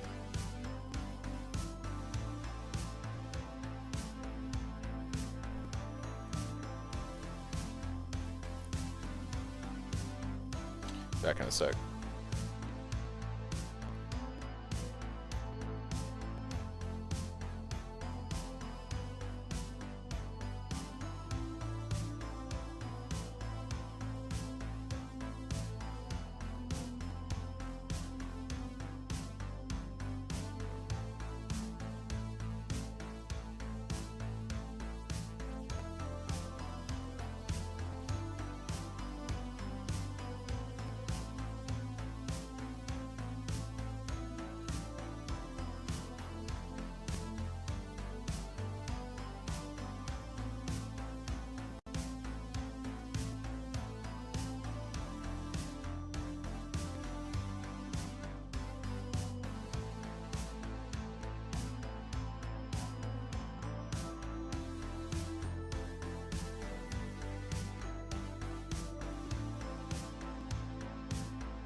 Okay. Coffee acquired.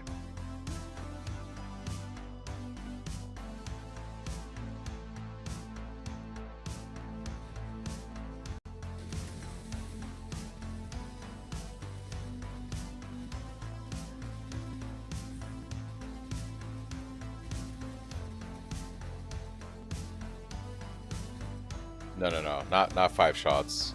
I only did 4. I plan on going at least another 4 or 5 hours a day, so don't need that much energy.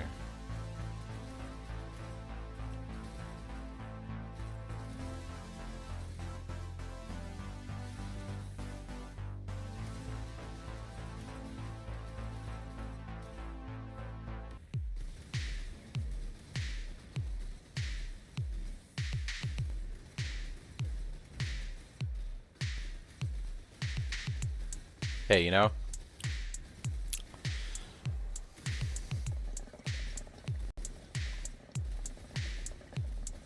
I sleep so little. The amount of caffeine that I have to consume to be able to function is medically, like, yeah.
my gosh, Soul Eater. This guy has to die, or we are fucking done.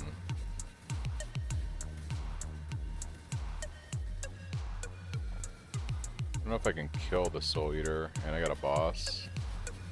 Ooh, baby. I am not very confident.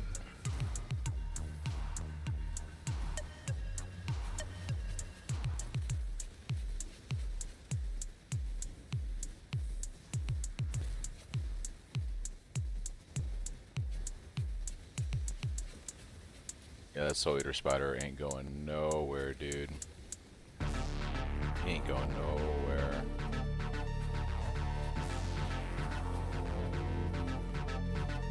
Oh, I did kill him. Okay, cool.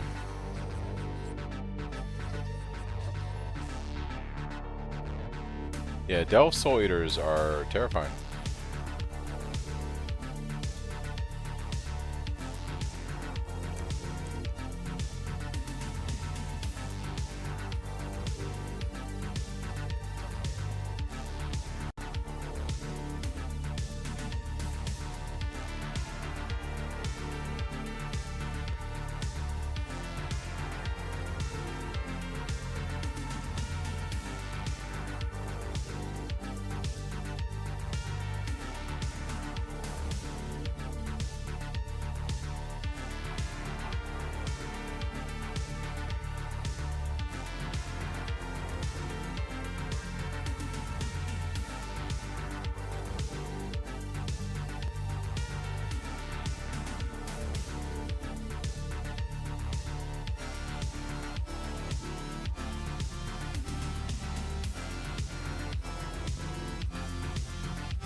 Lightning and shock resistant. Nice, that's what we like to see. And he'll just forever become more and more powerful.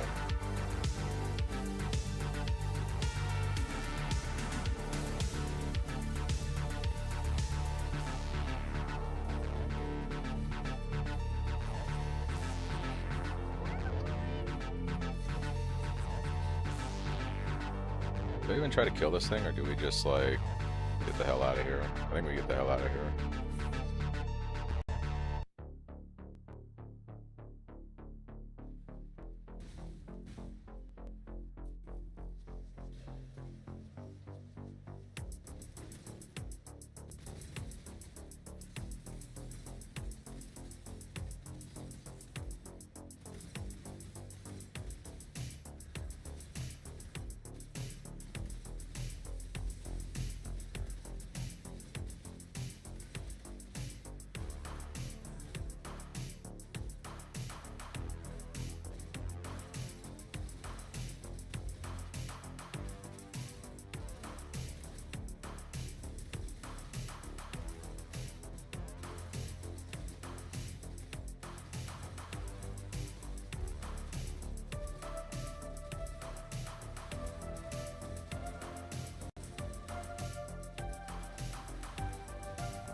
10% life reservation efficiency. You want to be careful with your life reservation. If you get above 50% life unreserved, your skills start to cost life, and you don't count as low life, which means you don't benefit from like Brink of Death on the passive skill tree for regenerating a lot of extra life. So you want to make sure you're always sitting beneath 50% unreserved life, so you're technically on low life. So I would not do that.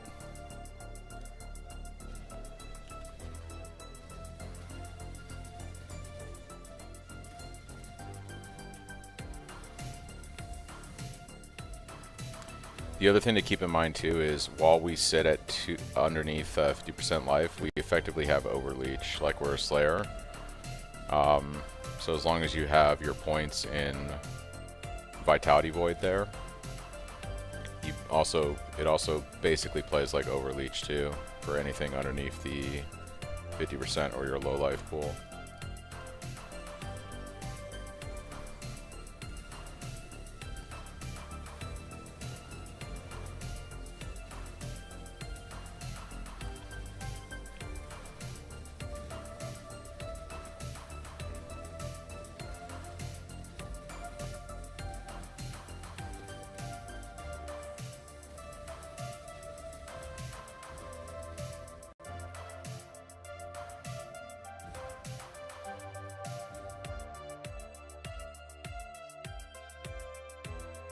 Another Crystal Spire, let's go.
Money now, boys. What do we got down here? This is general area. Got a whole bunch.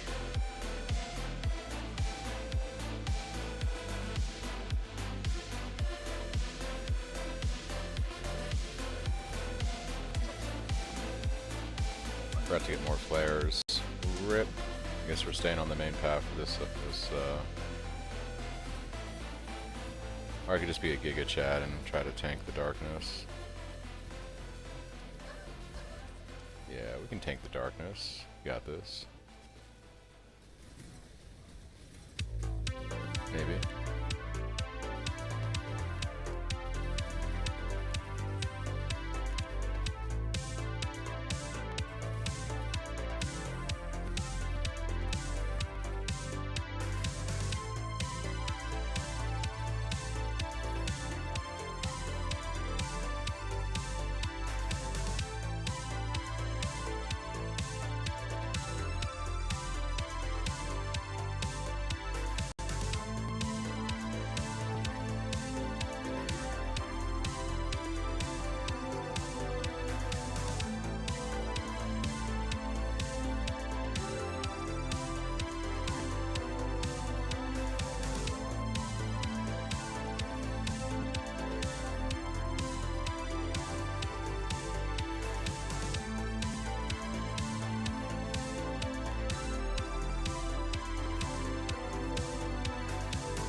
Ooh, we got a Lich's Tomb.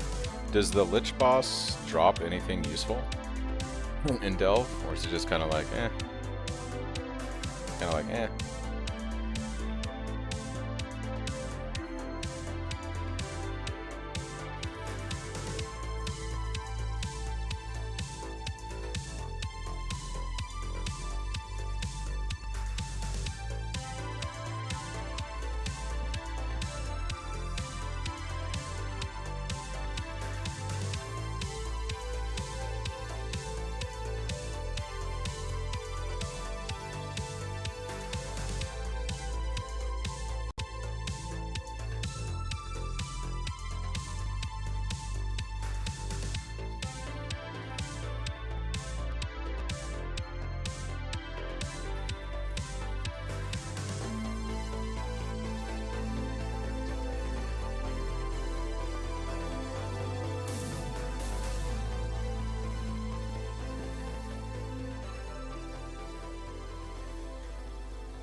Minion node. Ooh, are we gonna get something juicy?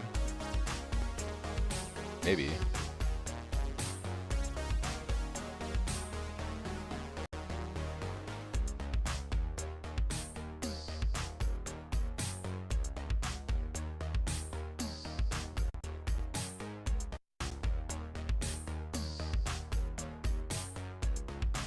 Okay.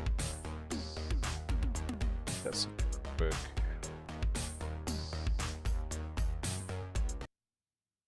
Testing. Okay. Make sure my mic was still good.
Damn, we didn't get armor. That's rough. I was hoping that we would get another potential Spectre chest. Feels bad.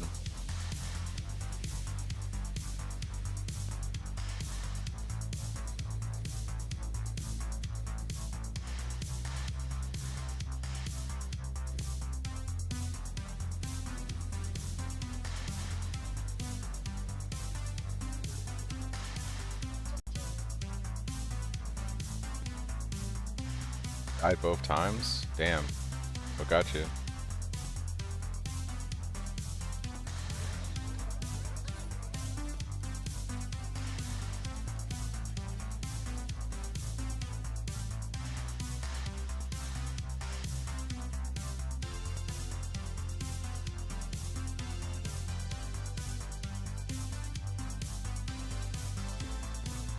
Yeah, you gotta be careful with the traps.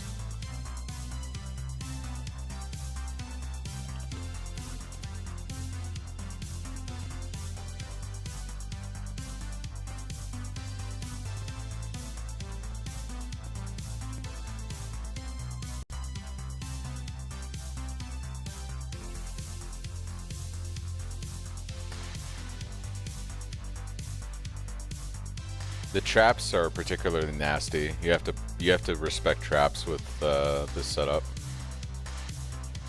You're not gonna have a lot of warning because you only have like. You also have very low life.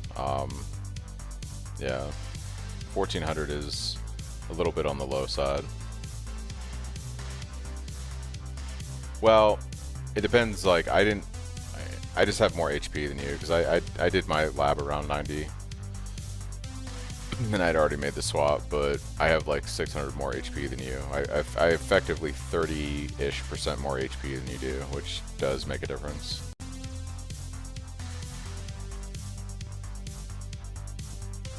What does this guy drop? Does he drop anything good?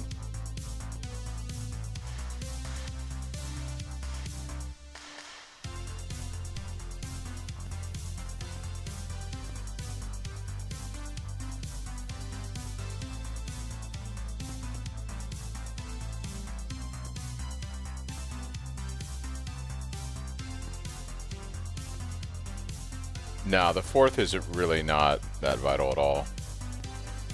Boss drops. Is any of this shit good?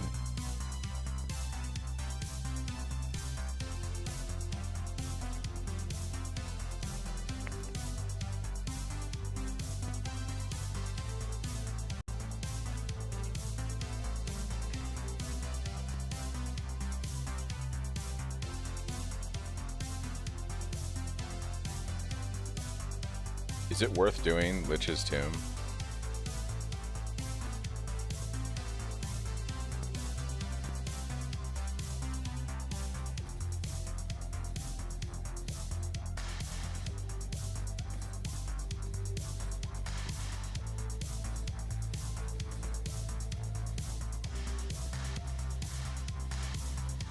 Okay.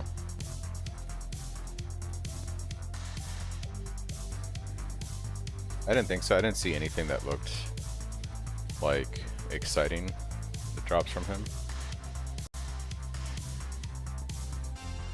You never know.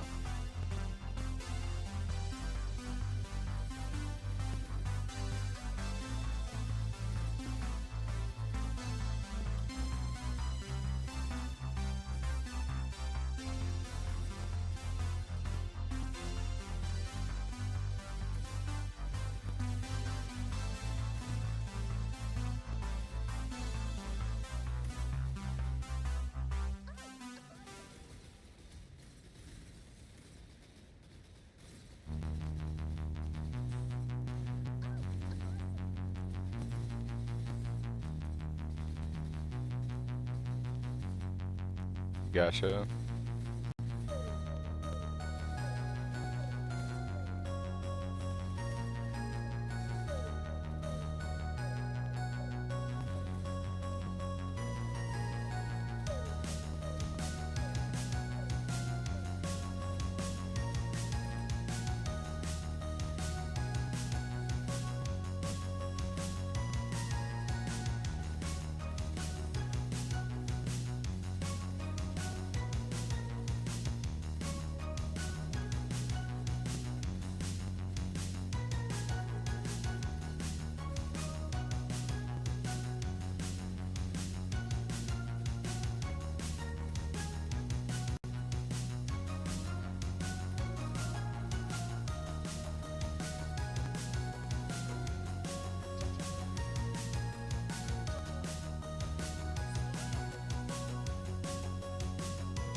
The enchants are 4 chaos apiece. And you just enchant your jewelry with them. You need an open prefix for the... you need an open prefix.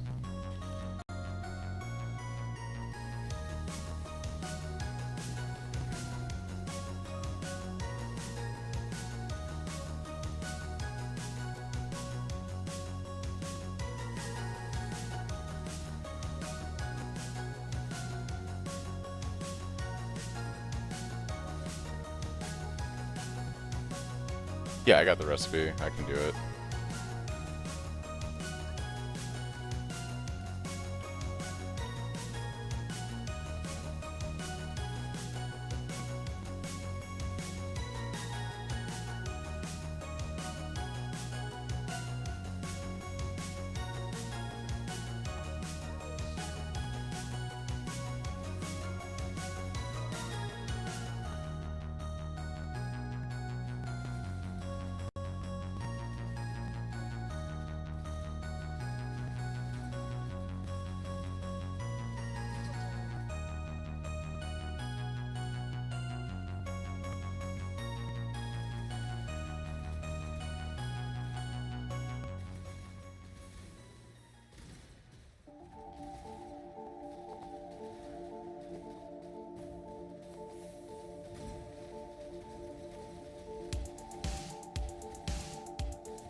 Yep, you just trade me the crafting materials and the items you want the crafts on. I craft them on the bench, and then I just trade them back to you. You can't use my bench, so... But yeah, when I get done with this node, I can go to my hideout, we can make a party, and then I can just craft the stuff with my bench real quick.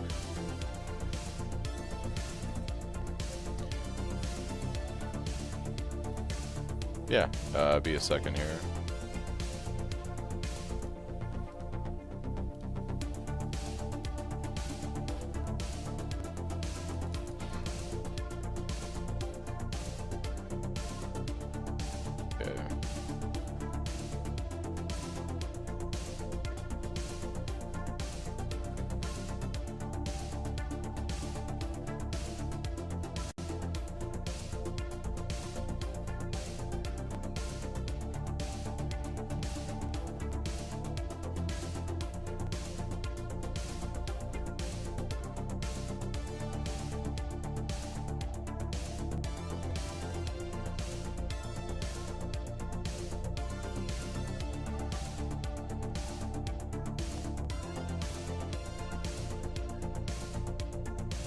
Just sent you an invite.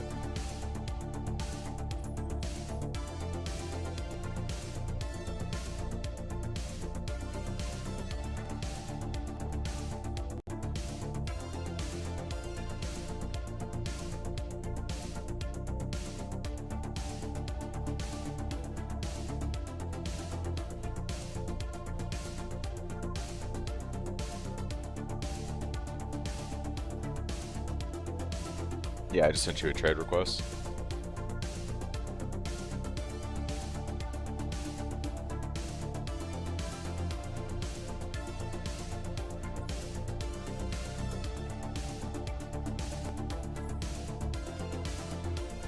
Okay.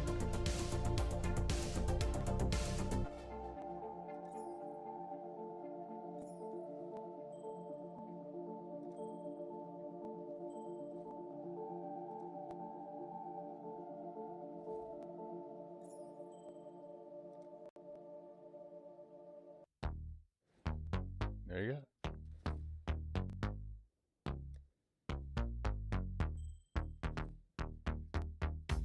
Yeah, no problem. What's your Cyclone cost at now?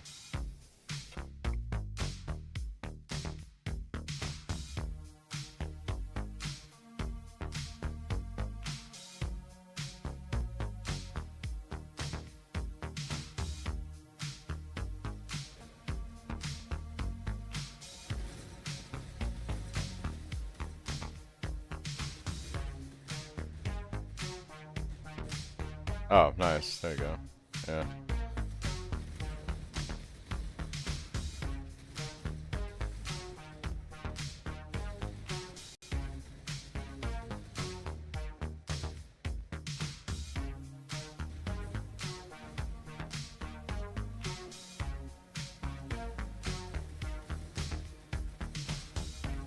Oh yeah, that's brutal. Yeah, that really sucks.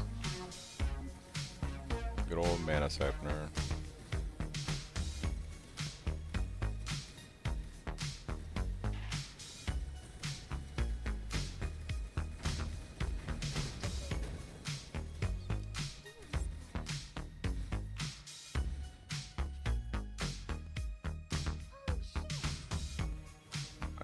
Pressured fossil, let's go.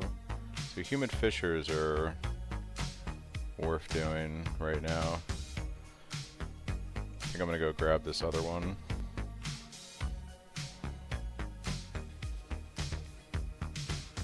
It's like 140 chaos right there.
Yeah, I mean, I would prioritize your life, making sure your life gets a little bit higher. Like I said, I don't like sitting below 2k when I'm playing this type of thing, personally.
Yeah, 1800 isn't that bad, honestly.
The long haul.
Alright, so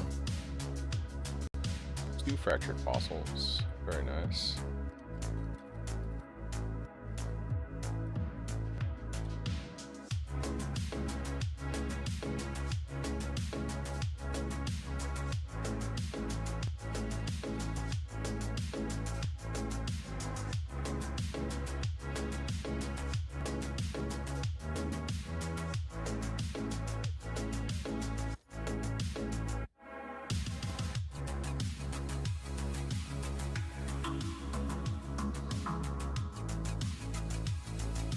Maybe no way, dude. I'm selling that to you for that.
Yeah, you do whatever you want to do, Benny. It should be fine. If you don't have enough evasion, that might be why you're getting stunned more frequently. Because I don't get stunned that often. You're gonna get stunned, but it shouldn't be like you're constantly getting stunned. So.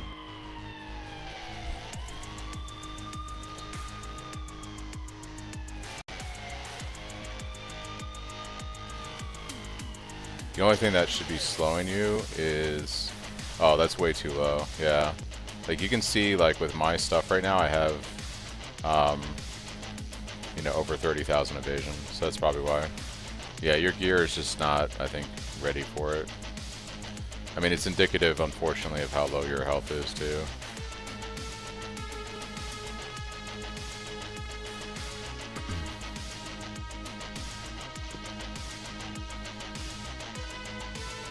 I don't think you need to run GC though.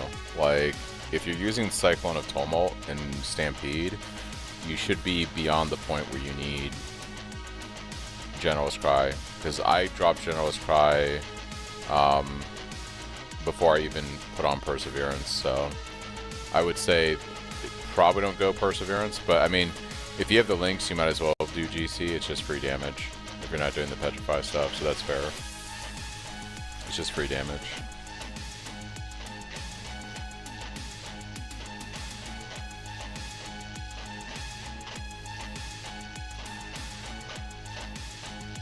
Yeah, I'm not saying it's not fun. I'm just saying that GC becomes very irrelevant in terms of the amount of damage you're actually going to be doing. But you got no socket pressure, so there's no reason not to run something like GC. Exactly.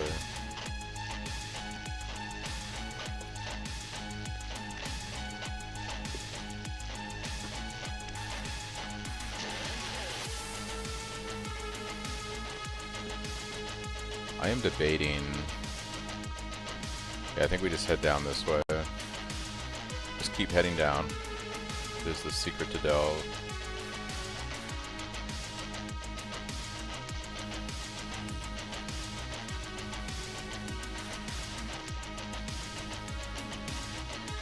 To be fair, too, there's nothing wrong with keeping, like, I guess, GC. You don't have to do the Petrified Blood Tech. You could deviate from what the build is. But I don't think you could use Perseverance. So you'd probably be okay for like mapping and stuff like that, but with this particular build, without like some insane gear, your damage is gonna start to really fall off later on, unless you do build it this way.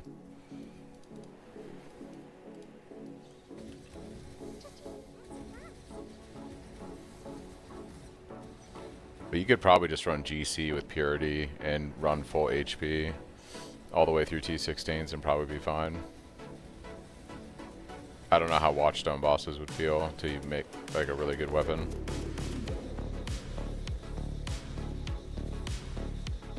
Gotcha.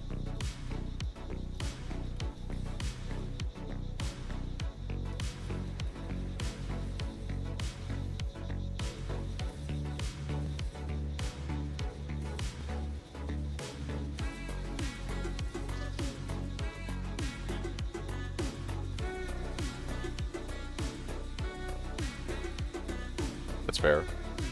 I think that's what Niche is doing, just going for the box. I am gonna push Delve until I hit a wall, and when it becomes not fun, I will probably be done with the event. That's where I'm at. I don't see myself grinding out the kind of gear I would need to seriously play this for 3 weeks anyways.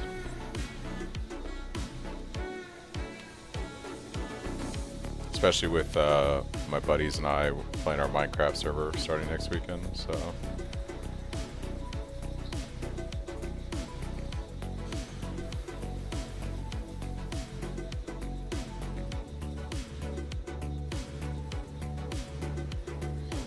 Oh, for sure. Yeah, you should always, at the end of the day, you should always do what's the most fun for you.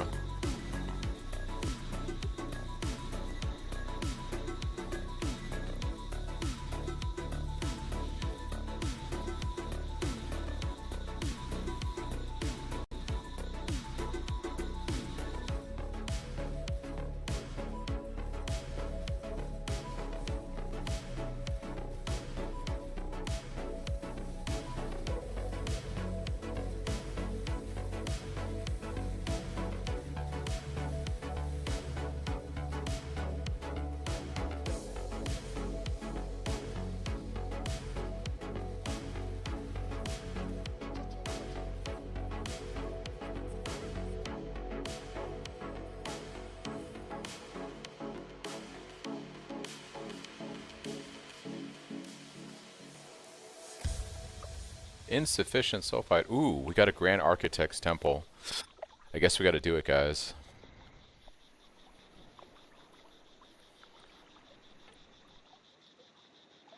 %33% increased effect of wishes granted by ancient fish. I have no idea what that means, dude.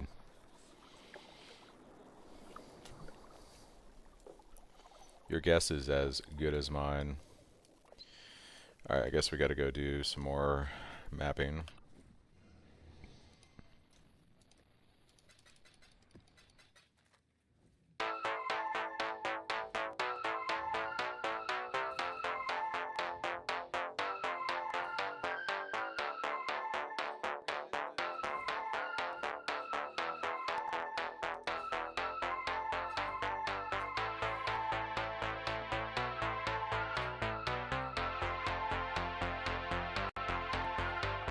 Curious to see how much money I've made. So I was sitting at 14 divine. This was 2 hours ago, and now we're at 25 divine. Okay. We are making money, guys. We are making money.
Oh, you double rolled armor on your flasks?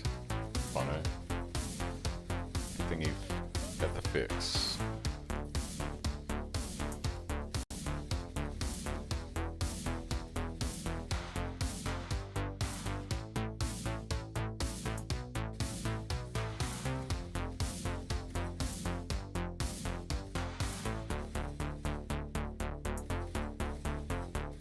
You should invest your first monies into Cyclone of Tumult and Replica Stampede. Replica Stampede is probably going for... Wow, this went up in price. Holy moly, dude. I bought this for like... I think I bought my pair for like 12 chaos yesterday. Holy shit. Okay. Yeah, that's what I would spend your... That's what I would spend it on, is once you get, like, getting Cyclone of Tumult up and running with Stampede should be your first priority. But also, like, I would say, do you have a 5 link yet? I would probably focus on a 5 or 6 link for your Cyclone too. Is pretty good. Getting a Rumi's Flask is also very much recommended. What are those going for right now? Yeah, they're pretty cheap. I would get a Rumi's Flask. It's a good defensive flask too. Yeah, those things skyrocketed in price. Holy shit. Wonder what's driving the price up so much on those.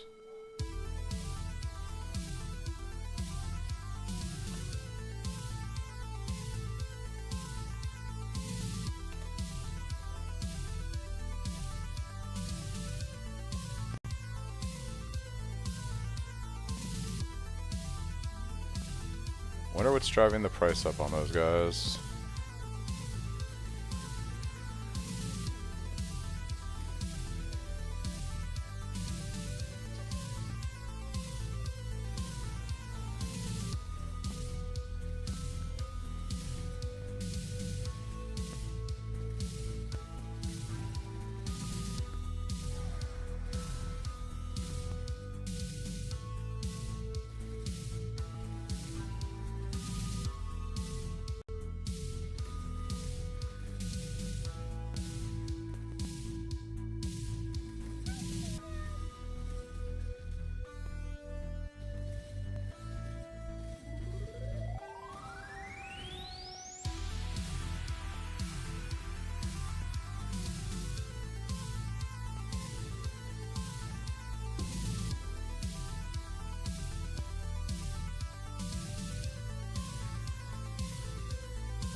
Big difference, huh?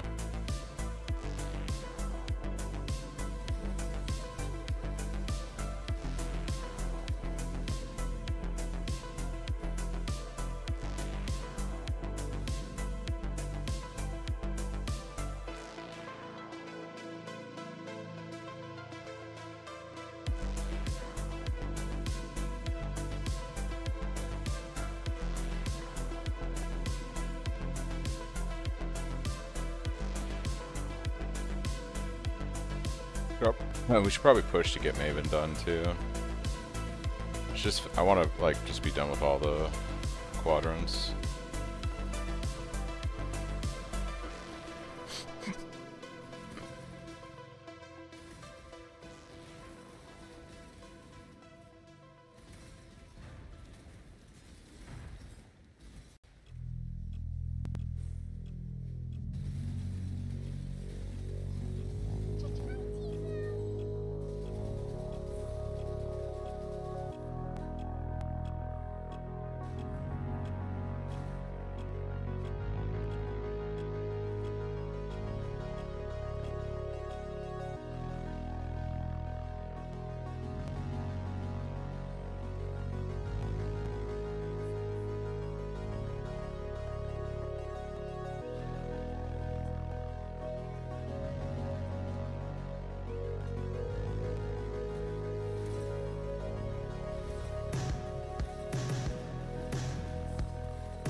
Crazy weather you got going on there, Benny.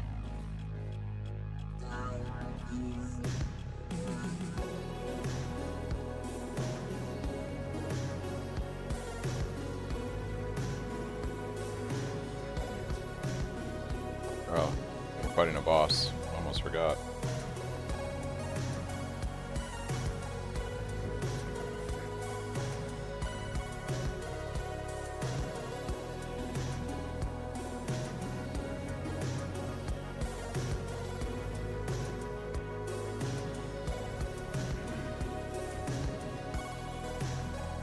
What is that beam he's doing?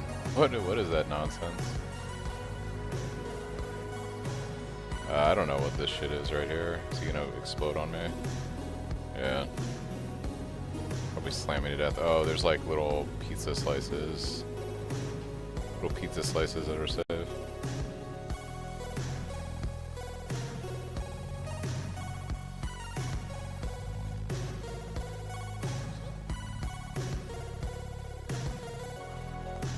Alright, my least favorite. Flower petal boss. Let's go.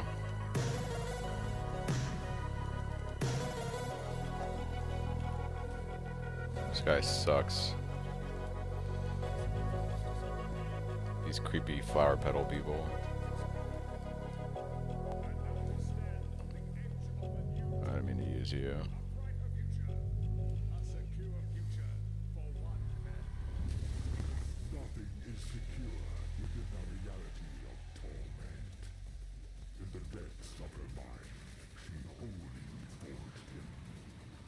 Boss is so stupid.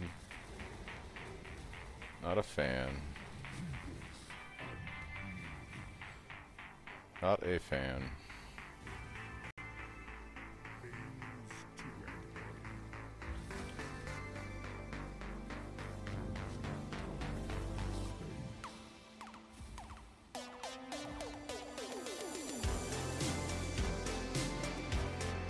Okay, where's blue petal?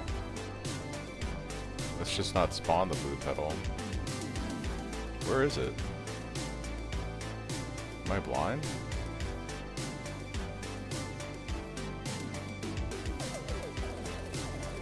Oh, did I already have it? I don't know, dude. This boss is so scuffed.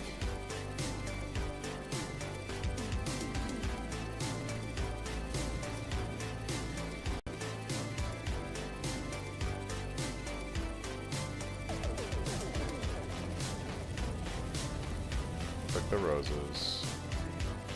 Yeah.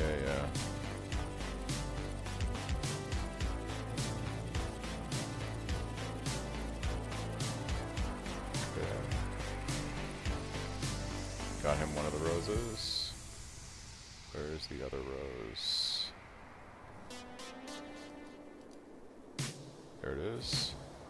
Okay.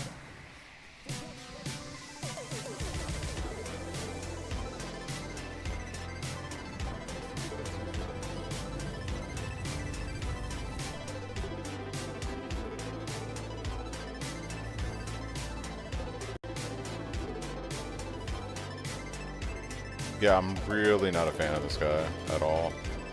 Really don't like this guy. I have no idea where... Oh, there's red petal. Okay. Got him the red petal. He just needs his blue petal.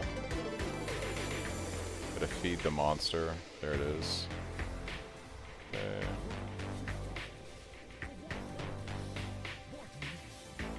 Should be in calling range soon.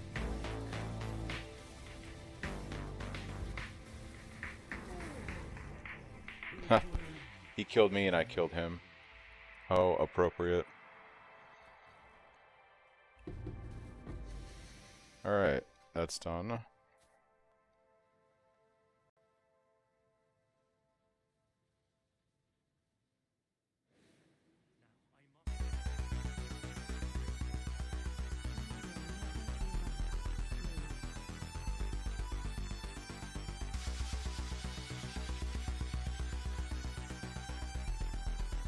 Two of 4 watchstones done. Let's go. after the memory tear.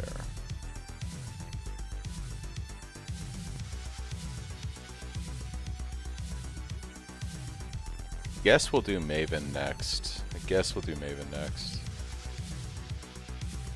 We really should do Eater. I'm sorry, Elder and Shaper next, to be honest.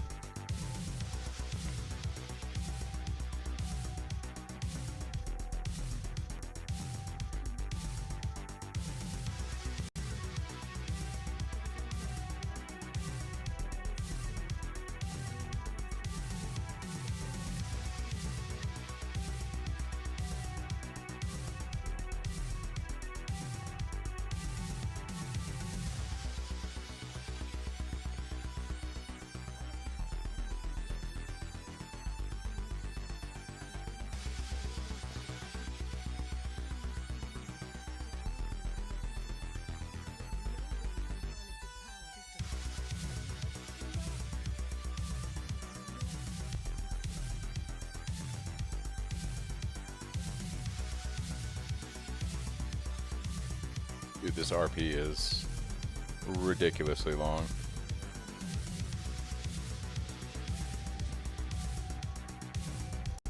Hey, there it is. Now my Atlas looks cool.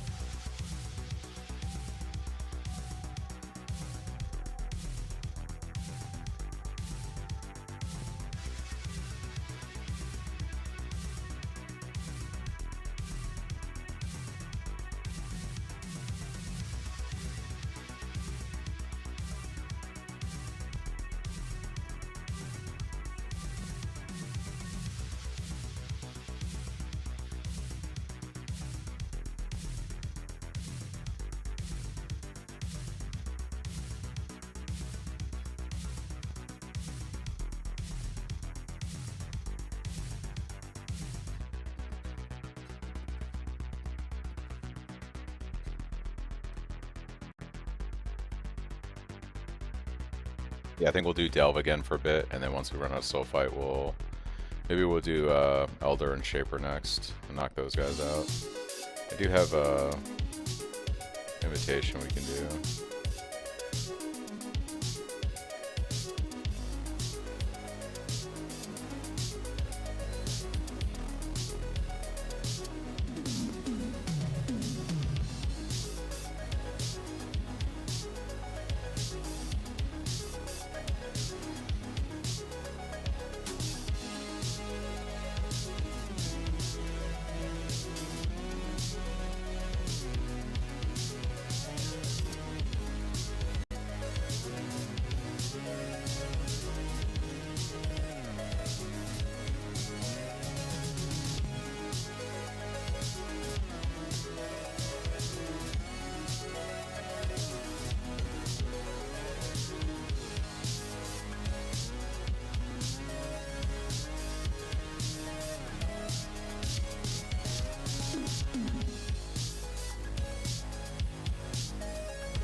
Oh yeah, we should do Grand Architect, right? Because he can drop Doriani's.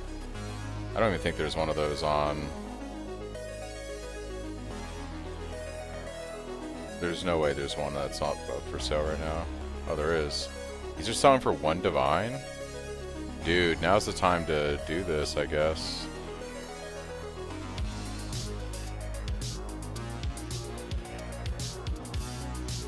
That's crazy. I guess now's the time to complete this criteria if you need it.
Oh yeah.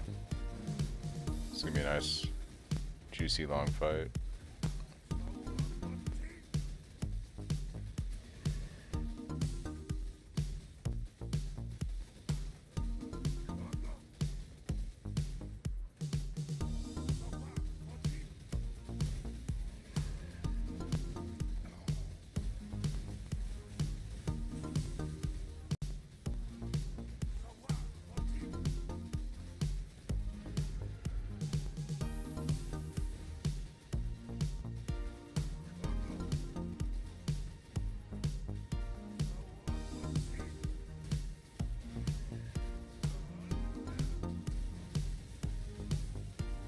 I don't know if I can do this with my damage. I guess I can do this with my damage. I just gotta do mechanics. Try not to die. Easier said than done. Oh, do you not use flare? Okay, I have flares. Oh nice, we have a fast recharge.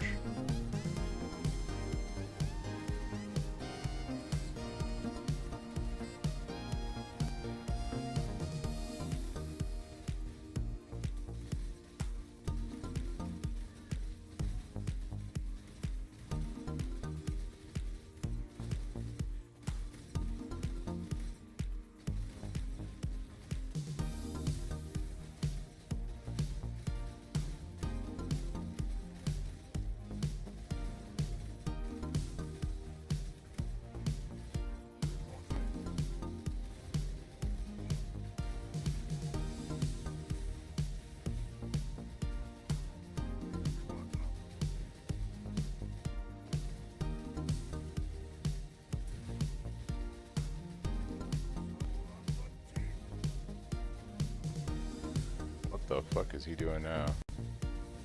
Bro, can you just get cold, please?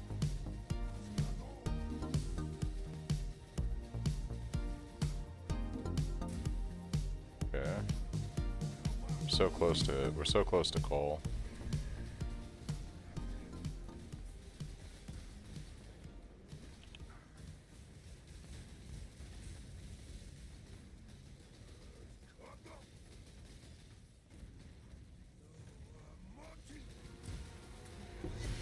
There it is. He did not drop the map. RIP.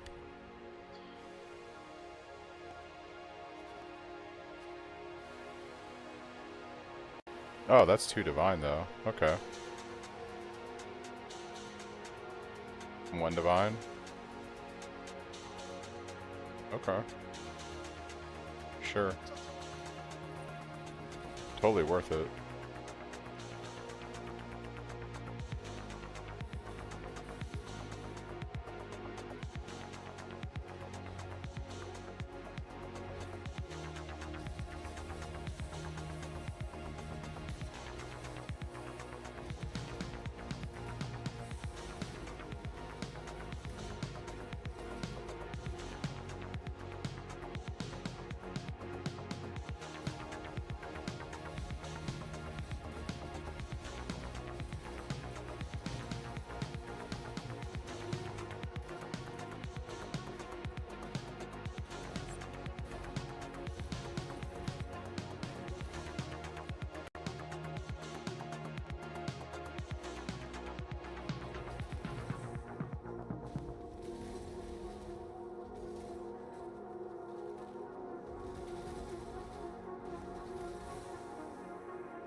248.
I don't know, I still might work on a weapon next. I feel like what I'm concerned about is my damage was kind of low on that Abyss boss, and they're obviously going to be tankier the deeper I get. I still have like at least another 100 levels to go, where I'm going to be trying to run all and stuff, and yeah, I think a better weapon might still be the play for right now, because I'm not feeling particularly weak in any way, outside of chaos resistance.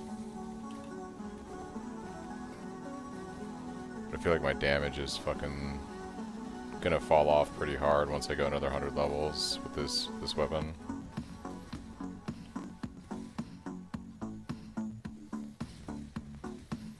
Yeah. Like it's fine for this shit. This trash is easy to kill. Like a Dell boss? I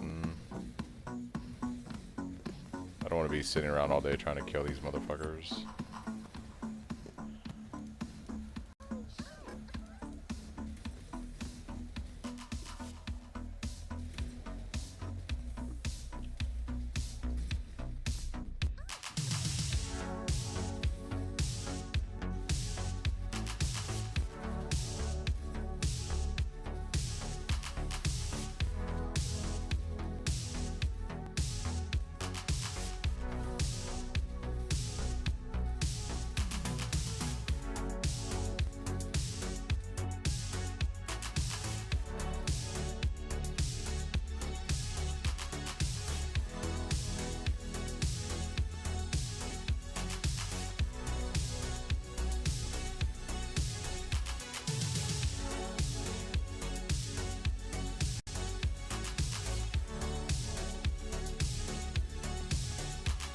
Yeah, I think weapon might be my next craft. So what I might do is, once I get done with this soul fight, I might go look at stuff on trade and see what things look like right now. So I can probably spam some alterations and make something better than this. I don't know, we'll see.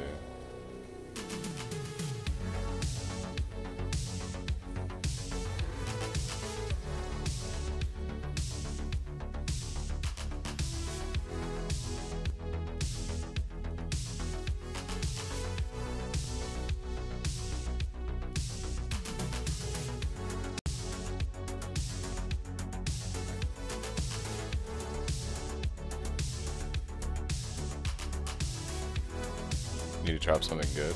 Yeah.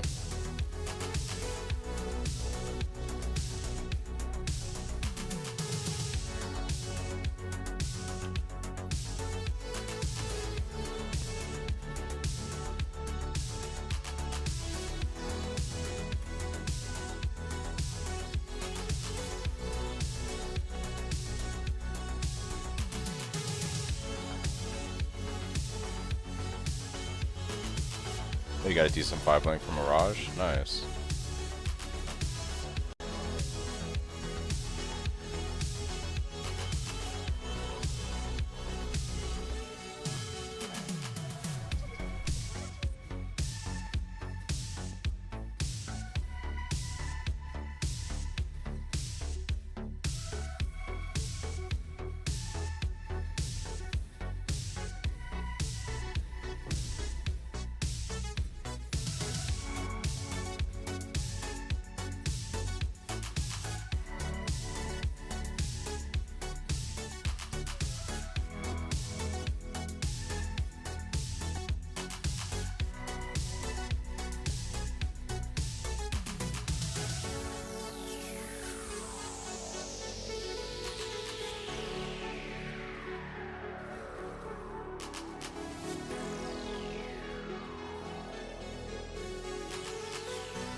Dude, look at that ring. It's a fractured curse enemies with despair on hit. On a res implicit. What the fuck is that, dude? That's gotta be money. That's gotta be money.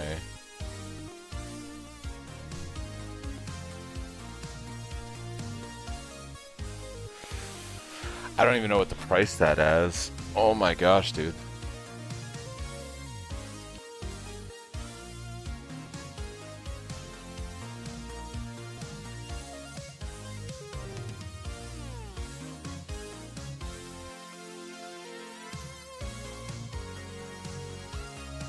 There's nothing like it on the League.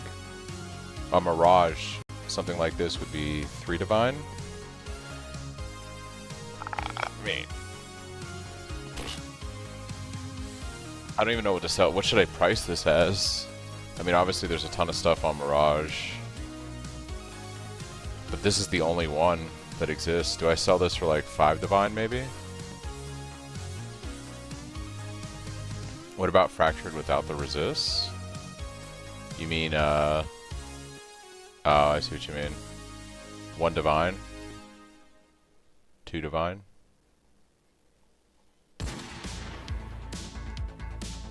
I have the resistance right here. Are you talking about?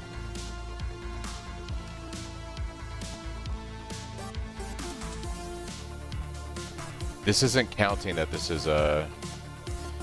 This isn't counting that it's a fracture though. You know what I mean? It's not seeing this as a fracture. This right here, like 0. Alright?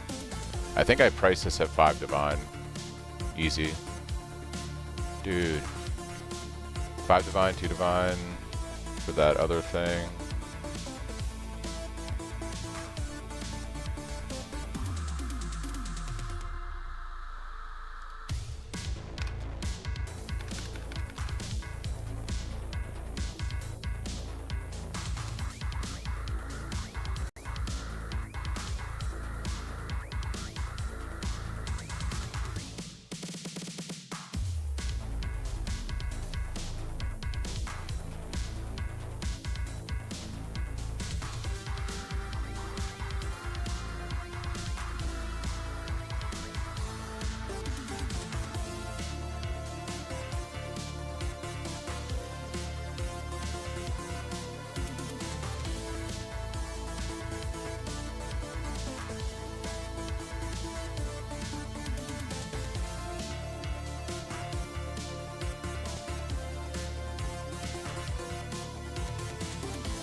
That's crazy, dude. That is crazy.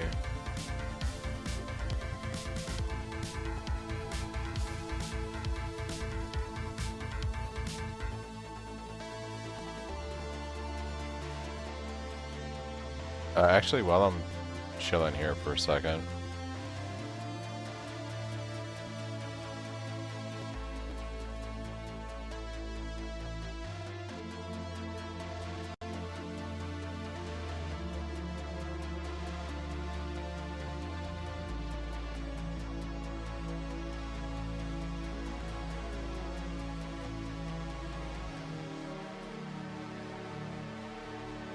Excuse me. So this has shape or influence. I don't want influence. I don't need it to be linked. Azimite staff. Item level 83. Here's an item level 83. Let's go buy this. Stop it, dude. Fucking, why does Delve have to be a weird instance?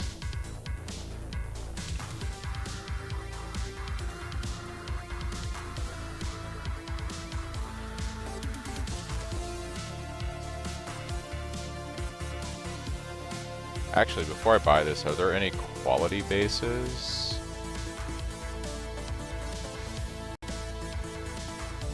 Are there any high quality bases is the question. Quality 20.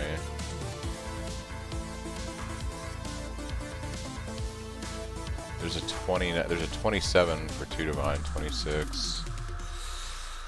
I think I maybe buy the 25% one. I have 100 chaos. I'll spend it on that.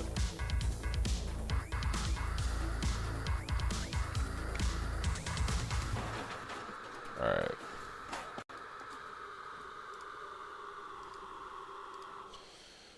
Alright, we're gonna just do some good old alteration spamming, guys. Good old alteration spams. We're gonna see what we get.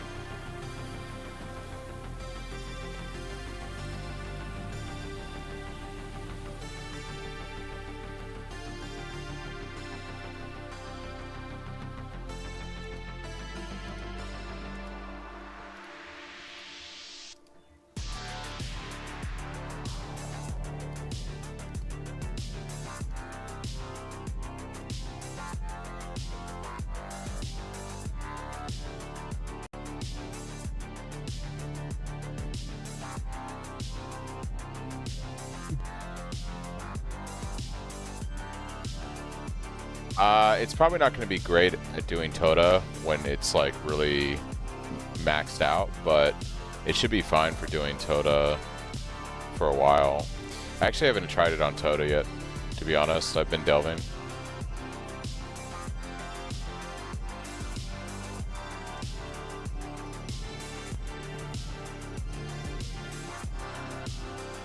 Oh, hello. Hello.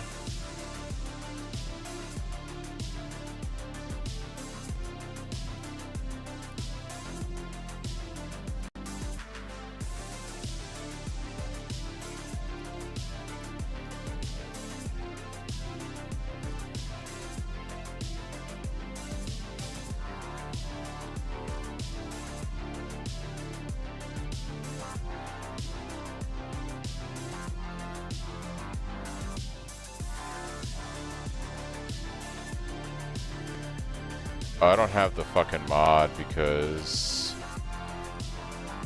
Wait, what?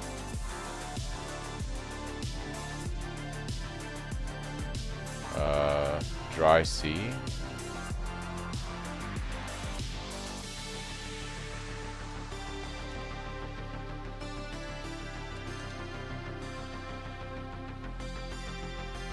Honestly, I think I...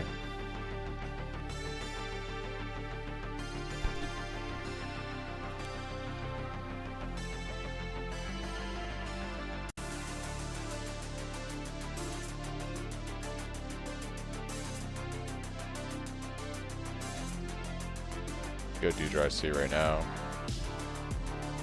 Curious to see what that looks like with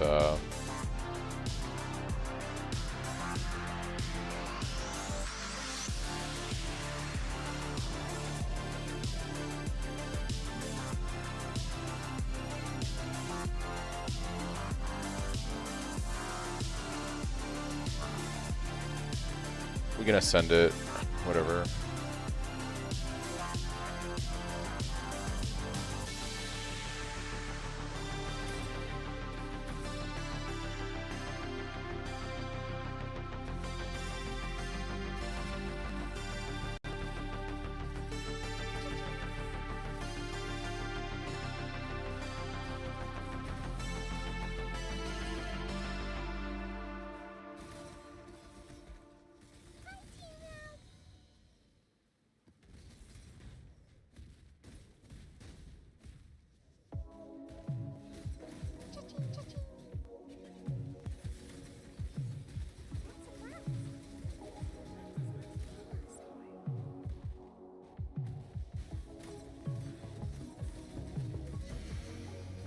Maybe we'll go mess around with Toad a little bit once I waste some money uselessly on trying to make a weapon.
Where's the flat fizz? What is flat fizz?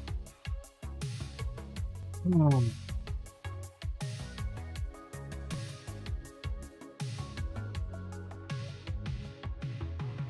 don't understand game. Where's my... There. Is it? Wait, what?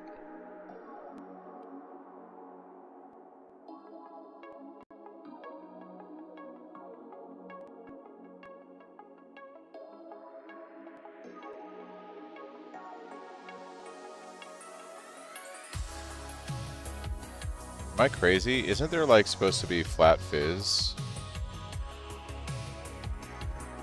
Have I lost my mind? Is it from Quarry? It's because my character died in hardcore and I migrated stuff over and it's just being fucking weird now. Let me see if this is...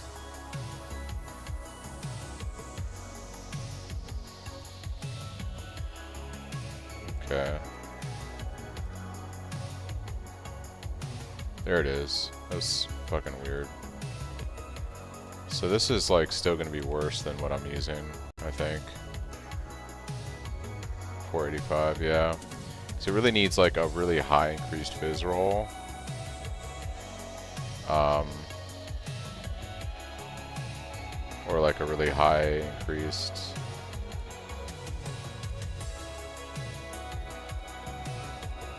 attack speed. I really don't want to combo shit.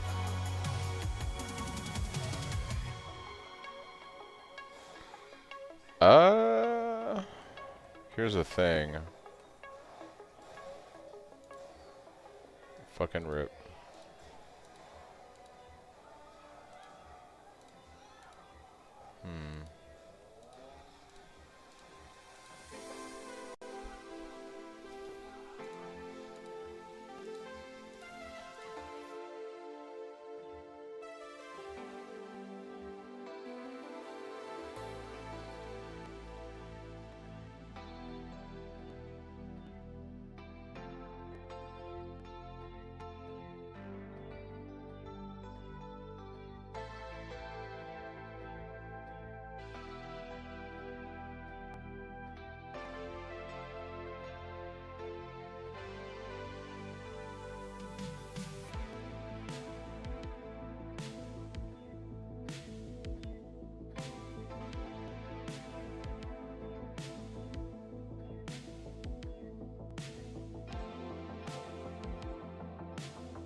Here's the question. Do I 50-50 annul this, or do I keep the 140?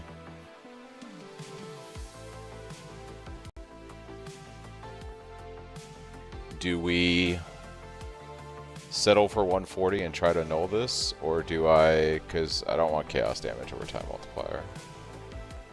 I'm gonna do it. Okay.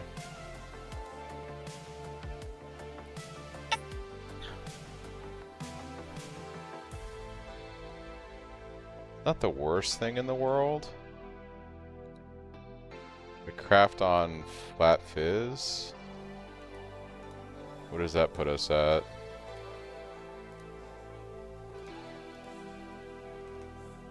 Still worse than what I'm using.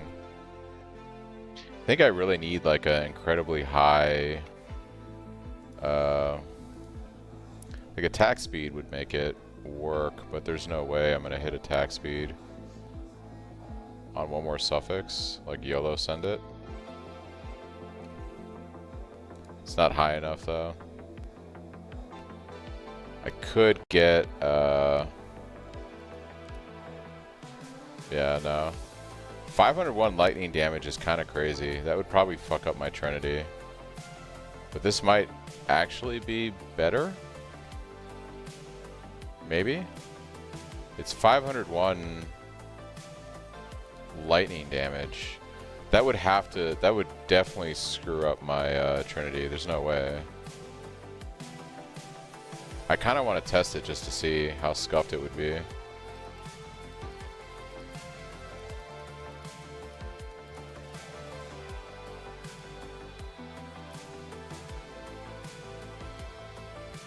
The shock damage would be crazy.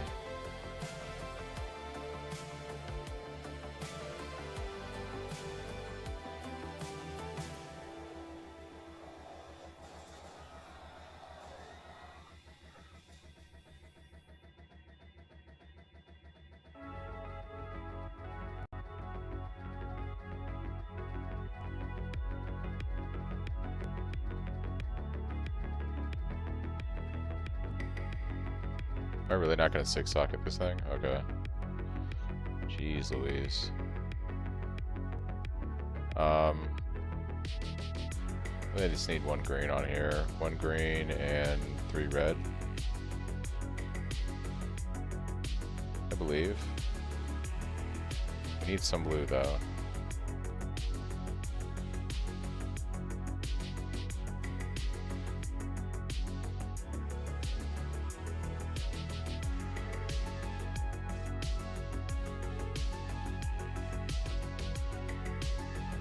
I kinda wanna see how scuffed this would be. I'm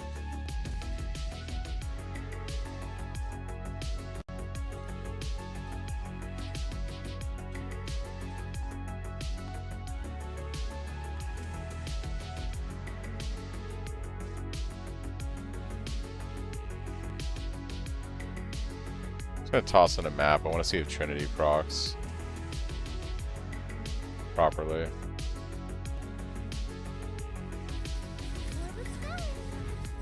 Okay, Trinity is proccing.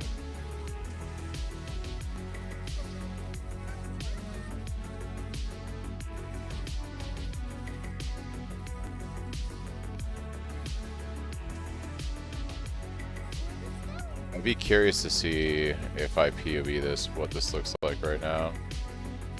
My Trinity has full uptime. My shock damage should surely be a lot better.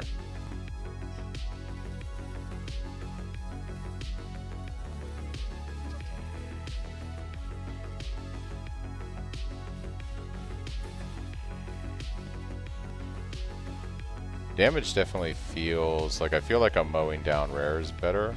There's no mods on this map, so it's hard to say.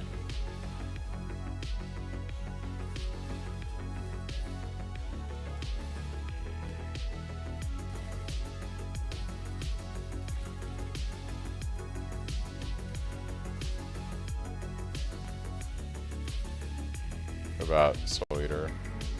Yeah.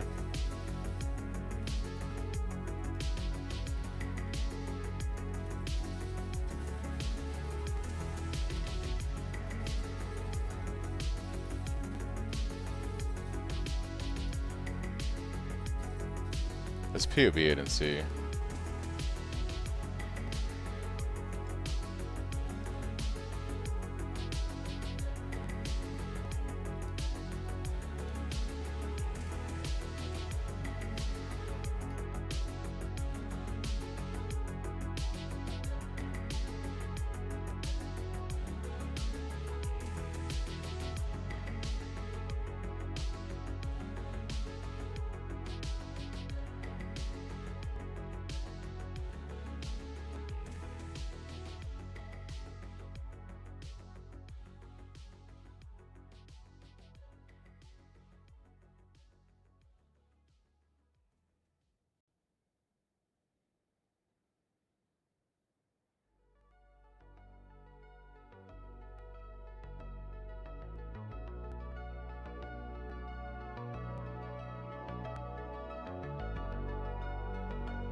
with so much freaking intelligence on it. It's crazy.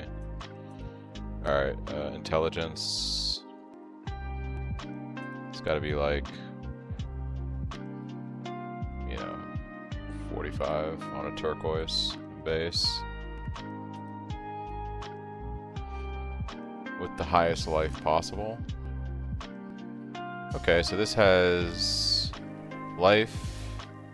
It's got 15 to all resists,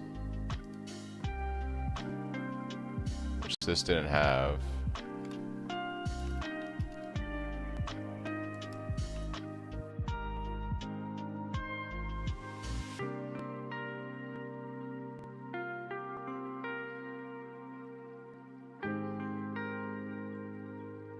I like the crit multi on this one. What we really need is chaos resistance. Bog? Okay. What are the odds that one of these has chaos resistance on it? Okay. But no life. Honestly, this isn't that bad compared to what I currently have. This has some chaos. I don't need the crit chance though. Yeah.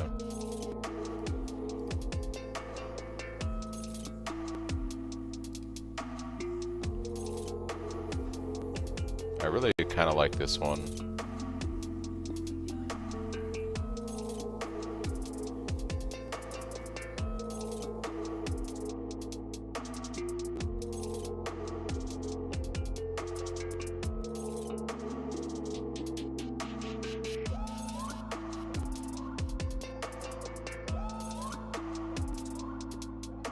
I guess I could do 40 intelligence,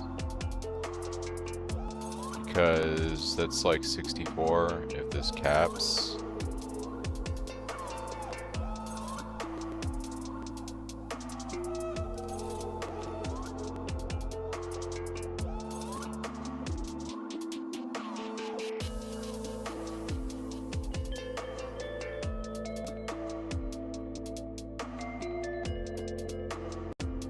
Evasion, intelligence, cold resistance, chaos.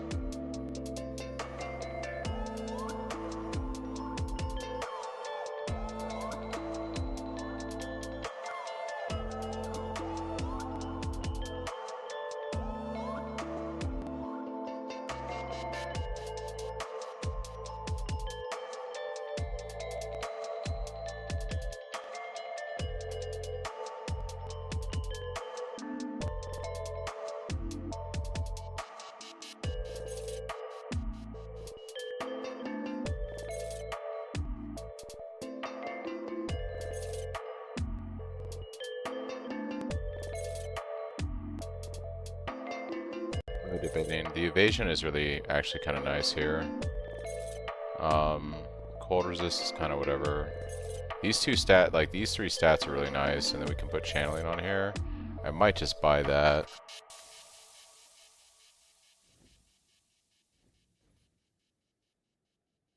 I'm not rocking life on my amulet anyways right now. Like, this has the armor and the energy shield, but my armor is so much higher than evasion, so that doesn't really work out in my benefits. That actually works against me.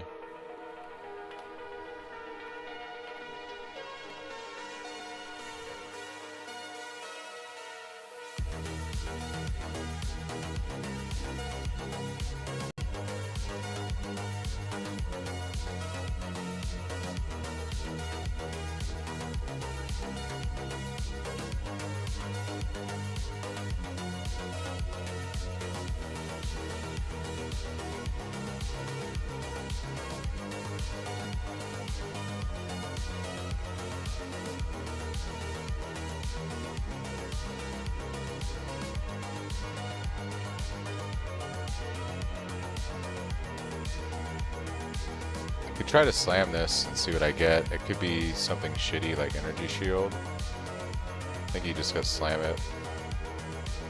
I got chaos resistance? Wait, no, this is my old one. No, wait, what? Wait, what? No, yeah, I had chaos resistance. I got elemental damage with attack skills. Oh my god. That's crazy. That's so good. Wait, what? That's so much better than this. Okay.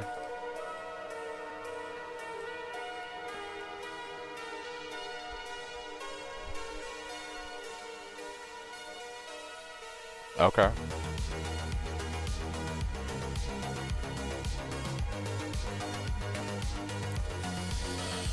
That's a win. That is a win. Alright, now we just need to... I'm going to reserve, or I'm going to grab a little bit more of Vitality.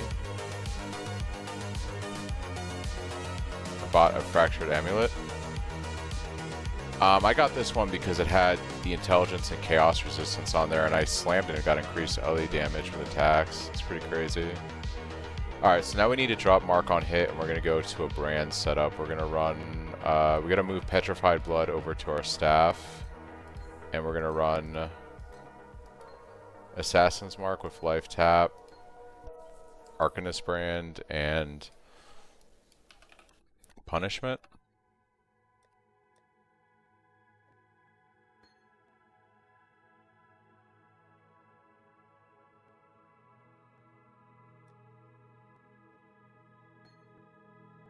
Alright, so this is hitting 2 red on this. I should just basically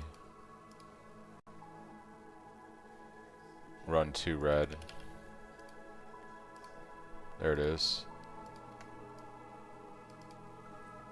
Okay.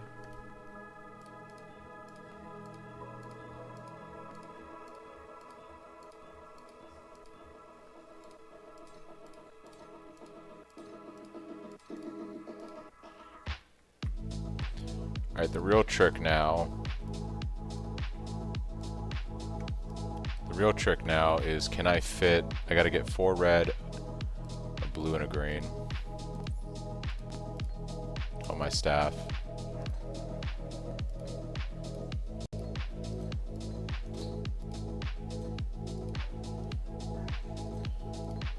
Let's for Ricci this. 113, 113.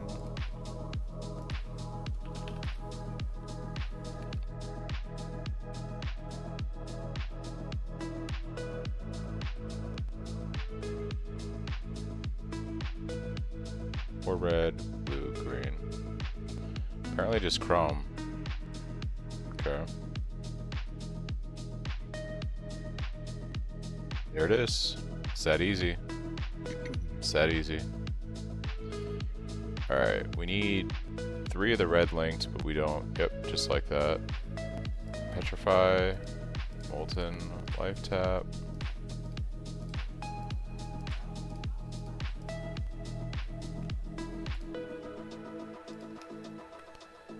I think that's it. I think we're in business. Got our double curse set up now. What else can I like upgrade and do?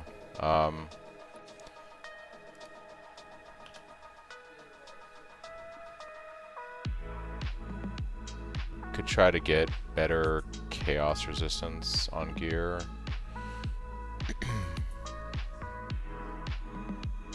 If I transfer my cold on my amulet over to fire, I can run... Yeah, if I transfer the cold resist on my amulet to fire, then I don't need a ruby ring here anymore. I could run an amethyst ring, and that would help me out with...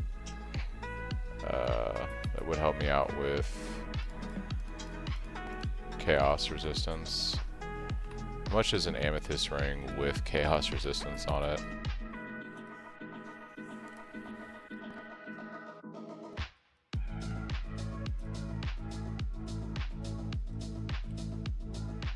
Chaos resistance. What do we got here? Oh, and when I need to adjust my damage on my sim here. Say we're doing 25 now on bossing. Okay. Cancel. So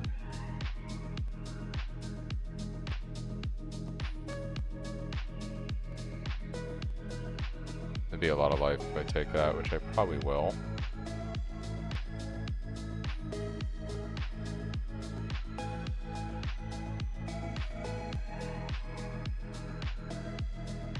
Take that point and put that there, because that's way more life. So now what we do is we refund this point, and we take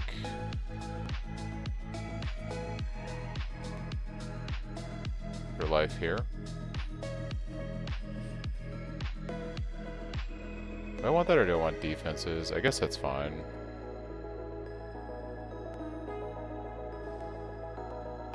Oh yeah, much better on our stats.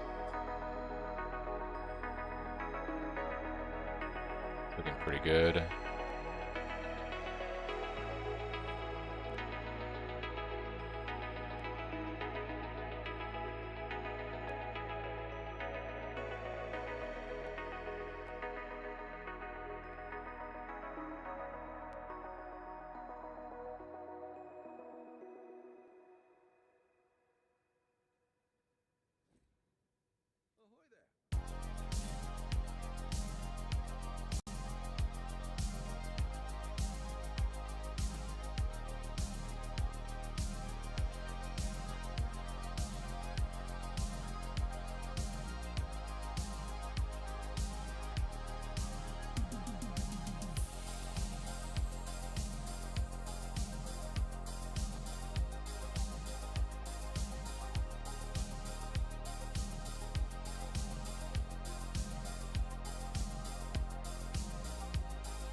This might be the one to buy. This has 35 plus 23. That's a lot of chaos resistance.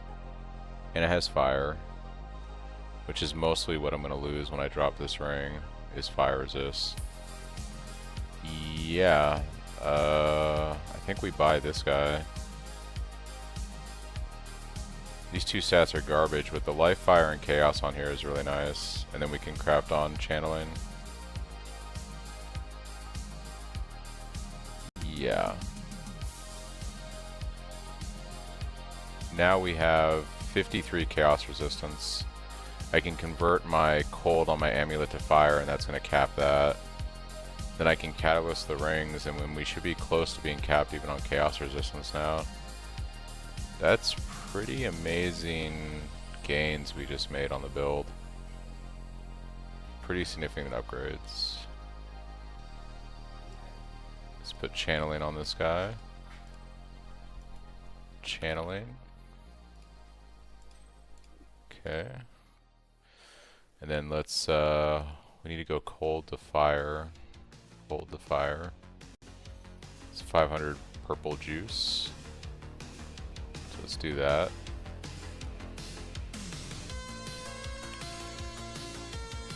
Some chaos.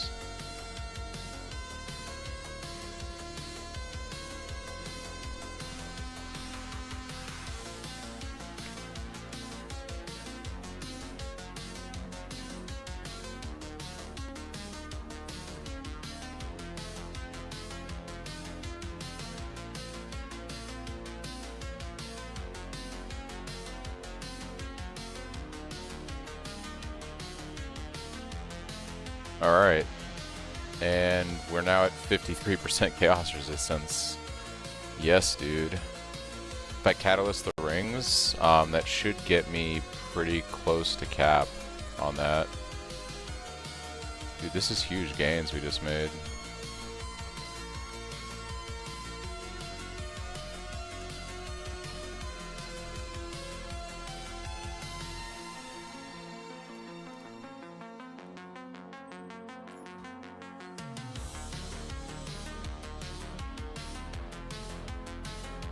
Okay.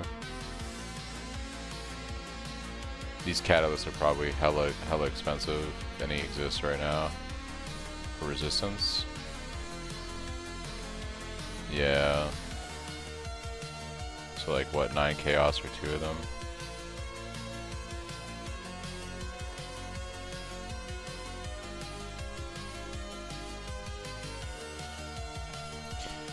The benefit is... Can you hear me, by the way, Nameless? I wasn't sure if, like, my voice was properly on YouTube. Let me know if you can actually hear me right now.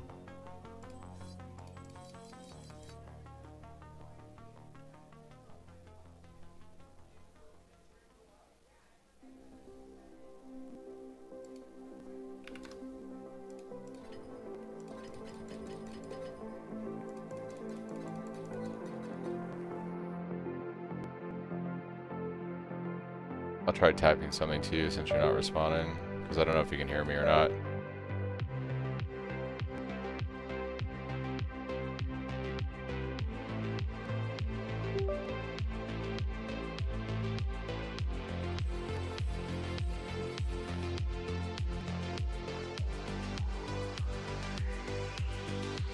Oh, okay, cool.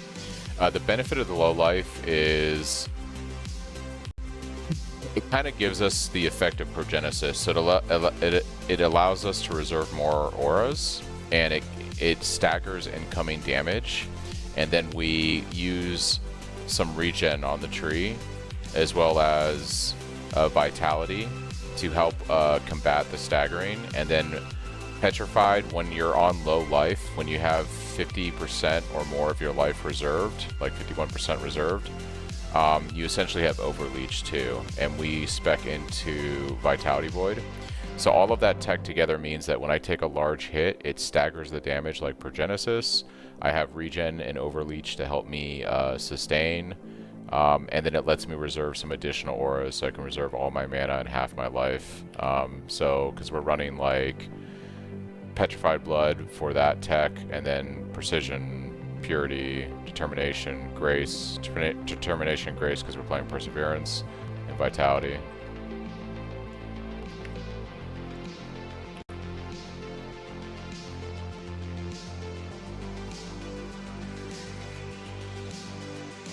Alright, we went from having no chaos resistance to being at 71%. That's pretty good. And then if I catalyze my amulet, that'll get us all the way, I believe.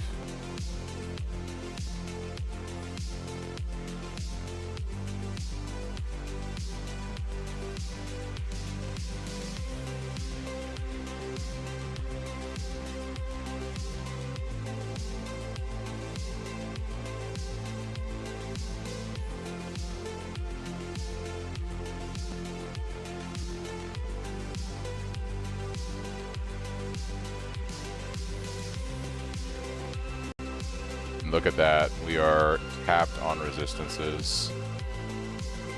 We did it. Capped on resistances. Alright. Let's go back to delving. We have a better weapon, we have double curse, and we're capped on resistances. I think that's pretty good.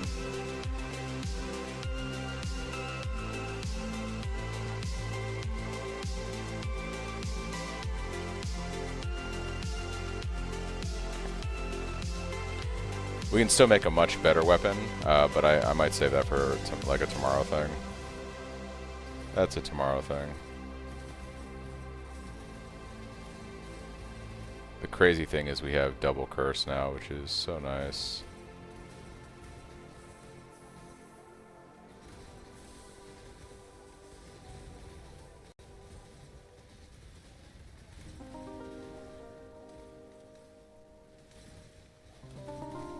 Still doing SSF.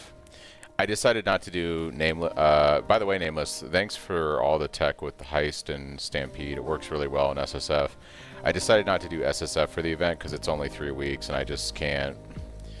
With work and everything during the week, I just don't have the time to properly push a character the way I'd want to. So I went trade, but yeah, I've done multiple test runs of the Heist stuff with boots and it's been great. Sometimes it takes me like 100 blueprint wings. I've had some pretty bad RNG sometimes, but yeah, otherwise it's pretty good.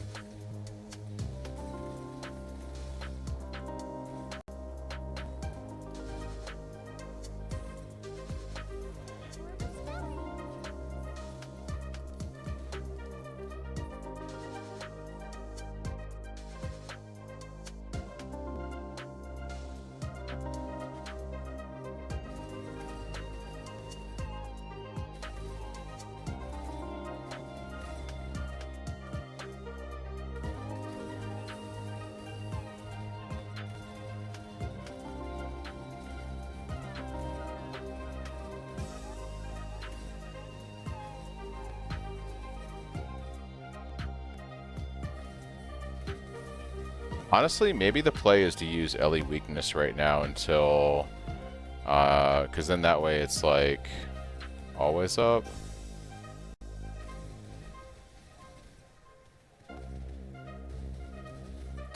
Or maybe I run Mark on hit and I just do self-cast Ellie weakness when I get to like a tough monster. I might do that because I kind of like the Mark on hit. And we're self-casting anyways. Maybe we keep Mark on hit. So we get at least that on rares.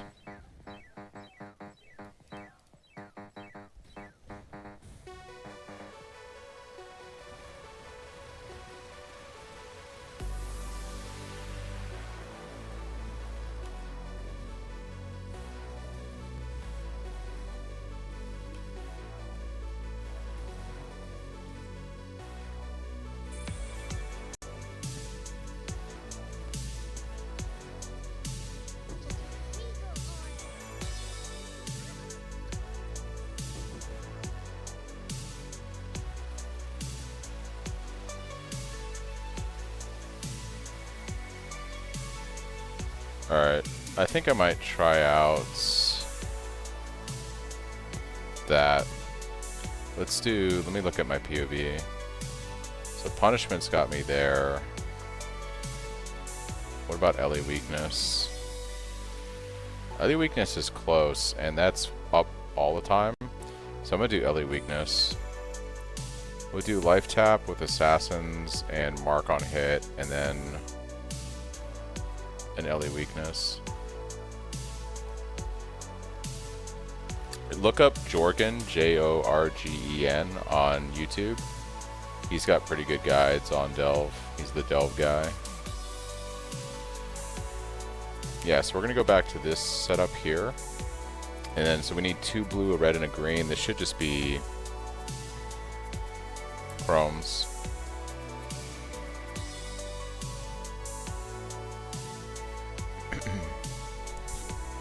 Perfect. And I just need to fix the links. There we go. Yeah, so this way I always have my markup no matter what, and then I can just self-cast Ellie weakness when we have a boss or a juicy rare or some shit.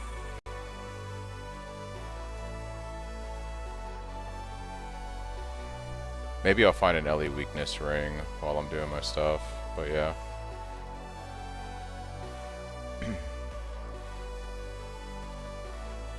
I'm crit capped without it, hero.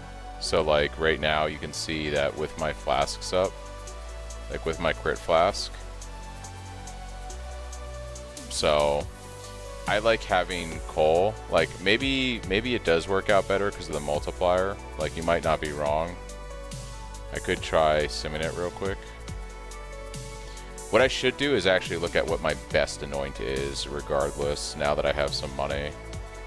So if I go here and I do anoint, what is actually my best anoint is the question. And it's marked for death, yeah. Cole is super strong. Like, it factors in that, like, you know,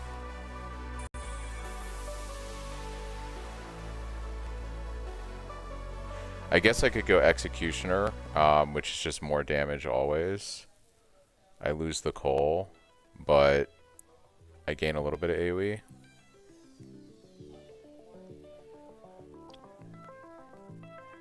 Which would be kind of nice, actually. But March for Death is like, I really like having coal on bosses. So I think I'm going to keep it.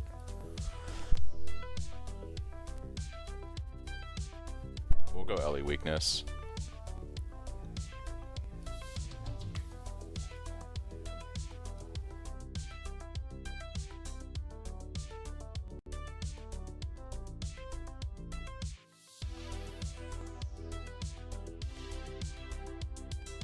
Alright, let's go back to Delvin.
You want to have Stampede or Replica Stampede, yeah, before you start using Tumult.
So the Ascension order, give me 1 second.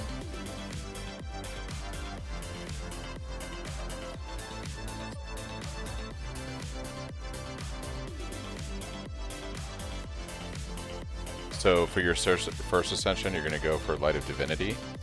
This isn't going to do much for you, but it's because we want to take Elemental Valence for our second lab. This is huge. This is what the whole build's kind of based around. In between labs 1 and 2, so between like level range 30 to 50, you're going to spec into Cold Fire Conversion Mastery here, Fizz damage converted to Fire, and you're going to spec into Fizz damage converted to Cold.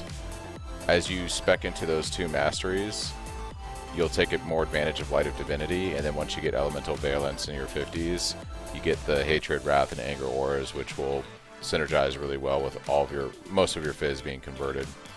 When you get to maps, eventually you'll craft gloves like I have, where you convert Fizz damage to lightning, and you'll do half your Fizz conversion to lightning with gloves and free up these points on the tree, and you'll just keep the cold conversion over here.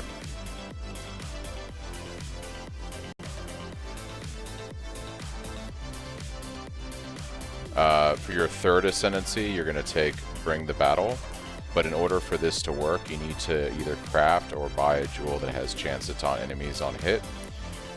So you get this jewel, and then you take this for your third Ascendancy, and this will give you 20% less damage every time you taunt something, which is constantly, thanks to Cyclone attacking so many times per second, in conjunction with the jewel for taunt on hit with attacks. And then you also get 20%. They take 20% increased damage when you taunt them. And then your final Ascendancy is Field Medicine, which just makes your magic utility flasks have a little bit more of a boost in their effect. Eventually, we will replace the fourth Ascendancy with a Tattoo Ascendancy from the event.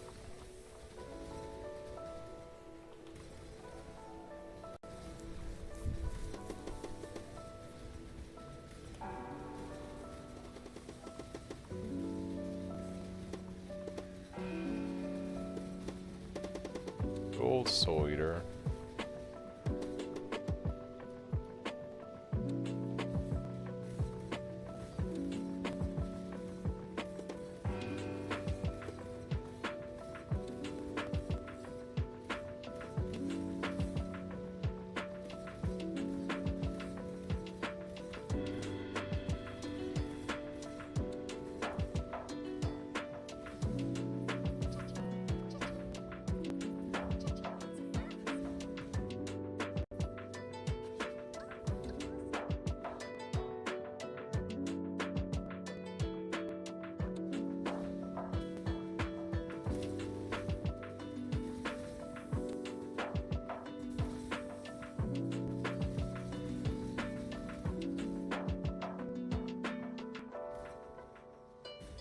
You know what? I think once I run out of Sulfite, I'm going to give Tota a try. I haven't done any Tota yet this event, but I just finally capped my Chaos Resistance. So my character is pretty tanky right now. So I think I'm going to give Tota a try and see. My gear is in a pretty good spot right now, actually.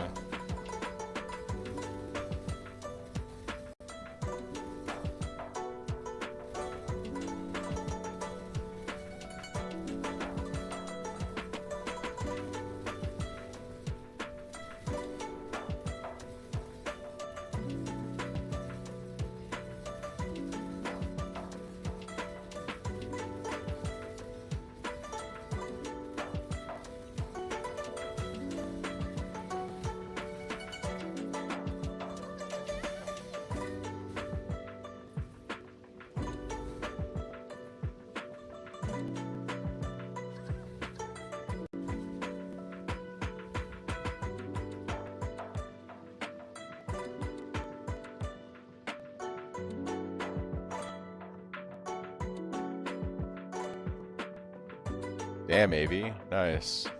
You know what I should do? I should buy another base and use that to craft on.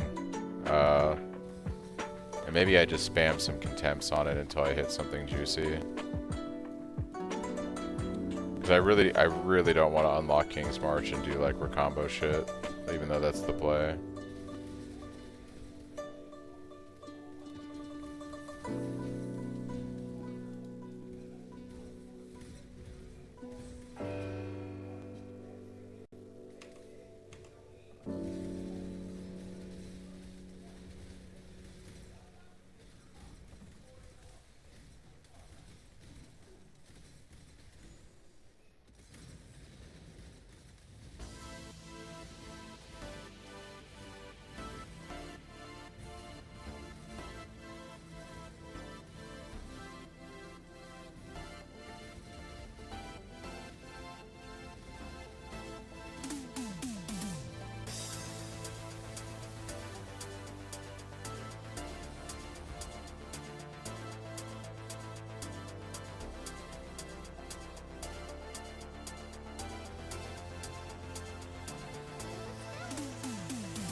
Thinning Shaper Orb? I mean, it's, you know, could work out really well.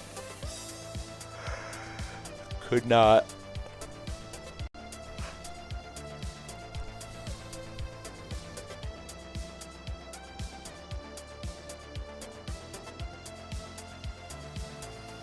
But these are still selling 3 to 1.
The max roll? Yeah, that's fair.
Soul Eaters are so fucking scuffed, dude. I complete the node. Nah, dude. Soul Eaters are fucking stupid in Delve. They're so stupid.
Monsters cannot be taunted.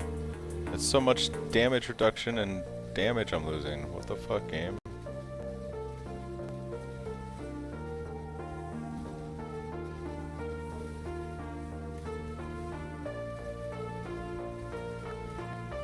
Bro.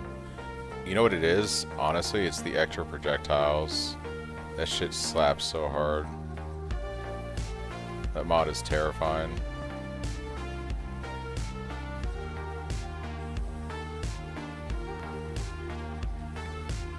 So terrifying.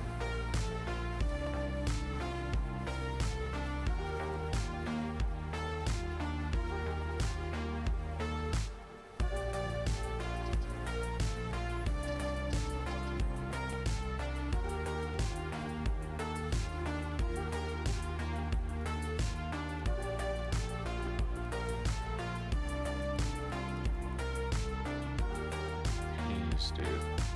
What is that degen?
Be right back.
It's our primary source of power charge generation on single target.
Can't do that, no, dude. That shit's way too dangerous. We'll have to go around.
Well, that's also not going to be very doable. It's unfortunate because I have to backtrack then, go down a different way. Either way, I'm going to have to do these areas, so...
Open.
The event is live. Welcome back, Highborn.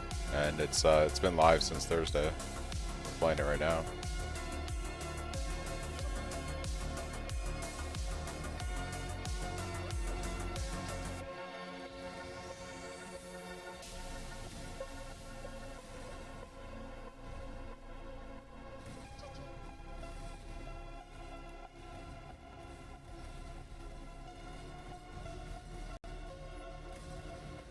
No.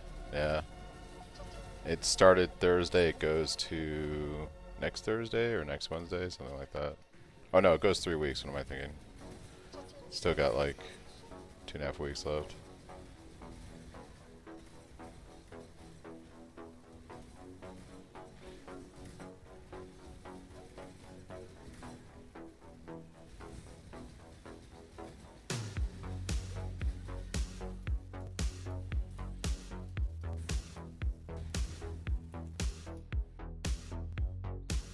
You're behind?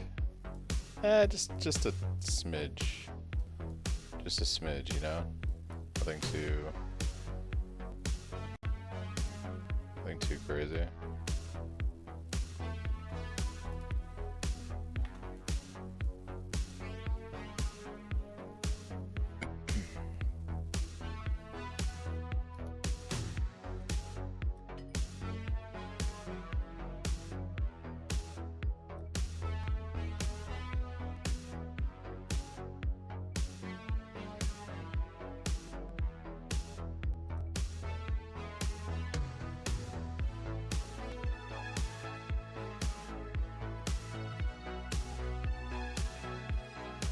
Am I feeling good? I feel alright.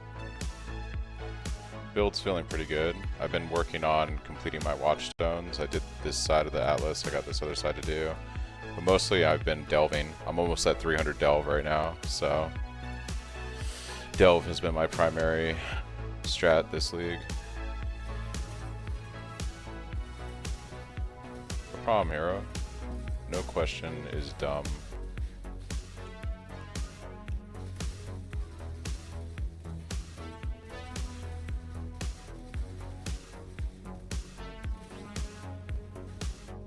Oh yeah, I've got Stampede, I've got my chest, Perseverance online, got my staff. Yeah, we're pretty much rolling. I need a better weapon still though. That's kind of going to be my focus over the next day, is really crafting a solid weapon.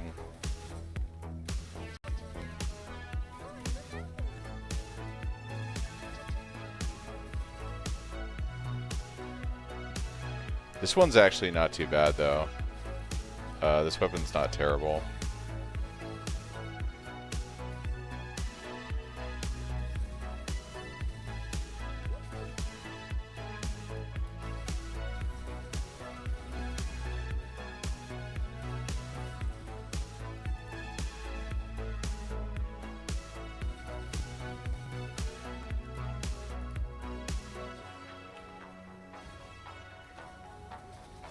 Possess boss. Oh boy. And Maven witnessed. Possessed and Maven witnessed.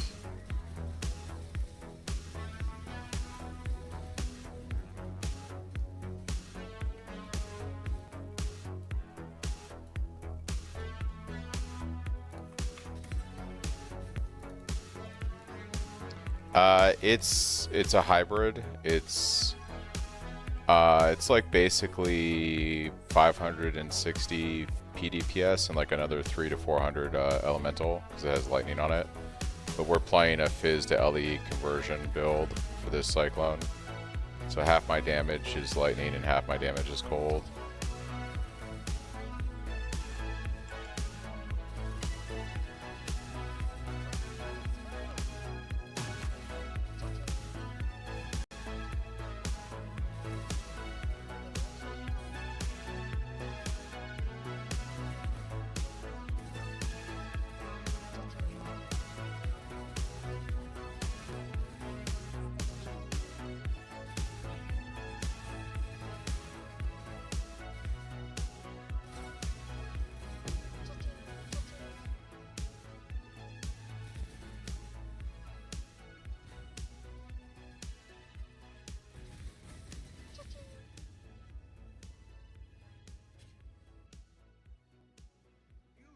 Greetings.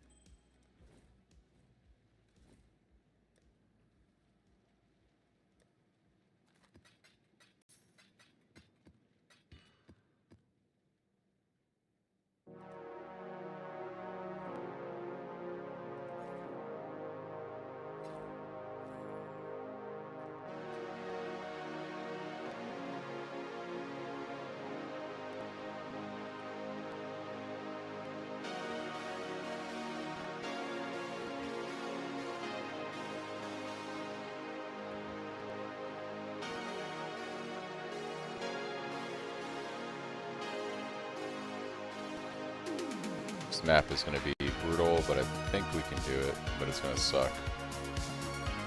It's kind of how that's going to work.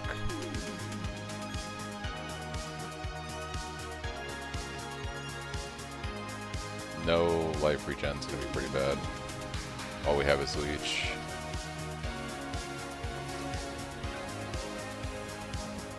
It's basically going to rush boss on this map for completion. Not too stressed.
Marshes.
Alright guys, I think that's it for me. It's been a pretty long day.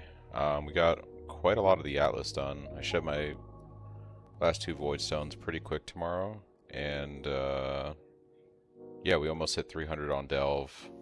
So the goal is going to be push even further in Delve tomorrow. We're like right there almost at 300, so it's pretty cool. So pretty productive day. We got all of our gear kind of figured out. Resistance is capped. Still would like to make a better weapon tomorrow, so I think that's going to be my primary goal for gear, is just making a way better weapon with at least another 200 plus PDPS on it, but we'll see how that goes.